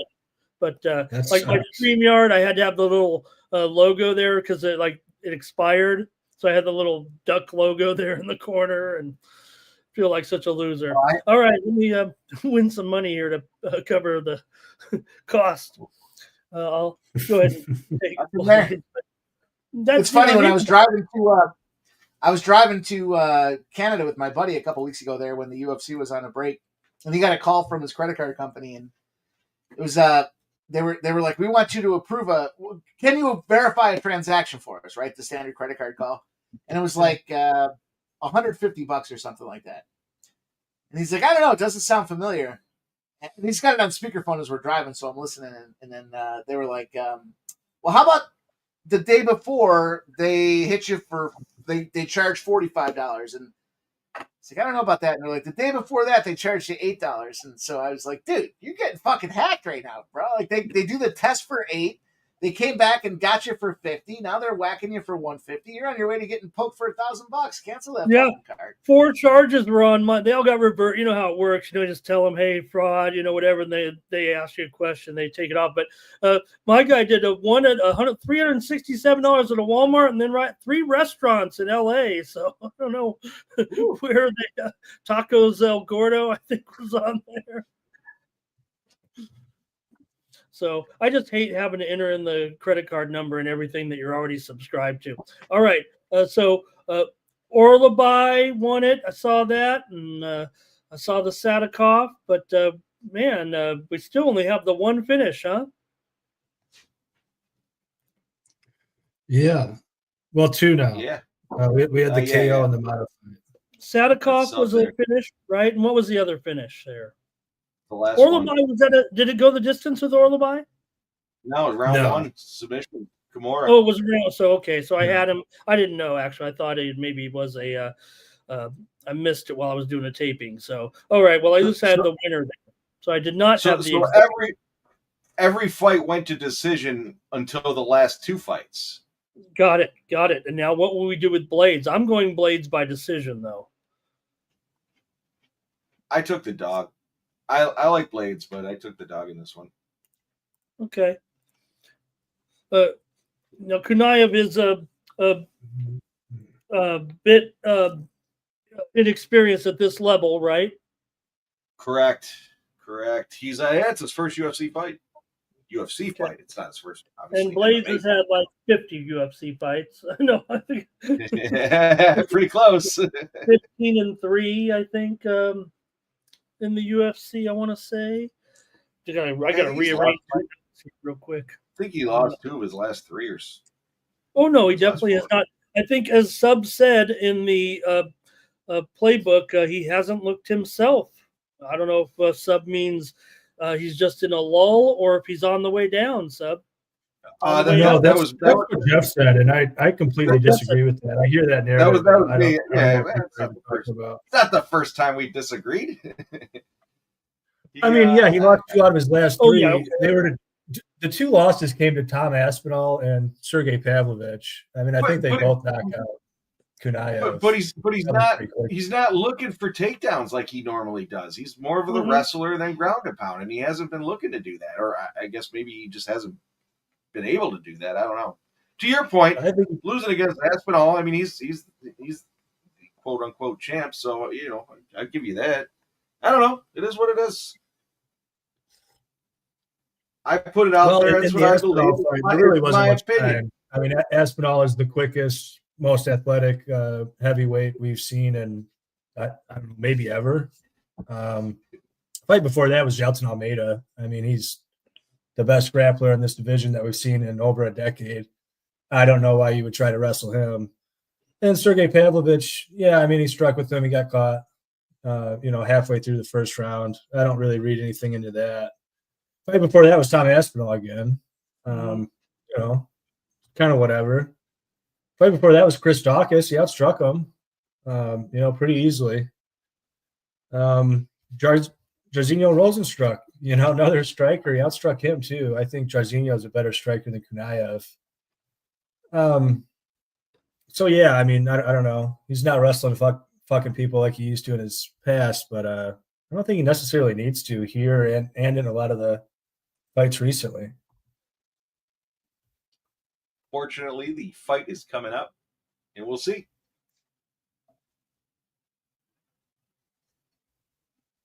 Got Fleetwood with a 1-stroke lead now. He's 4 under through 11. We got Henley, who's 8 under through 15.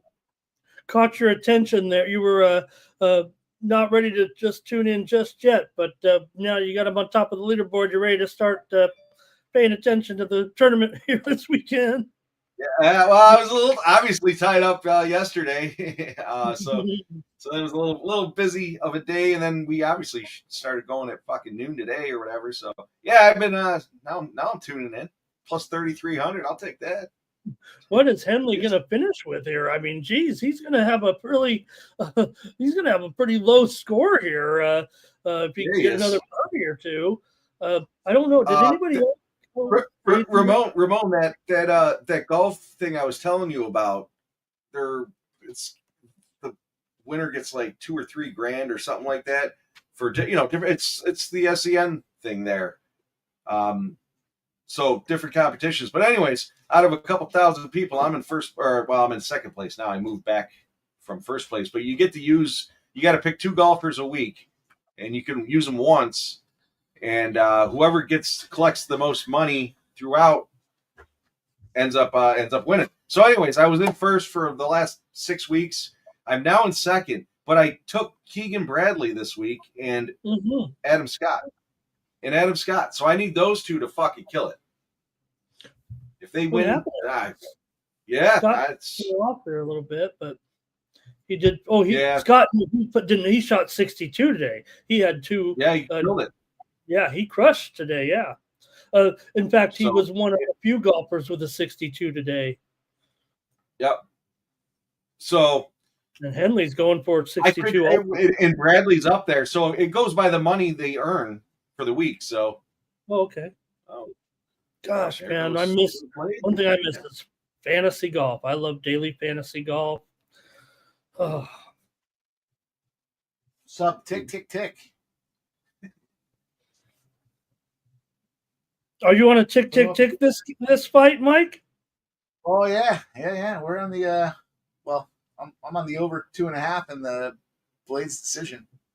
Okay, I've got a super premium on the over here on the over as well. Ooh, that's great. Let's go. Let's go, Sub. Make Sub me Club. feel pretty good about that. Yeah. 3 of us like it anyways. I don't know if we ever had a full UNAM spot ever anyways. Yeah, I we didn't take a probably- total. I'm just trying to hold my own here with you guys. Two So this is what I was warnings saying, though, like- already. They really need to start taking points for that crap. Less warning, more fucking serious action behind it, right? Yeah, seriously. It's like I know I joke about it and I say like round 1 I'd fence grab, round 2 I'd dick kick, round 3 I'd eye poke, but you can do them all and get a warning. It's no big deal. Yeah, you might be labeled a dirty fighter, I guess, but if you're winning, who cares? Nobody's going to take a fight against you. Well, they don't have a choice at some point. Yeah, somebody's got The matchmakers are calling you up saying you want to fight this guy. What are you gonna say? No, he No, I grabs want the to fight cage, somebody else. grabs the cage and he pokes your eyeballs. If the fight makers call 15 different people and everyone says, no, I don't want to fight that dirtbag. You do. Dirtbag's out.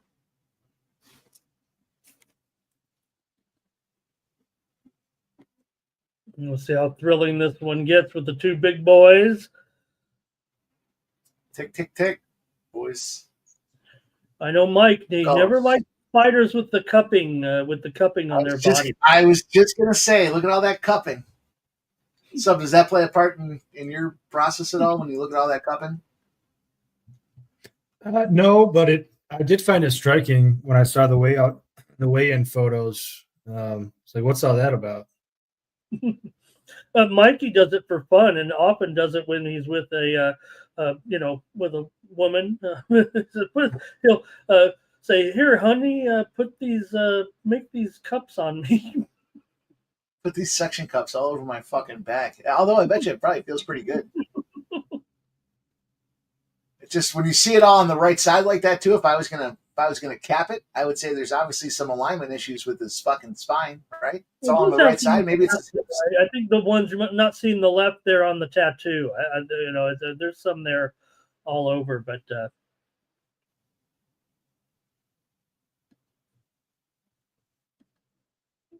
we used to do that as a kid, but we'd use like a plunger or something. I don't know what we do. I don't think we use that, but you know what I mean.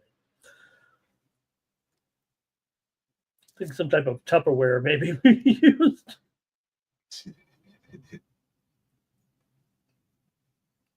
Nobody even knows what that is. Tupperware is. Tupperware. Hey, guess who hit a home run today here just moments ago? Devers home run for the Giants against the Red Sox for Devers. 2-run Good for shot. Nothing. Boston. The Giants, I mean. I can't even do it right. Giants. And Atlanta leads Miami 1-0. Did you guys see what I sent there to the group message there, Sub? Or I'll be low-key cute from Henry Sejudo. The fuck you sent? I'm going to get you one of those hats. Said Sports money real photo. It's weird. Real weird. It's weird, Sub. Yeah.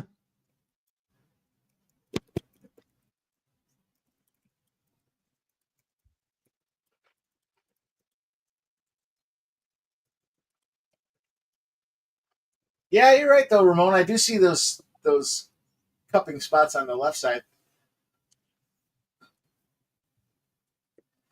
All right, boys. 1 round down. Let's go.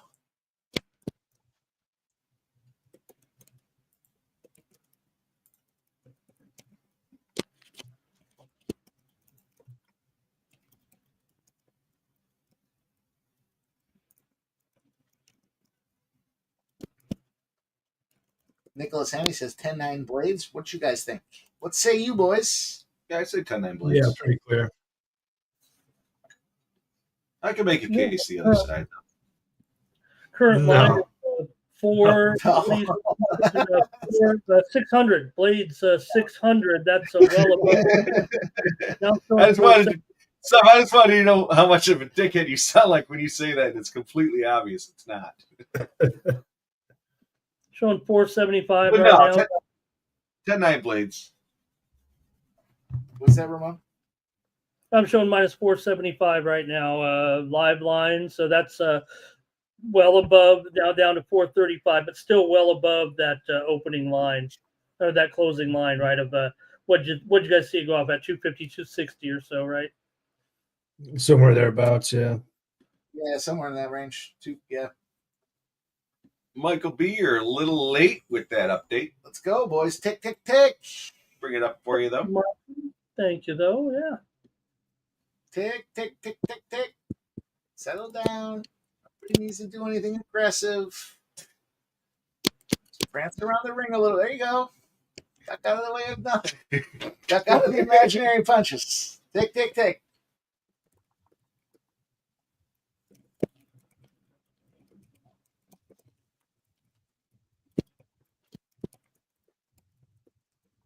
Oh, nice elbow.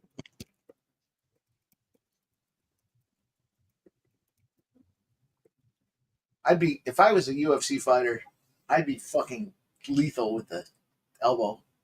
I'd be the stepping elbow. Yeah. I'd have like 6 different elbow moves. Yeah. 12-6. I'd be a 12-6 specialist. There's some cupping on Kunaev too.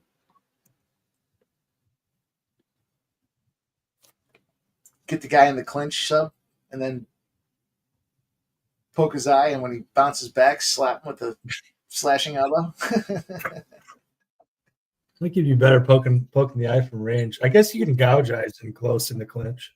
Can I have give him a good right hand there? Ooh, he just missed an uppercut, too. Yeah, deep Better watch shots. Please, Wanna better take a watch little- out. I want to take a little taste on Kunaev here. You think at range, huh, sub? I guess I never thought about the range that I'd have to be at. I didn't hear you guys break down. Or just talking about the eye poke. Sub says he thinks he'd be better poking the eye from range. I said, I'd want. That's a hell of a look. That's a sharp look, I son. never thought about that. I'd like to get in, grapple, and fucking stab him and whack him, but it seems like at range you lose the counterplay. You know, like you poked him, and when he recoils, there's not a lot of Beat room him to up. clip him.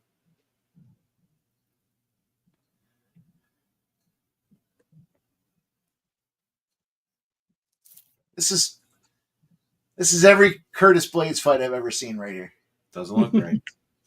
Fucking And you've seen takes a few couple of whacks. Oh yeah, takes a few whacks. Still looks big. Oh, Sub, was the I big have, boxing match the Yafai Rodriguez match or later on? Because that That Rodriguez one, yeah, that should just be starting, right? starting in right about now, as a matter of fact. Oh, nice. Open a window for that. where we got, sub? Yafai minus 500 mostly against Francisco Rodriguez Jr. Mike. Yeah, you it guys should be a like fun Blades? match. He's plus 150 right now. Get him. Uh-oh. What was the play on that Rodriguez EFI spot? Just the money line, but the KO is probably tempting too. I just didn't think the For KO was EFI? quite big enough. What's that? For EFI? Yafai, he's the interim flyweight champion coming into this one. But we know Rodriguez, he's been around the block. This guy fights every chance he gets. Yeah. All right. It's, Yeah, Rodriguez definitely has a bit more tread on the tires. He's got good volume and footwork. His defense is terrible. And he really hasn't fought the level of competition that Rodriguez has. Covering it all here today. Ooh. Give you guys a little boxing. I'll tell. Smash shots. I'm not watching though, so I'm gonna need some updates. Come on, Blades. See, it's like he looks like he's getting touched up, and then he looks labored and tired. Yeah, good thing you can take. Almost like he doesn't look the same as he used to in the last 3 or 4 fights.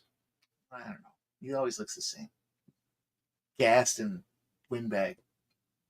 Unless he's on top ground and pounding, he's not doing shit. And he can't. Rodriguez been off to a stuck good start here. Let's go. Dougie says do the Reds have a good closer? I think that's what the manager is asking for the Reds as well. Yeah. The GM's probably looking for a good closer. Yeah. Diaz was the man, but he got sent down, and now they've been going with Pagan, I think. So,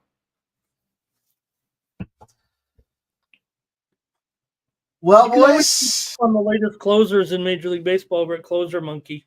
That's a real thing.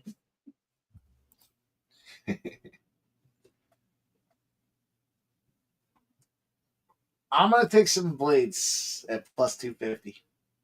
And Nolan Arenado, just as we said it, has just hit a game-tying home run here in the bottom of the 9th inning to tie the game at 5. So close that. Nick says that Pagan's a great closer. I'm sorry, I didn't mean to say that it was just a game-tying home run by Arenado. Pagan is, I think, Nick, come on. He's got a busted snorkel, Spenny.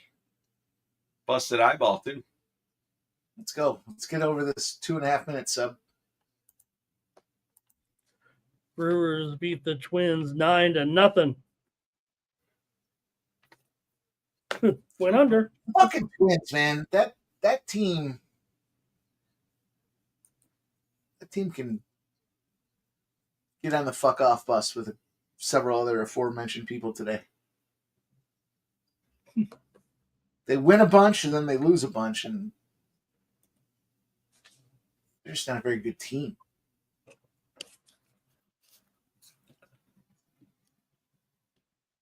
I agree. Tie ball game.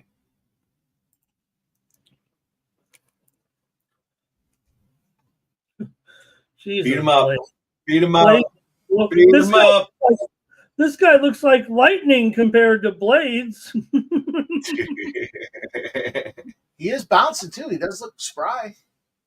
Hey, Big when you want your dad bod belly bouncing, that's what you want it to look like, at least, right there. Yeah. You want a little athletic. I call it an athletic jiggle. The athletic wiggle.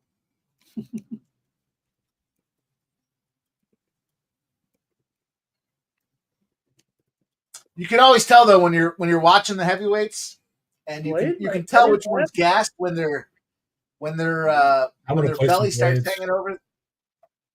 I took them at plus 500. Yeah, Blades is a weight me kid too. at least, right? Blades is got a little bit of something. When these going, heavyweights, when their belly starts folding over their trunks, they're gassed. They can't hold that belly in anymore. They're just fucking. They're letting it all hang out. When you see that, you want to fade. If Blades gets him down here, it's his fight because he's going to ride it out. If he does not get him down, who's all that blood on the leg from? Blades. Is that Blades? Yeah, blood? look at him. He's leaking out his elbow too. It's bleeding everywhere. Busted up. All right, boys, we're gonna sub club. Catch our over 2.5. Really tired. I mean, they both are to a point, but Let's go. Nice work, boys. I missed the breakdown. Sub and I talked it out. It was an excellent. Are we there yet? 2.5ers? Yeah, we cashed the over All 2.5. right. Oh, That was plus money look at too. him grabbing the fence. Plus 114. Nice job. Sub Cheers, Inter Sub. came back to beat the team from Japan, your Wawa Reds, 2-1. Couple goals in the second half, but they didn't cover the handicap line again. These top teams. No, they didn't.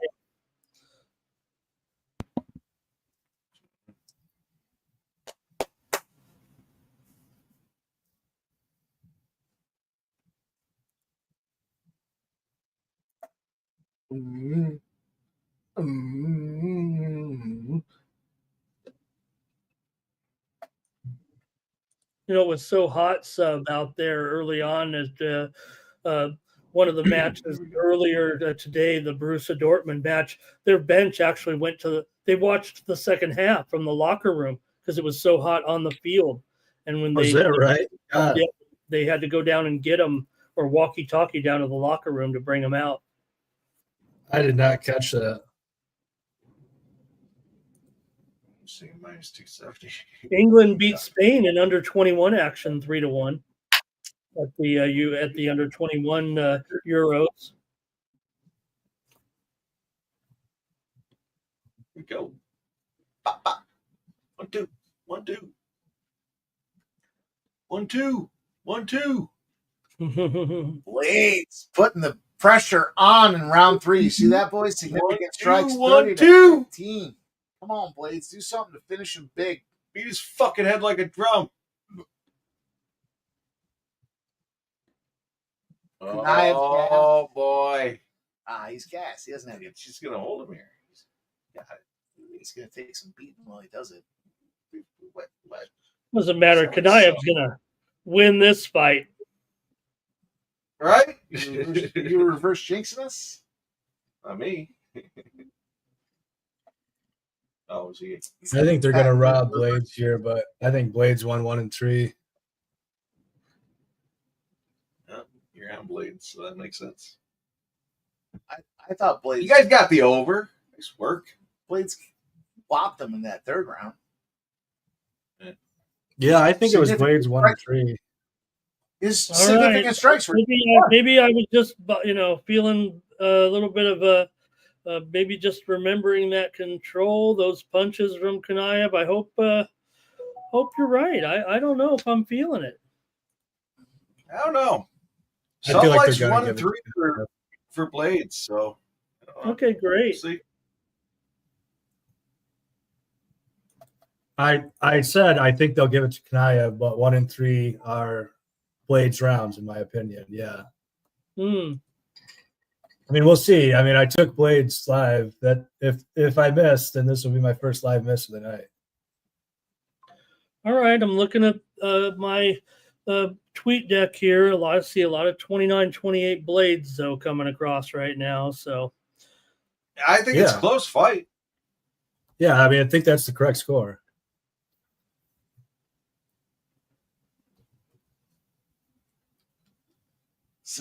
I love it. We're all gamblers. We're all watching it. Everyone's got their opinion on how it worked out. That makes it fun. There are, however, 3 official opinions that count.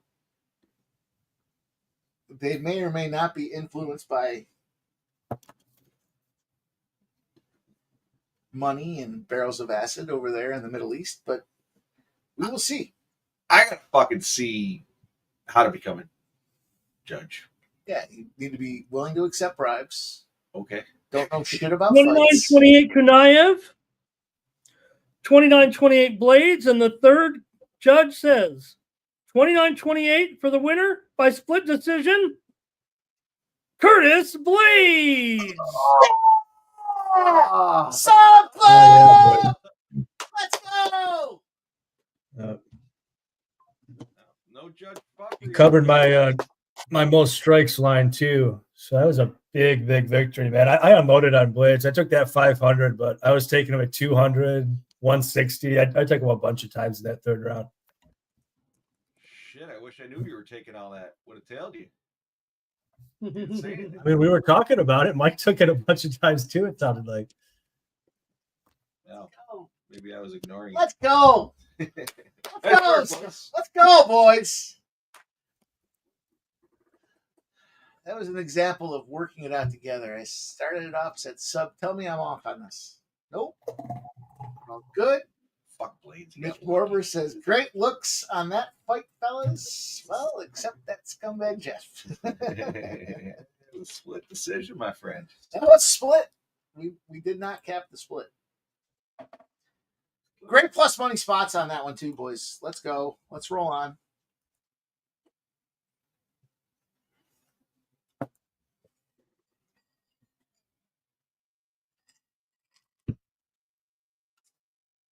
I don't like this next fight. I don't really have.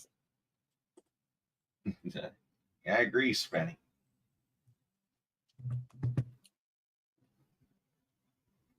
Yeah, it's all good, Mitch. I'm not mad. I get it. Hey, I'll lose the fight. I think it was Mad about pretty it. clear, Blades, honestly. I think the 29-28 Kunaya was pretty generous to him.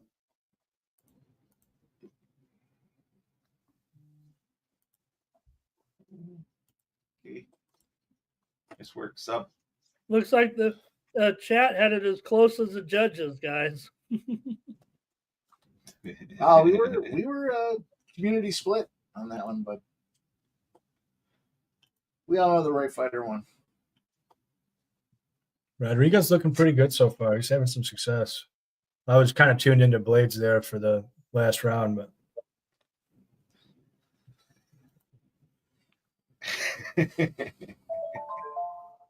Right? no, of course I'm biased. Fuck yeah. There's no secret there, my friend. I mean, I pick somebody and then go against them all the time, though. You know? I had Ulan Beka pre-flop. I said that I thought Maxim could have easily taken 2 rounds. I was saying that nonstop, and you guys were making fun of me. And like I had Ulan Beka pre-flop. You know, so I mean, say I'm biased here. You're on both sides of every fight. What do you mean? What's that? You're on both sides of every fight. What do you mean? I was only on one side there. All I had was Blades there. But no, I mean, I was on Ulan Bekov, and you know, I thought Maxim made a good case that he could have won a 29-28. So yeah, I mean, I go against my biases all the time, but yeah, I mean, clearly I'm biased. Big on the Blade side, so you know. Anyway, let's move on. We have the dog in the co-main event, fellas. I don't feel like. I guess I got to go back and look, but I don't feel like I have a good track record betting Bahamunas. Well, yeah, I was actually excited to talk to Jeff about this one because I feel like I've been like a Bahamundas doubter in the past. And honestly, like pre-tape, you know, I saw the money starting to come in on Bahamundas, and I was like thinking to myself, like, this is definitely a Fiziev spot. And then I flipped. Like, I think this is actually a Bahamundas spot. It's starting to get a little chalky, but I think Bahamundas is a bad matchup for Fiziev. And I think Jeff's on the same side with me, but I know Jeff's been more of a Baha appreciator than I was in the past. So, but yeah, I mean, I like the younger, taller, longer guy here. I think it worries me going like too crazy. I took a unit and a half on Bahamundas, minus 120 something. It does worry me like going too big pre because Fiziev is always just a legendary round 1 fighter. You know, he's just got the fast twitch muscles, just very explosive. So you might get a better line on Baha live, but Baha, as hittable as he is, man, he's got a great chin. He's always coming forward. I think that teep kick up the middle is going to be a big problem for Fiziev. I see this being a war. I think it goes 3 rounds. Just because both guys just have a great chin, but I think Fiziev, as he starts to slow, is going to have a real problem with Bahamundas's volume. Fiziev, when people get in close with him, his natural reaction is to reach for that tie clinch. I think that's going to be very hard to do against a guy that's 7 inches taller than him. I think it's a good Baha spot. I think Baha gets it done. So yeah, that's my read on it. Just Baha. I'm with you, Sub. I think I was on Fiziev his last fight. And that might have been my first strike play, but he is this is his home country, I believe, but he doesn't live there anymore. I believe he's training in Thailand. But yeah, I'm on Bahamundas here. He's the taller, longer fighter. I think he's going to get it done. I did jump on the over with you. You said you liked the over there. or by decision, you said. But yeah, I jumped on the over as well.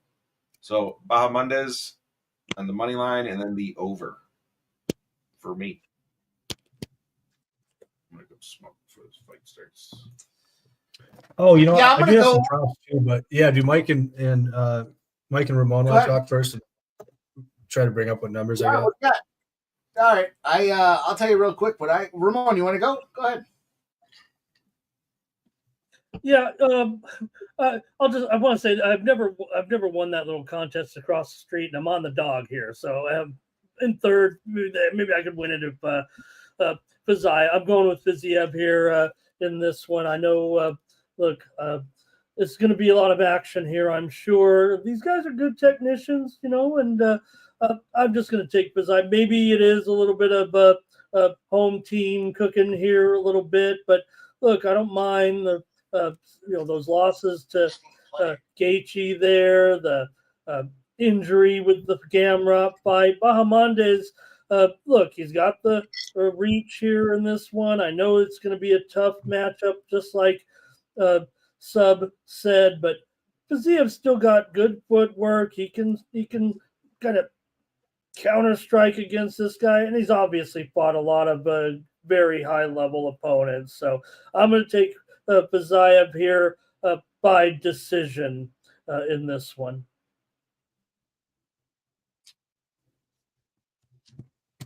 What are you up to, Mike?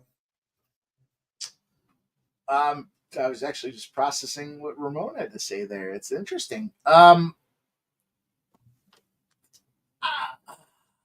right, so we've seen two things. One, JW saying, do we have to redefine what violence is here?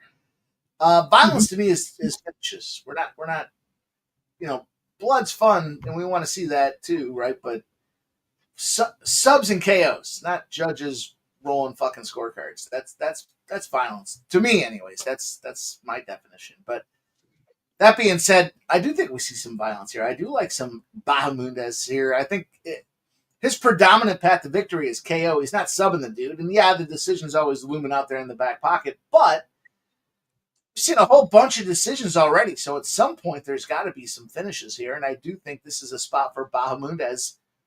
Most likely path to victory for the KO, so I like the plus 450. With that being said, the red X is on fight goes the distance, so I'm going to go fight does not go the distance, which means I'm going to go the under 2.5 rounds. That's a plus 145 price tag. And then I just dropped in Bahman Bahamondes, minus 140. I'm not trying to. I don't know. I'm not a big Raphael fan. I'm not a believer. He'll have to show it to me here, and I'm going to pay the price to find out. So, I'm predominantly with. I guess I am actually a Fiziev fan, even though I'm going against him here. Yeah, the props that I was taking though, I'm looking out. I got reverse CLV in one. I collected some CLV in the other, but I like Fiziev to get a takedown. It's 2-1 or better in most spots. I took him to get a takedown in the Gaethje fight too. I believe he got 2 in that one. I know he's never known as a takedown guy, or he wasn't known as a takedown guy. He had a Muay Thai and kickboxing career before this, but during that injury layoff, he was spending a lot of time with the Dagestanis and talking about all the work he did in the wrestling and grappling realm. And yeah, I took it against Gaethje at a big plus number. I'm taking it again here. Baha can get taken down. Not great hips, very good jiu-jitsu, just not great hips. And I don't think he minds getting taken down. He knows he can get back up. I also took, I'm surprised this one went down on some books, but I took Ignacio rather than take the fight to go over. I took Ignacio over his significant strikes. Guy throws a ton of volume. If you look at his fights where they go the full distance, he lands 3-digit significant strikes on average in those fights. And I took it at over 80.5. It's down to 75.5 on some books, which kind of surprises me. I don't know if people think there's going to be takedowns where there's less significant strikes, or if people think there's going to be a finish. But yeah, I think if this goes 3 rounds, and I think it does, then I think Baja covers that 75 line.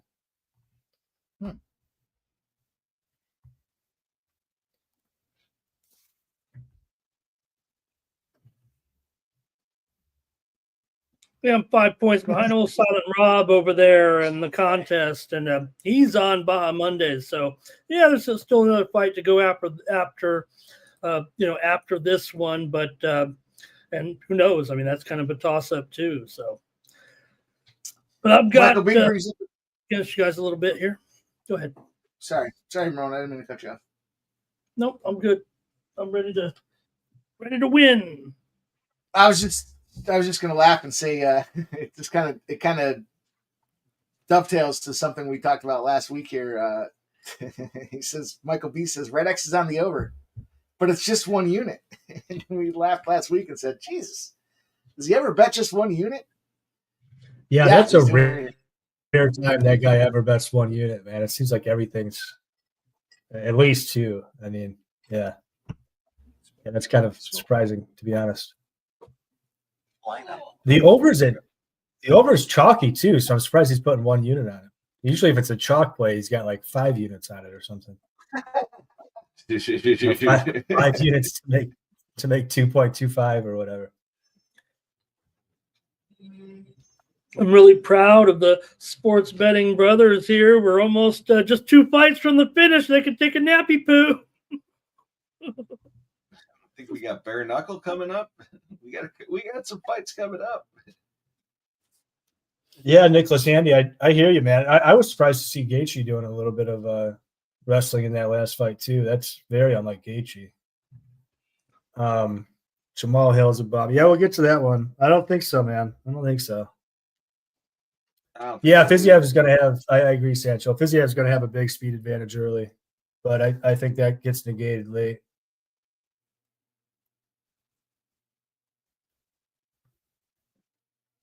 Yeah, Fiziev is very fast, man. I mean, those kicks come quick. Yeah, I'm sure he'll probably find a home for him early. I mean, his body kicks are very good.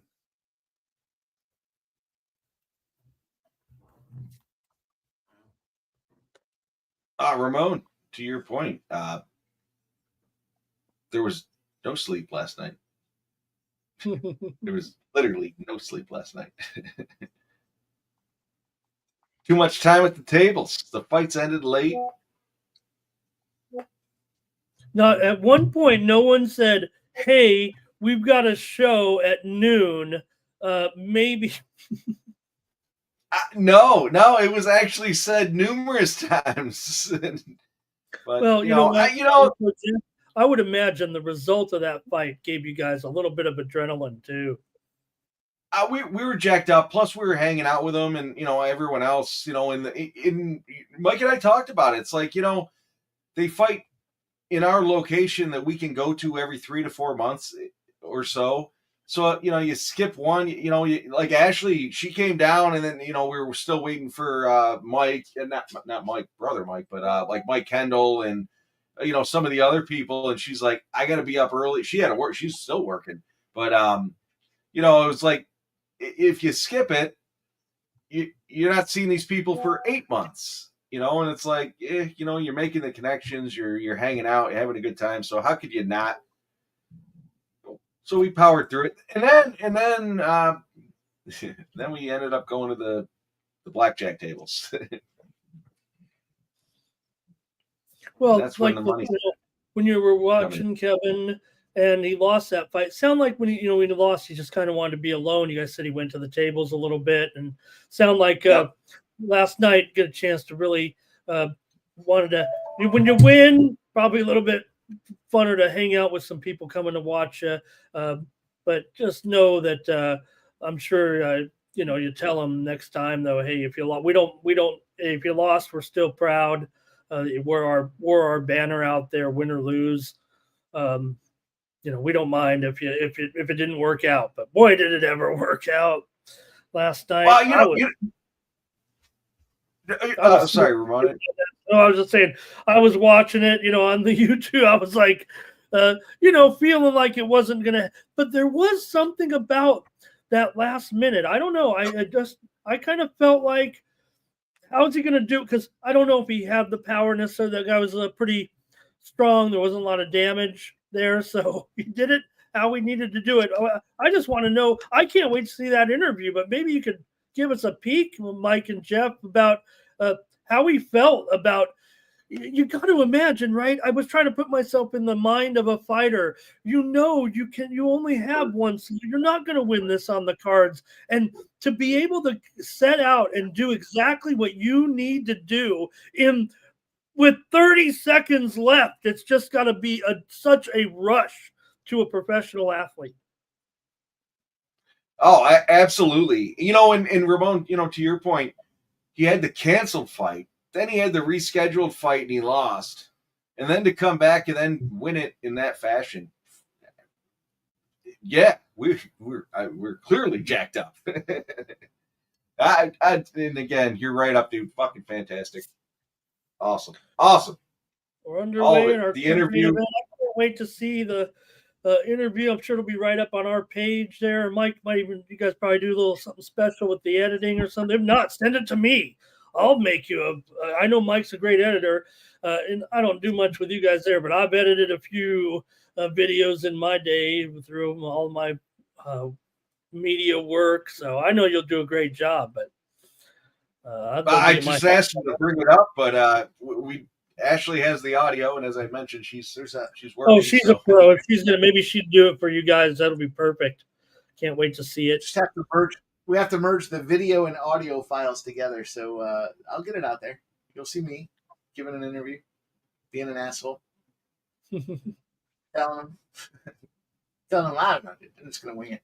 And like I said, if anybody wants, like I said, I'm bragging a little bit too. I got so fired up at just my little address here. If you want to read a story, I wrote about, I don't know, must have wrote about 12 or 15 inches on it, guys. Really, there. I just kept going. And you can read a little story that I wrote about the fight, and you can watch it on YouTube. Just go to the LFA web YouTube page, and it's the first fight of the. I said first fight even in that story. I know it was the third fight, but it was the first fight when they came on the air on the YouTube, and I was mad at first. Mike said, "There's no coverage," or Jeff, one of you guys said, "It's not on." I said, "What?" Oh no! I thought you meant us broadcasting it, and I was like, "Wow." I didn't think about it.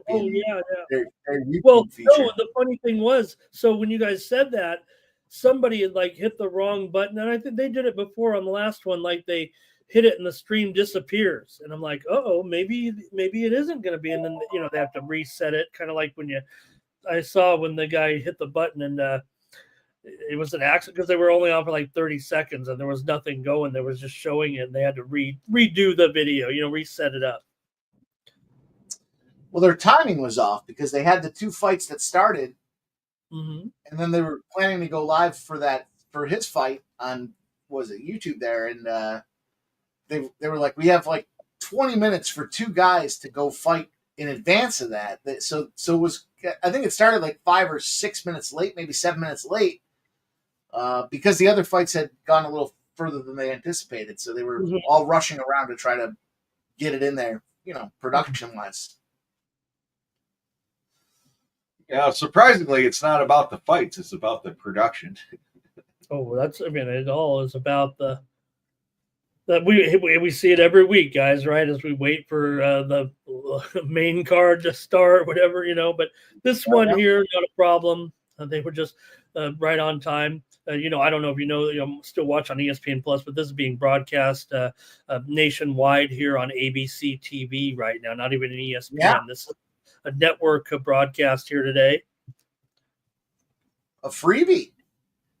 Uncle Dana. I can get the old aerial antenna out on this one, I think.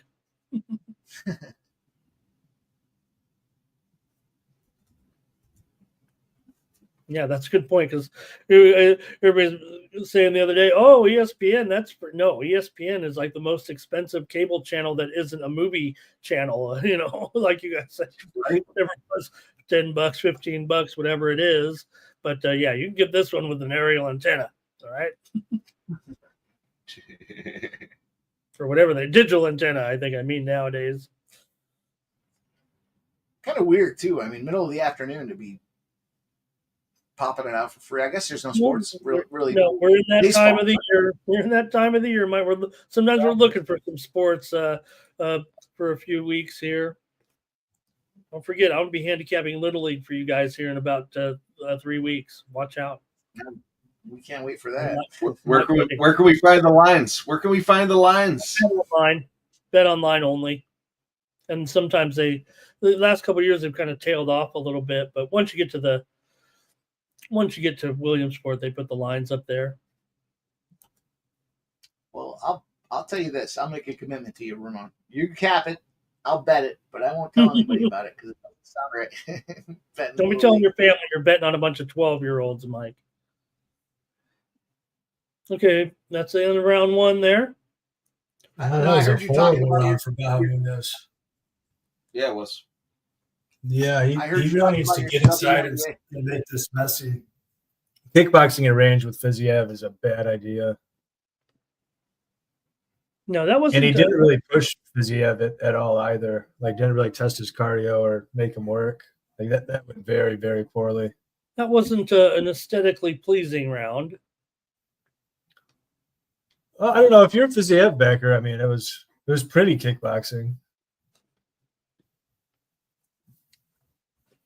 Hopefully, Baha turns it up here. Yeah, if he's going to do that for 3 rounds, then this is going to be a easy 30-27. Now, Mike, I know you guys. I would imagine his corner is going to tell him what he needs to improve on or do differently. So yeah, you're not going to win being a bitch, dude. Get in there and fight. Yeah, I mean, how packed it is.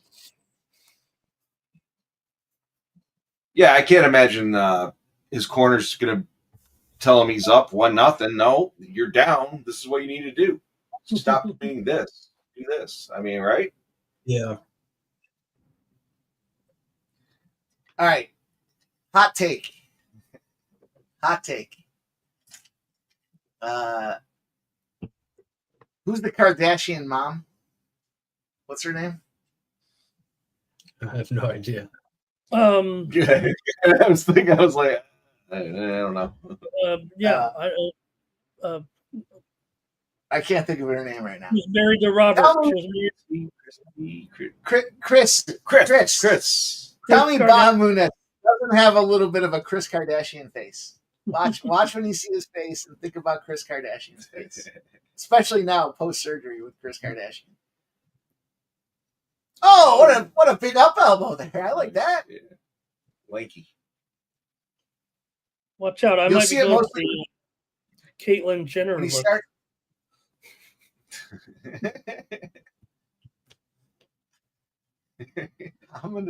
I'm gonna take afterwards. I'm gonna JW, you would, you scumbag. I don't think I wouldn't. I don't think I would. You're a scumbag too. Yeah, whatever. She's gonna spit out a pup that looks like Courtney. Oh.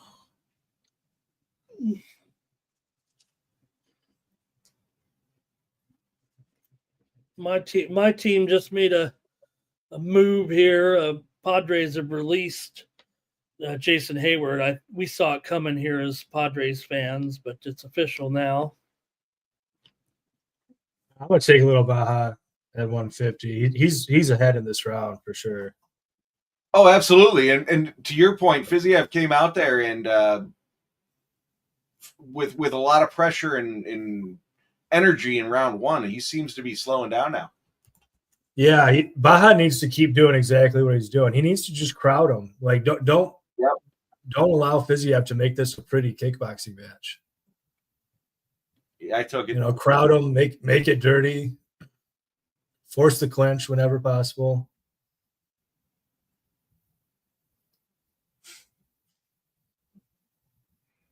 It's tough.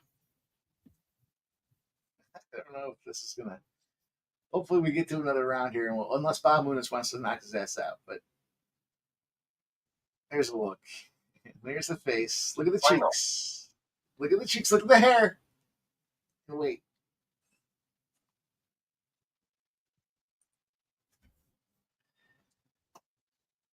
Oh, quick! That was a snipey little jab there with the left.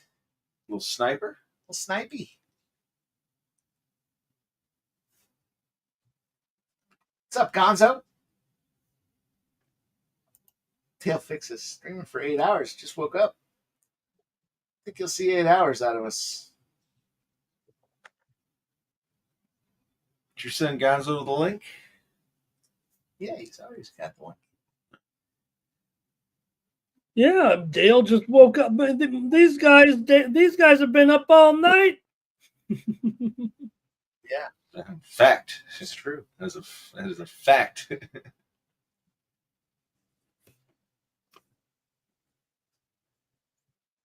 See He's how got the knack. irresponsible the Oh. sports betting bros are? I actually went to bed a couple hours early knowing we had a show. But of course, I wasn't at a great sporting event last You also know what they say about playing blackjack. You never leave the table on a heater. night. Get him now. Choke this fucker. Yeah, look at that shit. Choke! Choke! No, he Too never strong. had it. In fact, it's Faziev who kind of is in, even though he's Baja Mondays, it's, yeah, now they're going to play patty cake here, it looks like. Yeah. Plus 350. I was gonna say this is a bad look too. Like Baja was out in front this round, but Now, when you're in the old kick me when I'm down position, Yeah. Oh, Corby that's a quick get up. Corby Carroll's out of the lineup tonight for the Diamondbacks. If anybody cares,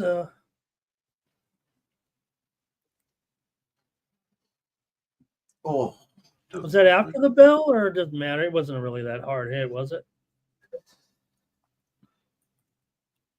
yeesh.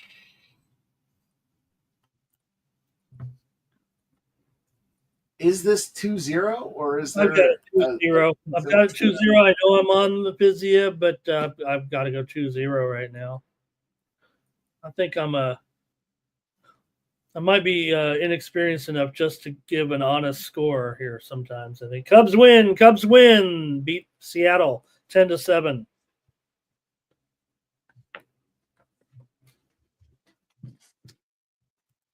And Chris Kardashian getting some instruction in the corner here.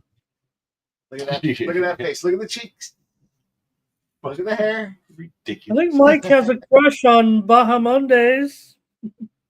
Oh yeah. Like Henry Sejudo. yeah, Baja Munoz might be cooked. Yeah.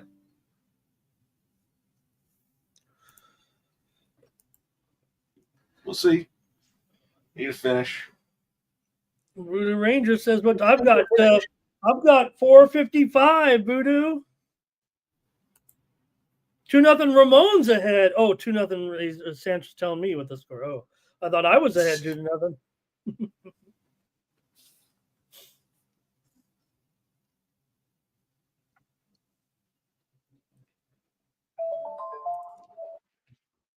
Find the button, Bahamunas. You're gonna have to do it. 5-0 Brave over the Marlins here. Texas is going to get a run here. They're going to take the lead on Pittsburgh 2-1, top of the sixth. Base hit right here, RBI. And yeah, that Reds game's top of the 11th.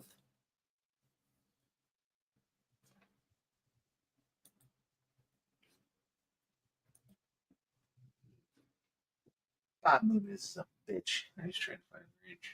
Every time I fucking bet this guy. They traded punches there, but Vizia might be getting the best of that exchange. Mhm. They had to give you a free bottle of lube when you bet Bahamunas.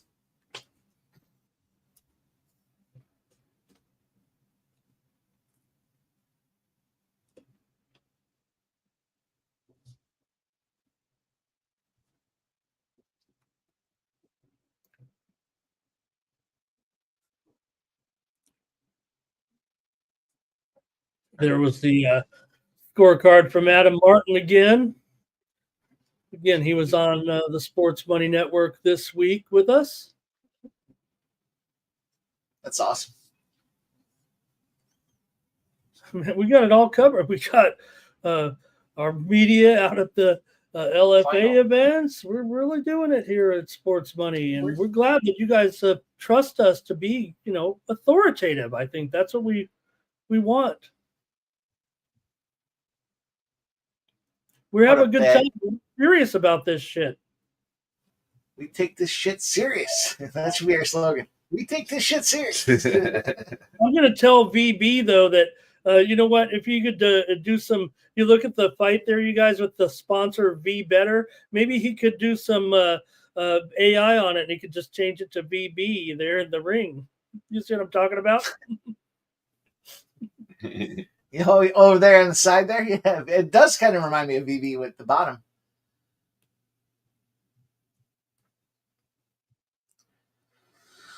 Oh, boy.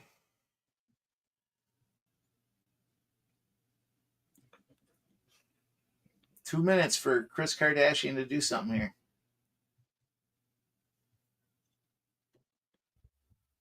Yep, Matthew Green joining us. Nice to see Matthew Green there. Yeah, 3-round fight for sure here on this co-main, right, guys? Yes, sir.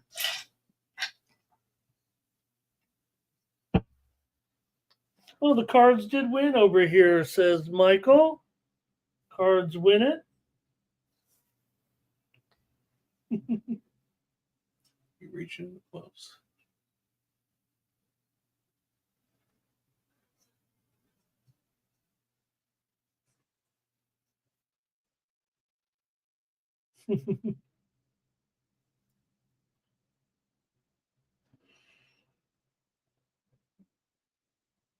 You talk about bad game plans and fight IQ. This guy, Bob Muniz, just seems like he's always there. Come on, button this dude.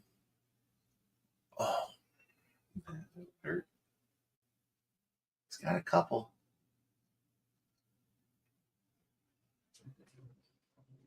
Guess it's going to come down to was it 2-0 or not?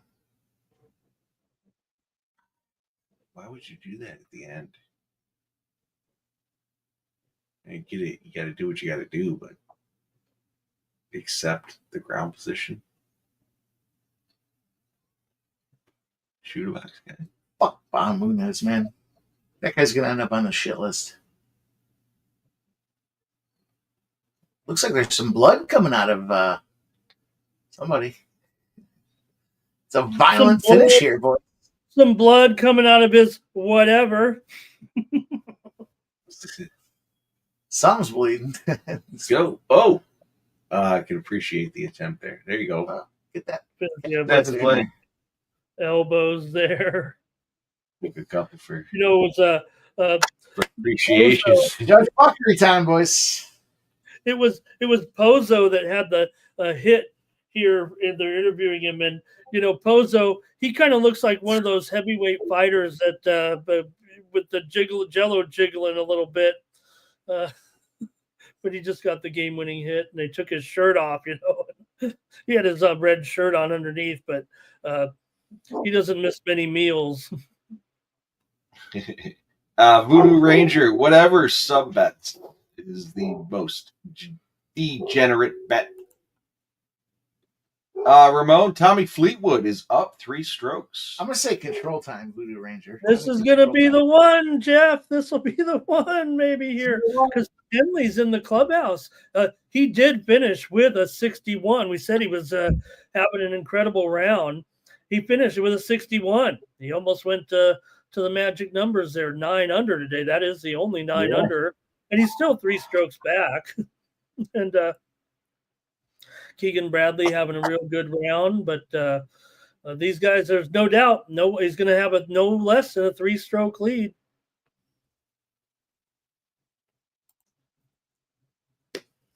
All right.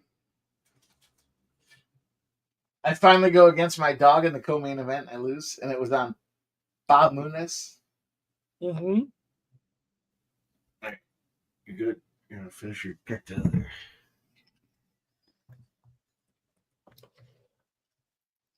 And I can't ever get a Baja fight right, apparently. So I was just saying the same thing. This guy can fuck off forever. I think I'm done with him. Yeah, that was a terrible game plan. Stupid. And we're gonna watch this asshole with the stupid hat keep his fucking hand in the air. Give him some judge fuckery. Fuck you, Fiziev. Well, the good news is Rodriguez cashed at All three plus judges 340 or whatever we got. at it 30-27. All three reps. Yeah, he deserved a 30-27 there. Yeah, Rodriguez looked like a huge favorite in there in that boxing match. Nearly got the KO towards the end there.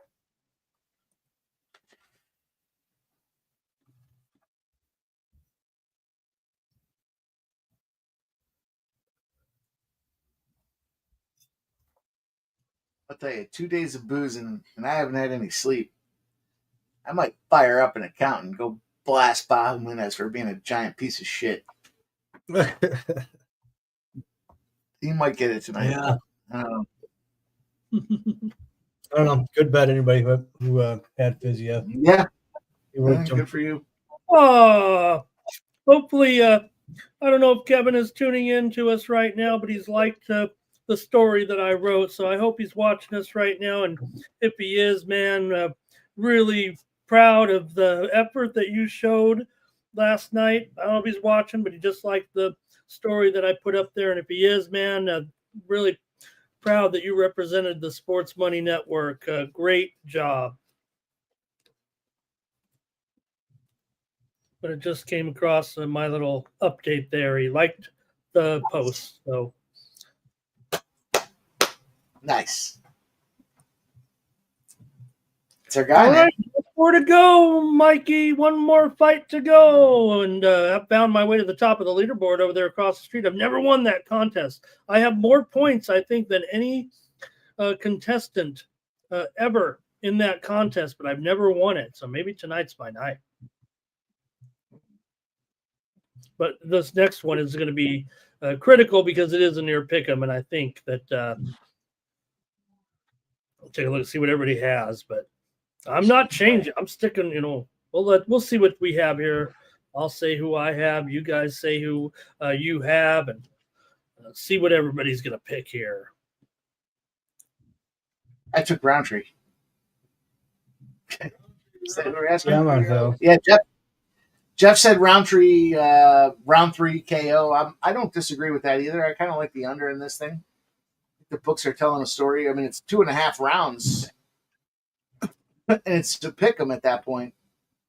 There has been significant money coming in on Jamahal Hill. Jamahal Hill, he's number 1B. You know who number 1A is? Give you guys who number 1A is. Baha Munez. Baha Munez is 1A. And Jamahal Hill's 1B. And you know what that is? That's the guys that can fuck off forever. So that's my breakdown. Yeah. It's hard to dispute it, so. I do like that KO that Jeff's talking about there. Rountree KO is plus 140. And Jamahal Hill KO is plus 150, right? So I mean, both these guys, they're with a 2.5 round total. They're in a situation where they're suggesting this thing is going to end early. So the fight to go the distance, no, is minus 450. There's a correlation point. With KO being the predominant factor here, I'm with Jeff here. I like the KO round 3 plus 1,000. KO round 4 plus 1,600 as well. Take a couple shots and a big score. So, big score. But we'll see. They have to fight the fight. I would suspect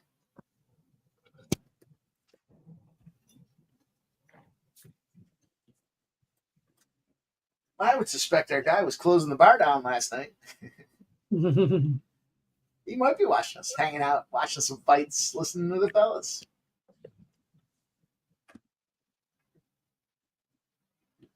Well, I've had a pretty good night here, picking fights 9-2 record here, at least with winners. I haven't got them all right with the method of decision here. We did get some of them going there. I had Fiziev by decision, Blades by decision,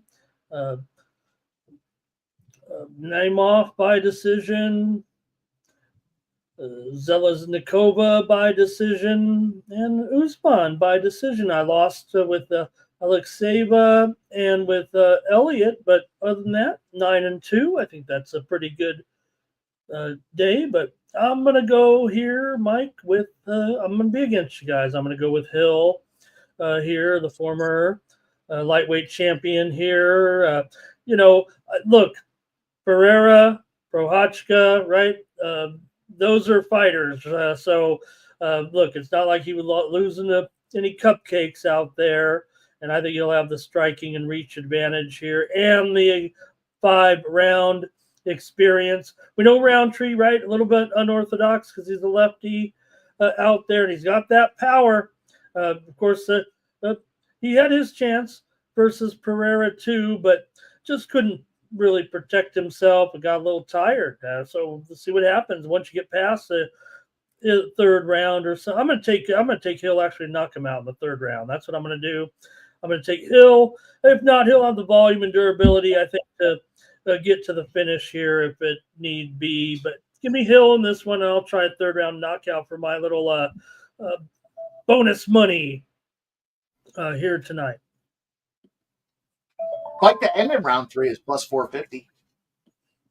Mm. Not a bad price tag. Lauren Doran, good to see Lauren Doran. How you been?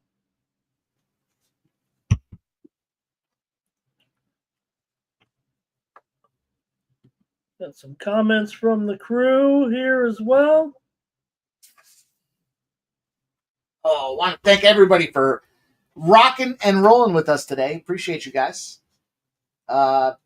I haven't slept since Thursday. Jeff hasn't slept since Thursday. Well, Jeff slept for about 7 minutes until I took a curve at 95 miles an hour on the way home. And then he popped his eyes open and, but we appreciate you guys, man. Thank you guys, Ramon and Subhuman Gaucho, being ready to roll here today. Fun Hey, Mike, stuff. one thing I didn't mention about your time last night. I mentioned it in the little story that I did write, but I don't know if you talked to Carrier about it, that his opponent did miss weight and did forfeit, I believe, 20% of the purse in the LFA. Did you guys know that at the time at all? Ramon, I'm going to tell you. I'll give you a behind the scenes look. Thank you. Yeah, Jeff spiffied himself up. He had a nice white sports money polo on. When we rolled in to the casino, it is the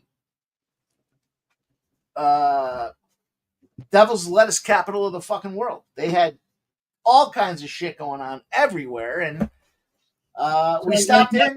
Place. Yep, stopped in and grabbed myself a couple of vape pens. So didn't really expect it, but when I started firing down a vape pen, it put me on fucking Pluto. So when it came down to time to interview Kevin Carrier, I was trying to get Jeff to do it. Jeff didn't want to do it, so it was me to do it. And I was pretty fucked up. I was too fucked up to do it. So no, we did not get a chance to ask about his opponent. Right? You were standing there with a microphone. Were you even able to? Well, I was there. I asked him a couple of questions. Maybe you need. You guys said you were the town. Maybe you need a guy, a reporter like me there. Yeah, well, I mean, look, I'll come out there from Vegas. If Kevin keeps this up, he'll be here in Vegas fighting soon. So we'll do it there, maybe.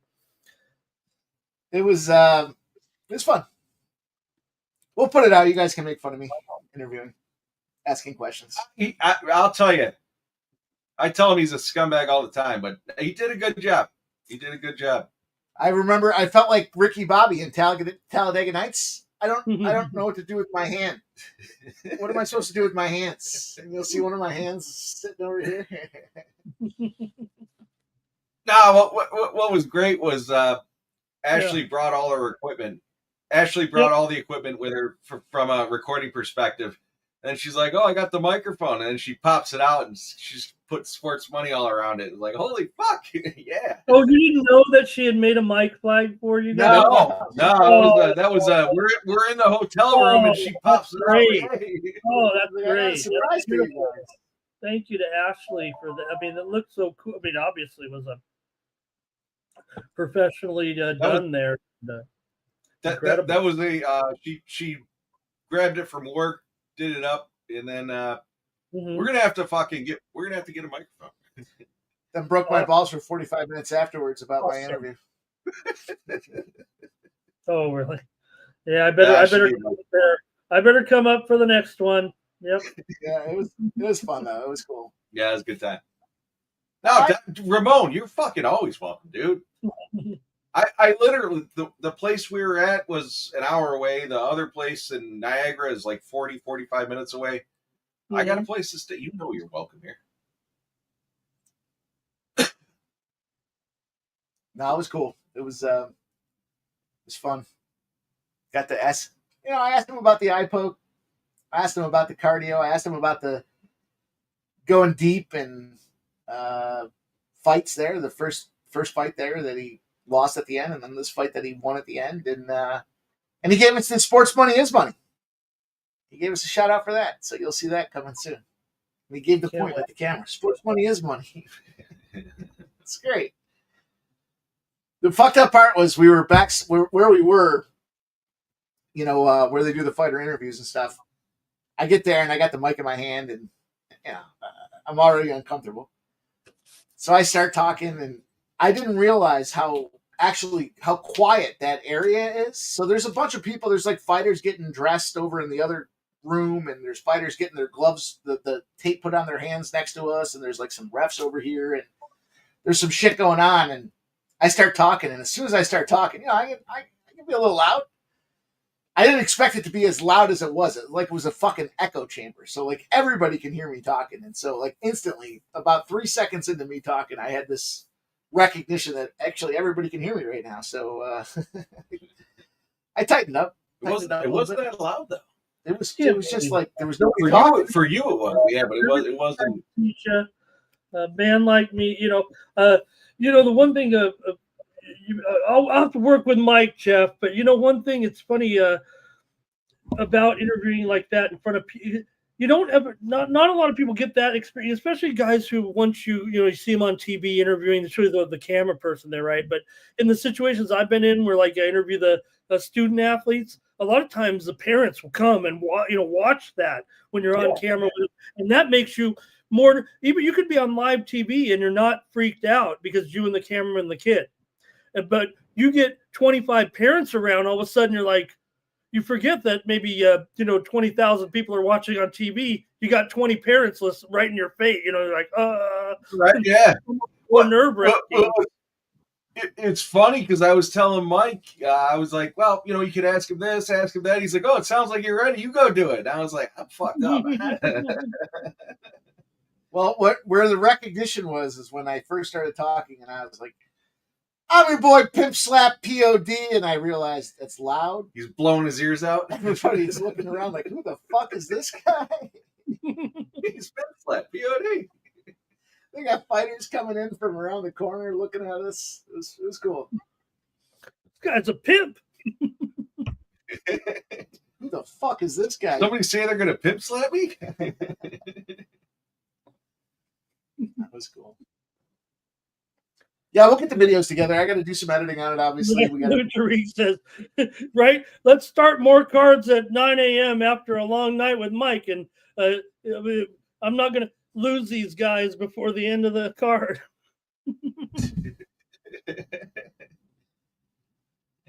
But that's the great thing about doing this early card. I'm going to let the betting brothers loose here after this, and they'll have the whole rest of the day. So it was nice to do it in the early morning here. And All right. Thanks. I'll give you guys here's an option, boys. Over under 3.5. Over under 3.5. The number of games I whoop Jeff's ass in cornhole here for the rest of the night. Over under 3.5. I'm gonna tell you the over is minus 240. You decide what you're gonna do with that number. I'm glad he said that, Jeff. I'm glad he said how many games, because I thought he was going to say, put a 1 in the chat if you want to stay on the air after. I was thinking the same fucking thing, Ramon. I was looking like, no. I'm fucking dying. I fucking I was going to put a 0 in the chat.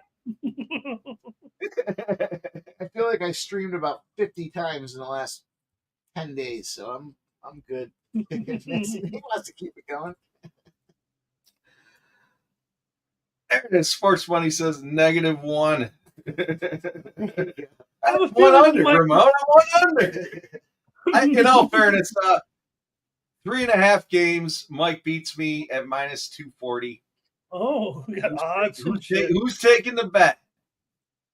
Might have to be televised live. Here comes Sub. He's looking for some action on Sub, weigh in on this one here. Handicap this one for us, Sub. Yeah, Sub's looking for some cornhole action. Sub, we got a cornhole bet for you. Over under 3.5. The over is -240. The number of times I beat Jeff in cornhole today. Over under 3.5. Oh. Take the over. -240 to the over 3.5. Does it void if you guys only play 2 games and then pass out drunk? The bet voice. Yeah, that's good. I'll take the over. You are I'll take the over. you are the astute handicapper. Fair. Fair. Yeah, I think Mike's got this one. Yeah. Yeah, you got to figure we got to bang. You're going to take the -240, you scumbag? There's value in that bet, dude. Yeah. Value in the -240. You're like Yanni over here. I'll tell you what. Stay tuned to Twitter. We'll keep you up to date on the series as it goes. Oh, I'll be turning on my notifications for that. Not. You guys ought to bring the webcam out there and just live stream the whole thing, start to finish. The tough part is my I neighbors have a have like hard 20 time watching the pros do it on ESPN Ocho, Sub. I don't know if I want. You have a good time. But we do it better. Plus, my neighbors have like 20 people outside. They're playing beer pong and all kinds of bullshit. Come on, it's captivating. You guys want to get done with this and go have a good time. No. I don't want to have any part of that. It's compelling television when you see guys miss the board 17 times in a row. That keeps you tuned in. That's when you start live betting. Is this fucking dickhead going to miss the board again? He missed Live it props. 15 times. Cornholers on TV don't miss too often. We're going to see. I think I'm going to Yeah, I think the over 3.5 is a lock. Sub, you're taking over 3.5, you fucking scumbag. There's value on that bet. He knows that. Fuck that. I mean, what happens if we don't go that far? It's a push. It's all good. He knows what's up. Let's call it 2.5. 2.5. It's -650 at that point, though. It's hard to. You think I'm going to get to the later rounds? You got to parlay it. All right, if you're going to parlay the over 2.5 is -650. You got to bet one game. I shut him out 11-0, and then the game's over, and that'll give you even money. Over 2.5, one game is 11-0 shutout, even money bet. Who's taking that one? Big Scott, what are you taking? And we shut Big Scott down. Remember? I know. Fucking. He wanted to make sure his voice wasn't heard. You shut him down. He came back in. I don't know how he came back in. Ramon let him back in. Ramon. You're laughing, Sub. Dude, that shit's not cool. And I don't want to harp on it again. I just joking around. All right, does Khalil Rountree's nose already look broken? Is it just me? He's already busted up. Oh, no, you're right about that, Mike. I was looking into that. Yeah, that's a result of that Alex Pereira fight. His nose did not used to look like that. So really, when they fixed his nose, whatever plastic surgeon and whatnot went in, like I guess they couldn't fix it right because That's not how his nose looked before the Pereira fight. I'm wondering what's going on with these two dudes right now. You're just dancing. Are They're just they dancing. posing for pictures for the first 30 seconds? Yeah, that was a weird start. Nobody's even thrown a punch yet in 1 minute. Not one. I do have the fight to start round 3. I forgot to I talk don't about even think that. they've touched each other yet for the first minute of this fight. Yeah, if they just want to keep doing this, then it'll be fine for the next 10 minutes. I like that. Roundtree tried to bring out the tomahawk. It's not something you see often in the UFC. The tomahawk finish. Winner by tomahawk finish. Khalil Rountree. You can't do that.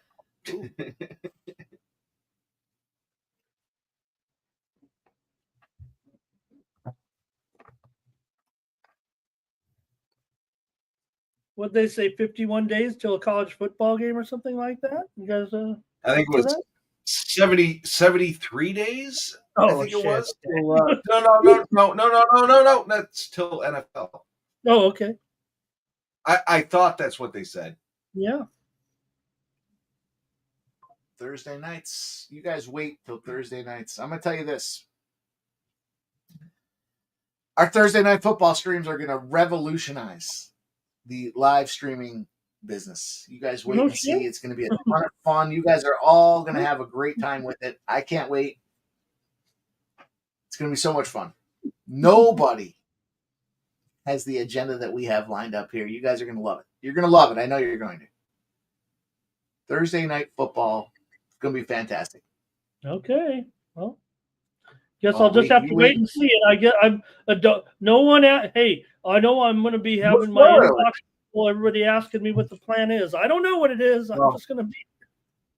Oh, you guys wait. It's going to be fun. You guys are going to love it. I know you're going to. It's revolutionary. We're tip of the spear. I told you guys that. We are tip of the spear. Don't matter what the fucking handle's doing as long as the blade is sharp. And our blade is sharp. We're ready to go. It's going to be a lot of fun. Revolutionary. Get ready. How many more days we got, Jeff? For what? NFL? 80. Well, it's Three, I think. about 9 weeks. I think is what Jeff was saying. Count them down. We got some time. We got all summer. Fuck you, Redbeard, Cowboys or Eagles. If you're going to talk shit like that, we're going to put you on the bus next to Big Scott. Oh boy. No, Redbeard's a dude. I know. I'm kidding. I know you're kidding. I hope he knows you're kidding. J Dub says just the tip. Jake Dub's a scumbag. Tip of the spear, baby. Tip of the spear. The revolution will not be televised. It's going to be televised. We're going to be doing it live. And then you wait and see. As we continue to do, we innovate and everybody else will duplicate. So it's all good. We'll Stuff show I them how to heard. do it. I know we're in the round here, but these guys are going so. Other than maybe Hill's got a little leg damage on the guy on Roundtree, but the boxing was an upset, huh? Yeah, that one went really well. Rodriguez. I'm worried about Hill taking all these leg kicks. Yeah, I went a full unit on that underdog, but he looks great, Rodriguez. $3 plus dog there, huh? Yeah, I mean, absolutely dominant. Unfortunately, my pre-flop bets in MMA have not been very good today. But yeah, I only had one boxing bet, and he looked great. That's okay. Once in a while, the amateur comes on and gets a few winners like I did tonight. Yeah, it seems like you have done well tonight, Ramon. The amateur. I love you. I think you're more professional than I am when it comes to giving sports. Well, like bets. I said, hey, if Hill does win, I will win that little contest across the street for the first time after all these years. Even though I enter it every time, and I have a lot. When they used to keep the point total, I had more points than any contestant, but I had never won. And I'm not guaranteed to win this. If Hill doesn't win, I will not win. But I'm going to win if Hill wins. I'm pretty sure. I'd like to point out that I was right around the total points as well. until I stop playing. Yeah, all it means, just the fact that, okay, I may have had more points, but that just means I got my picks in every week. And some other, I think that's what it means. That I was just so lonely. I had to put my picks in every week. So, all right, hey, look, I can take a look at some scores here right now. Giants 3-0 over the Red Sox, top of the 9th inning. Rangers 3-2 over the Pirates, bottom of the 7th. Braves 3-0 over the Marlins in the 6th inning. And also got our MMA results down here. And I don't know if we could go all the way down here with the end of round 1 with Hill and Rountree. So, no, there we go. Yeah. Oh, it just switched. Sorry, Mike. You can There he is. That's Ramon Scott. You can catch him every day of the week, Sunday through Saturday at about 9:15, 9:20. Right. Well, it gets later. Every week or two, it gets about a minute later, I think. Well, you know what? And now all of a sudden, the show that I don't want to say I contend with, but they're moving into. They told me that they're going to move their time back a little bit to start about the same time I am. I think so. Like I said, I've thought about maybe coming on earlier, but I don't know if anybody really wants that. I don't know. Throw one in the chat if you would like to see Ramon. Oh, fuck! Minutes, half hour earlier. Oh yeah. You want to see Ramon on time, right? Yep. It's not like I sit there. Ramon, I was chapped. Mike's like, put Ramon's show on. I was like, all right. It's like, fuck. This fucking scumbag's late. No, yeah. In fact, it's not like I sit there waiting. Like I'm gonna wait. I gotta wait. I do try to. I don't want to. I wait for a few people, but I'm actually like, since I do the whole card, I'm actually crunching all the number. Like making sure I get every pick written down. So I'm not. And then I still kind of hem and haw, and a couple times this show I changed my pick at the last second. I think Hill's. I think Hill's leg is cooked. I come in on some of those live streams and I'm like, I'm making a live bet. I'm making it right now with you guys. I'm like, hang on, I got to go place it. It's tough when you're coming in there trying to give plays and what you like for your picks, and then something moves after the hour and a half you spend time prepping right before you go live, and something moves and you're like, all right, I'm going to take it now. Yeah, it's all like that. That 15 minutes, I'm actually crunching a lot of stuff. Like I'm fighting to get on the air as fast as I can. So don't think I'm hanging out there just to piss people off. I love it. No, not you guys. I'm not making any excuses with you. Ramon, I'm breaking balls. But in all fairness, 9:00, Mike's like, oh, throw Ramon's show on there. And I did, and I had to wait 15 minutes, and I was checked. And then Jeff passed out. Maybe we can make some... Maybe Mike curve at 90 miles an hour, and he's like, Mikey, we need something that'll play for 15 minutes that is content maybe there that isn't repetitive. I don't know what we could do, but we'll figure it out. Could play some shows. We'll get you a voiceover with Mike Kendall if you want. Put First Strike up there or something. Yeah, we need that. I like that with the Ramon Scott. I'd steal your intro. It's funny because I said your intro. And then you said your intro, and Jeff looked at me and we smiled. So we'll get dude, absolutely, literally, yeah. Maybe we get Sports Money is proud to bring you from the sports betting capital of the world, Ramon. He knows what to say. You don't need to write him a script; he'll know what to say. No, he wants to know what we want him to say. He'll say whatever, but he wants to know what we want him to say. And then he's cutting up like 5 iterations, and he's like, "You do what you want. Here's a bunch of different options." Yep. We'll figure it out. We're gonna get a bunch of stuff going. We got great video and audio, and we're gonna get some good stuff here with the guys. It's gonna be fun.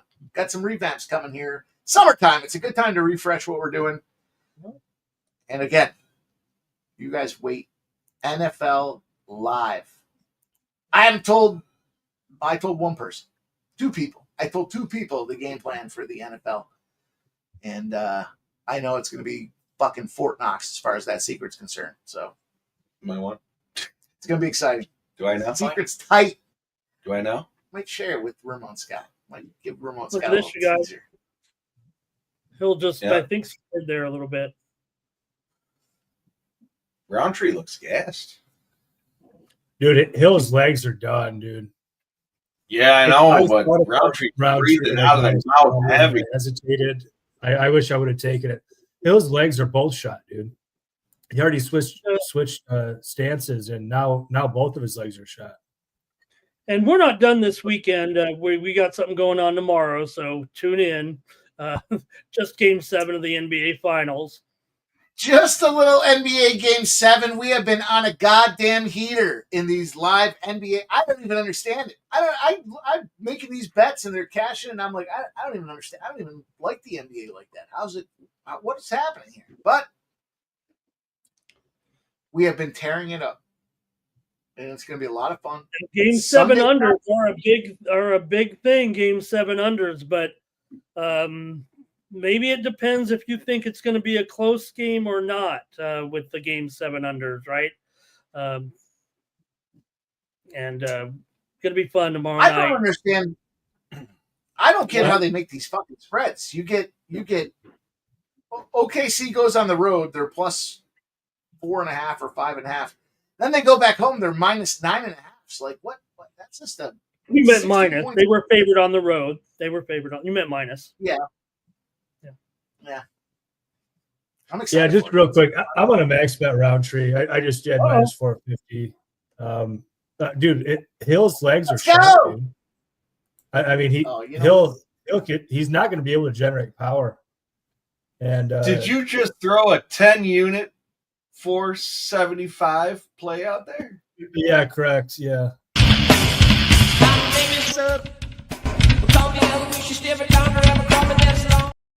My name is. You guys thought we weren't. I mean, You thought we weren't going to sneak that in there on a live stream with Subhuman Gaucho? Get the fuck out of here! Look at him. He's got a medium shirt, and he's in on a 475. His name is Sub. Yeah, I wish I would have done it much earlier. I kept hesitating. I mean, it should have been done much earlier, but yeah, it just got done, I guess. At a crap number, but Someone in the chat Roundtree suggested KO, that Sub might be drinking a Bailey's and chocolate syrup or something. I don't know. no, it's tequila and raspberries. Well, raspberries and blackberries. We had a huge harvest this year, so a lot of them just got froze, and yeah, that's what I'm doing. It's just tequila. I mean, you can see it. It's like half, ground or blended Too bad. berries at this point. Wow. We're going to Something Sub's cut that. place. Yeah. Oh, it's delicious. I Sub's mean, backyard summers must be. Here's round 3. Here's the I mean, magic rounds. I love them boys. because it keeps you like extra super on the hydrated, ranch. Throw a little soda. Yeah, water in that there, should have Sub, happened or tonic? much earlier, that bet, but Sub, you throw a little soda water in that tequila and blackberries, or you just take it straight tequila blackberries?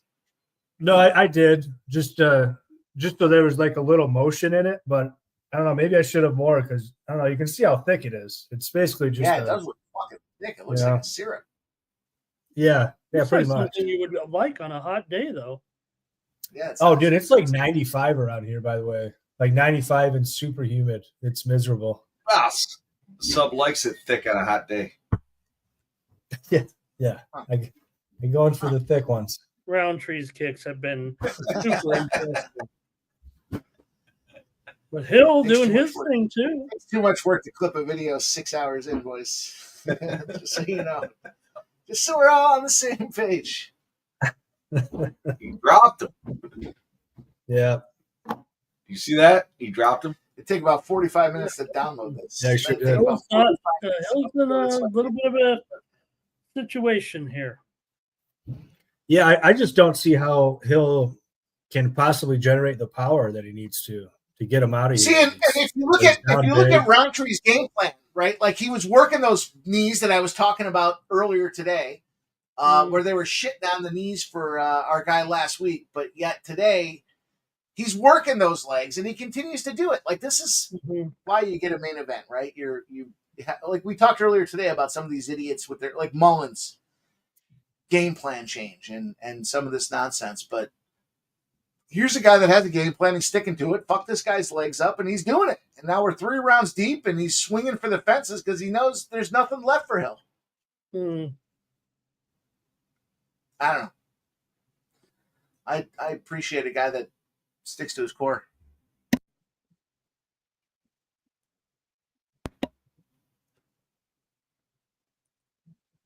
Look at that leg kicks. 7-8-5. Top of the ninth, Boston 3. I'm sorry, Giants 3, Boston 2.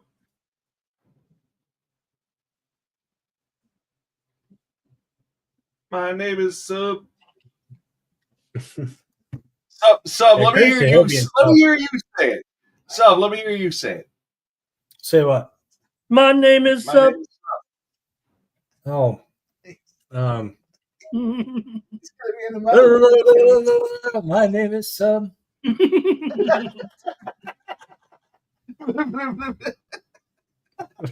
Drink some more of that tequila berry, and we'll try it again later. Cheers, boys. Cheers. All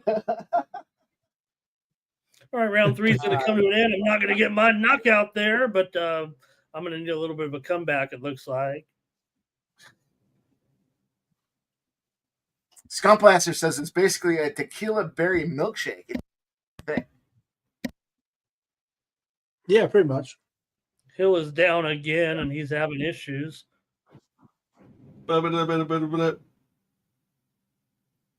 Giants just won. My ESPN Plus stopped in the middle of the fight and says, reload it. So hate when that happens. Man, those legs are a mess. Can't even walk. I mean, the right one, obviously, because he usually stands southpaw. That's when they got beat up first, but they're both a mess. Goodness gracious. Look at the right one, though. Yeah. It looks like he has an extra calf on the outside of his leg. Literally. Yeah. It's live commentating right there. It does look like that. That's just meatier. He's got more muscle. You think that's muscle? I can make a case. It's not small. You fucking guys. Sup, I'm going to whoop Mike up in Cornwall. Is anybody going to take the spread on Jeff here? Do we have any takers? What about the parlay? I got the parlay out there. I got the spread out Fred, there. we got parlays. That's right. Nobody wants to live bet this action with us? We'll give you guys updates. You'll see Sports Money Wins Twitter account's going to say 1-0, 2-0. Parlay cashes. Turn your notifications on. That's right. I haven't slept in 2 days. I don't give a fuck. Let's go. Has it been 2 I know. days? Feels like it. Does feel like it. Well, I kept telling you we should have left that fucking blackjack table. Yeah. Yeah. It's a problem. You're a problem. All right. Do you all believe Mike told me that we should leave the blackjack table? It's a fucking true story. I kept saying, I'm ready to go. What do you want to do? You're like, I'm going in heavy. Going in heavy. That is Everyone's surprising. winning. I'm done. I was up big at that point. And what's the number one rule? Never leave the table on a heater. All right, it was me. I was the problem. Yeah. That's not true. You were a fucking problem. Those dudes when we came back in after that smoke break, and they're like, hey! I was like, oh yeah, I was playing blackjack with those guys too. Mike was a fucking celebrity around that bitch. I'm a celebrity blackjack player. You guys may not know that about me. Have you ever entered a blackjack tournament? Yes. And I have not done well. Because they do it by points and shit. Like, I guess it depends on the tournament you enter, but no, I have not done well. J-Dub, you're backing me? Shout out to Stunt Blaster. Giving us the $4.99 dono. He's giving us a little blessing on the cornhole action tonight. He says subs, sticky, mustache, attracts ants. I know. I don't know about that. Yeah, dude, I had to grab the. That's the daiquiri talking. That's why he's wiping. He's got He drinks that Yeah, I had to grab the washcloth, man. It's just drinks that berry drink, and he's gonna have a purple mustache here. That's right. Fuck you, Gonna match JW. gonna match Mike's You're my shirt. boy. Yeah. I Man, should have just let it run Roundtree's, and drip all over me. Roundtree's trunks are like tree trunks. Meaning his legs, meaning trunks. There and the damage that he's done to Hill. Roundtree looks like he should have a sports money logo tattooed on his back, doesn't he? Look at almost there. It's got that. Oh, Nope.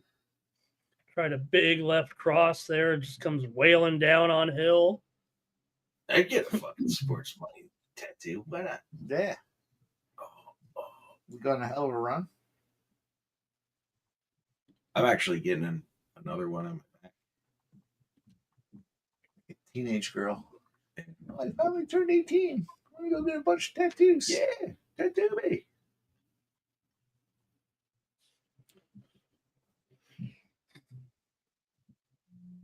Hill. Surprised Hill still hung in here this long, to be honest. With those busted trunks. Roundtree minus 2,800. I agree, Nicholas. He's coasting to decision. 3,300. 3,300. Sorry about that. Yeah, JW. J-Dub, My scumbag. J-Dub, I'm going to message you my fucking Cash App after I whoop this son of a bitch. JW, you want to put some money on it? We'll give live updates. Set the cameras up outside while the neighbors are partying. What are these guys doing over there? Oh, they're going live. They're streaming a cornhole game. They're playing cornhole. You guys are such degenerates. You probably fucking watch it and bet on it. We'd have to set up a side hustle. There'd have to be a little no vig, a little exchange. Maybe the SX exchange can come in here and handicap some cornhole for us, Ramon. I've had some side bets. There's no vig. I've had some side bets with some of the boys on the screen or on the chat. Yeah, Roundtree's going in there. It looked like he was trying. He got that big left kick in on that right leg, and then he came in with a couple counters. He's throwing a couple more legs here. I got 17 seconds left in round 4. It's gonna fucking stymie me. Just Roundtree. I'd like the KO, but Roundtree in general. Let's go. Sup? Who do you think's winning? It's pretty clear. I think it's pretty clear. Just asking. Honestly, I mean, I wish I would have just unloaded the bankroll on that like minus 200. I like hesitated, and then I took the whatever minus 450 or whatever. Yeah, I mean, it was free, dude. I mean, like his legs were cooked like so early. Yeah, way to represent the great state of Michigan, Jamal. You're doing great. Hang in there.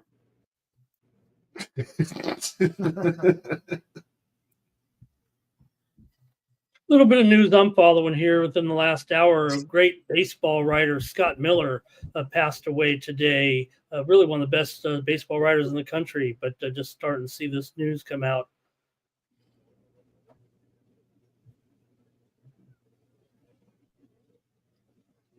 All right, well, I'm going to need to turn around here.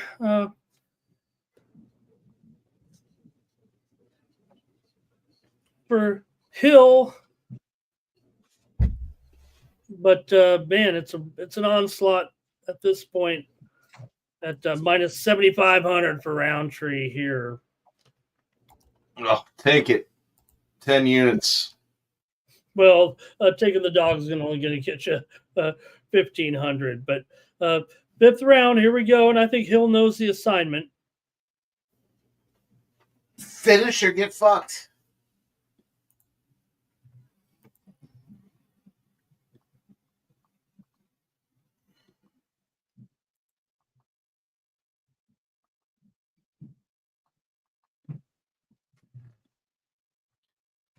Rountree by decision would have been a fucking terrific bet. Yeah, right. After all these fucking decisions we saw today, too. I would say these Saudis, but I don't think they're in Saudi. Where the fuck are they? Azerbaijan. What? Is that near Saudi Arabia? It sounds like it It's in the is. Middle East. It sounds like it's close. Ramon Fleetwood ends with a 3-stroke lead. Yeah. Yeah, Keegan Bradley also finished with a 63, so 3-stroke lead there going into tomorrow. But look at those scores. I mean, I'm not saying I want you to win, Jeff, and we'll see what the weather's like. I get it. Look at these scores here. Everyone was in the 60s pretty much today, except for Scotty, of course. He sucks. He shot 72. I can't fucking believe he shit the bed like he fucking cut him. He ought to be off the tour. Fucking terrible. Take his card away. He ought to be off the tour just to give everyone else a chance. Sub doing over there? Putting some live bets on? Yeah. Azerbaijan, they better watch out because they're actually on the border with Iran, right? They're on the border. We were talking about that the other day. Yeah.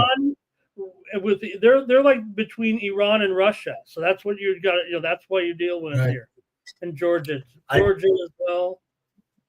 I told Mike and Jeff the other day that the event got canceled because of the war, and they briefly believed me, or at least took me seriously. I didn't say shit.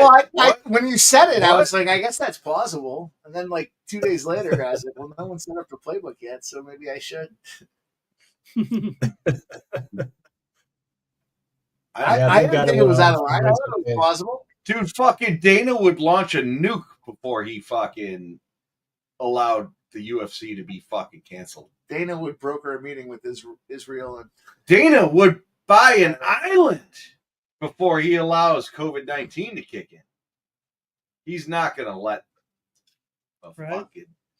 There was only a worldwide pandemic, and he said, I'll just make an island where I can take the fights. Well, and call it Fight Night. Sub, do you remember that? Sub, do you remember that going down or no? I do remember that. Yeah. Yas Island. We were desperate for sports. Sub, do you just wipe the fucking ants off your beard? He's got to keep wiping the ants off his beard because otherwise he's going to have a purple mustache. Yeah. Look at that thing's half gone. You've done that thing, dude. You've done that thing now. Short period of time. That thing was full when this fight started. And now it's half gone. Yeah, really. I was thinking the same thing, Ramon. Oh, he likes it when it's thick. It's fucking.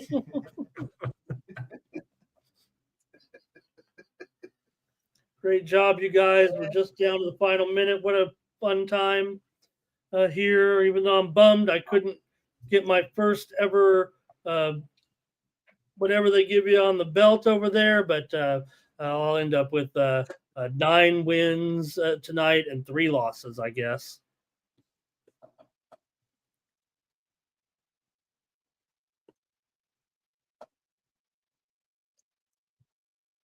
Down to the final, 30 seconds, boys? Round 5, Rountree, Jamahal Hill. I give Hill credit for staying in there. As long as absolutely. Nothing wrong with that. I mean,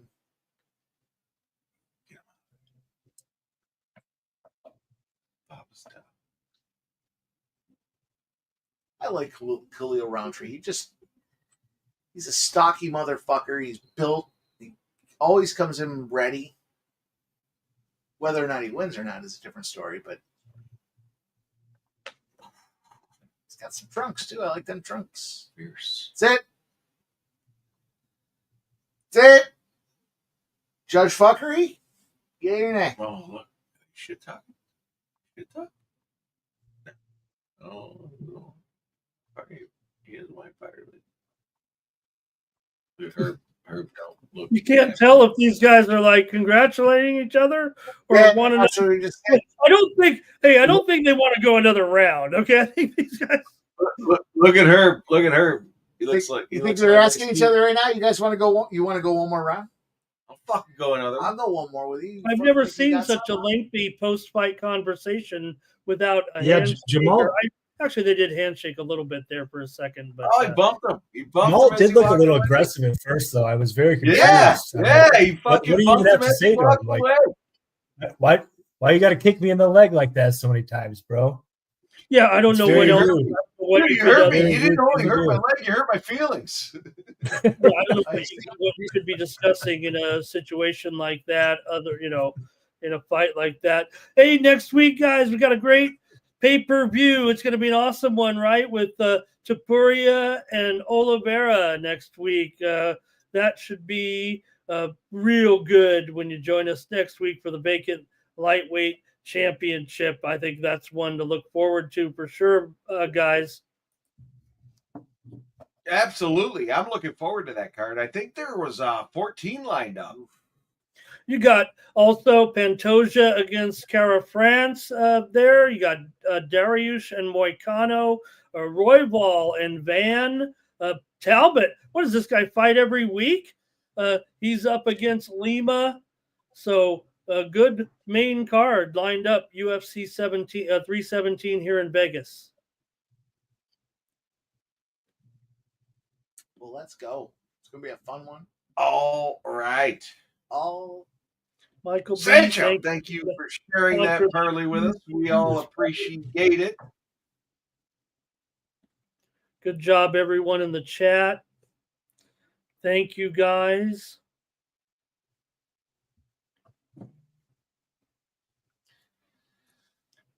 And that's it, boys. Cash them, wrap them up. Cash them Bill, high, yeah. let them fly.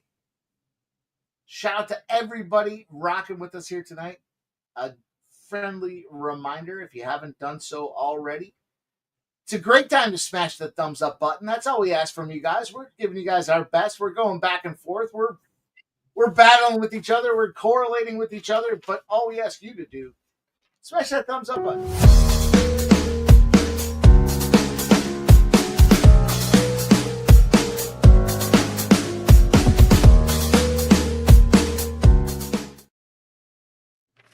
Another UFC. Gentlemen, that's going to do it. Secret notes right there. Azerbaijan right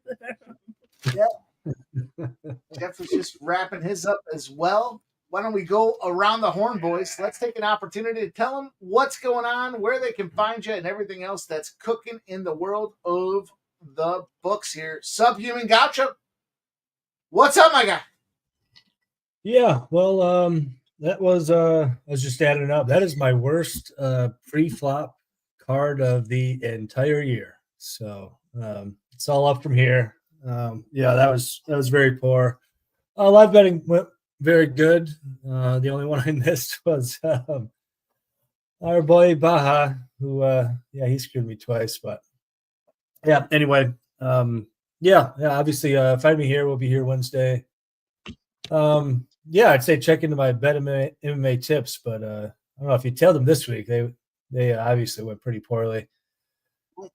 At any rate, it's early in the night, so there's a lot of positivity that can happen in the next 4 or so hours before sundown, or maybe you got more time of the day. But anyway, great to see everybody, and enjoy the rest of your weekend. My guy, Subhuman Gaucho. Make sure you follow him at X at Subhuman Gaucho.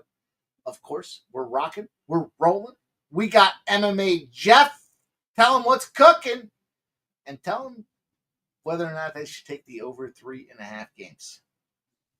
I wouldn't take the over 3.5 games. I'm going to whoop Mike's ass in cornhole.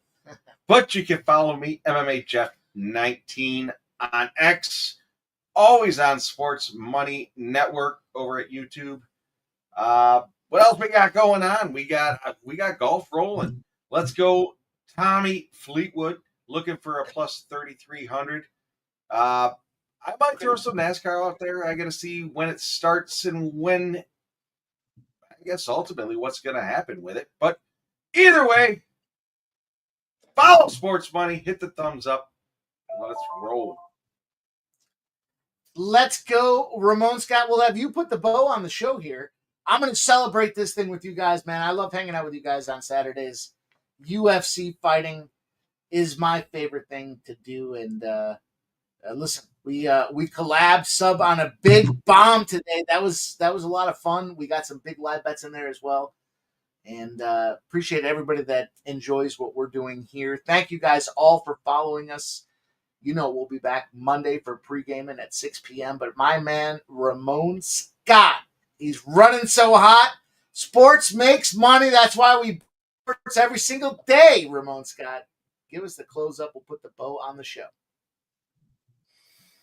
Yeah, for sure. And look, we were here tonight with the UFC card from Azerbaijan, but let's face it, our featured coverage this week was Kevin Carrier winning his LFA fight. Shout out, Kevin. That's what I want to say for his victory at the LFA, pulling it out in the last moment. So great job, guys. We'll be back next week with UFC 317 from Las Vegas, and I'll be back tomorrow morning at 6 a.m. Eastern.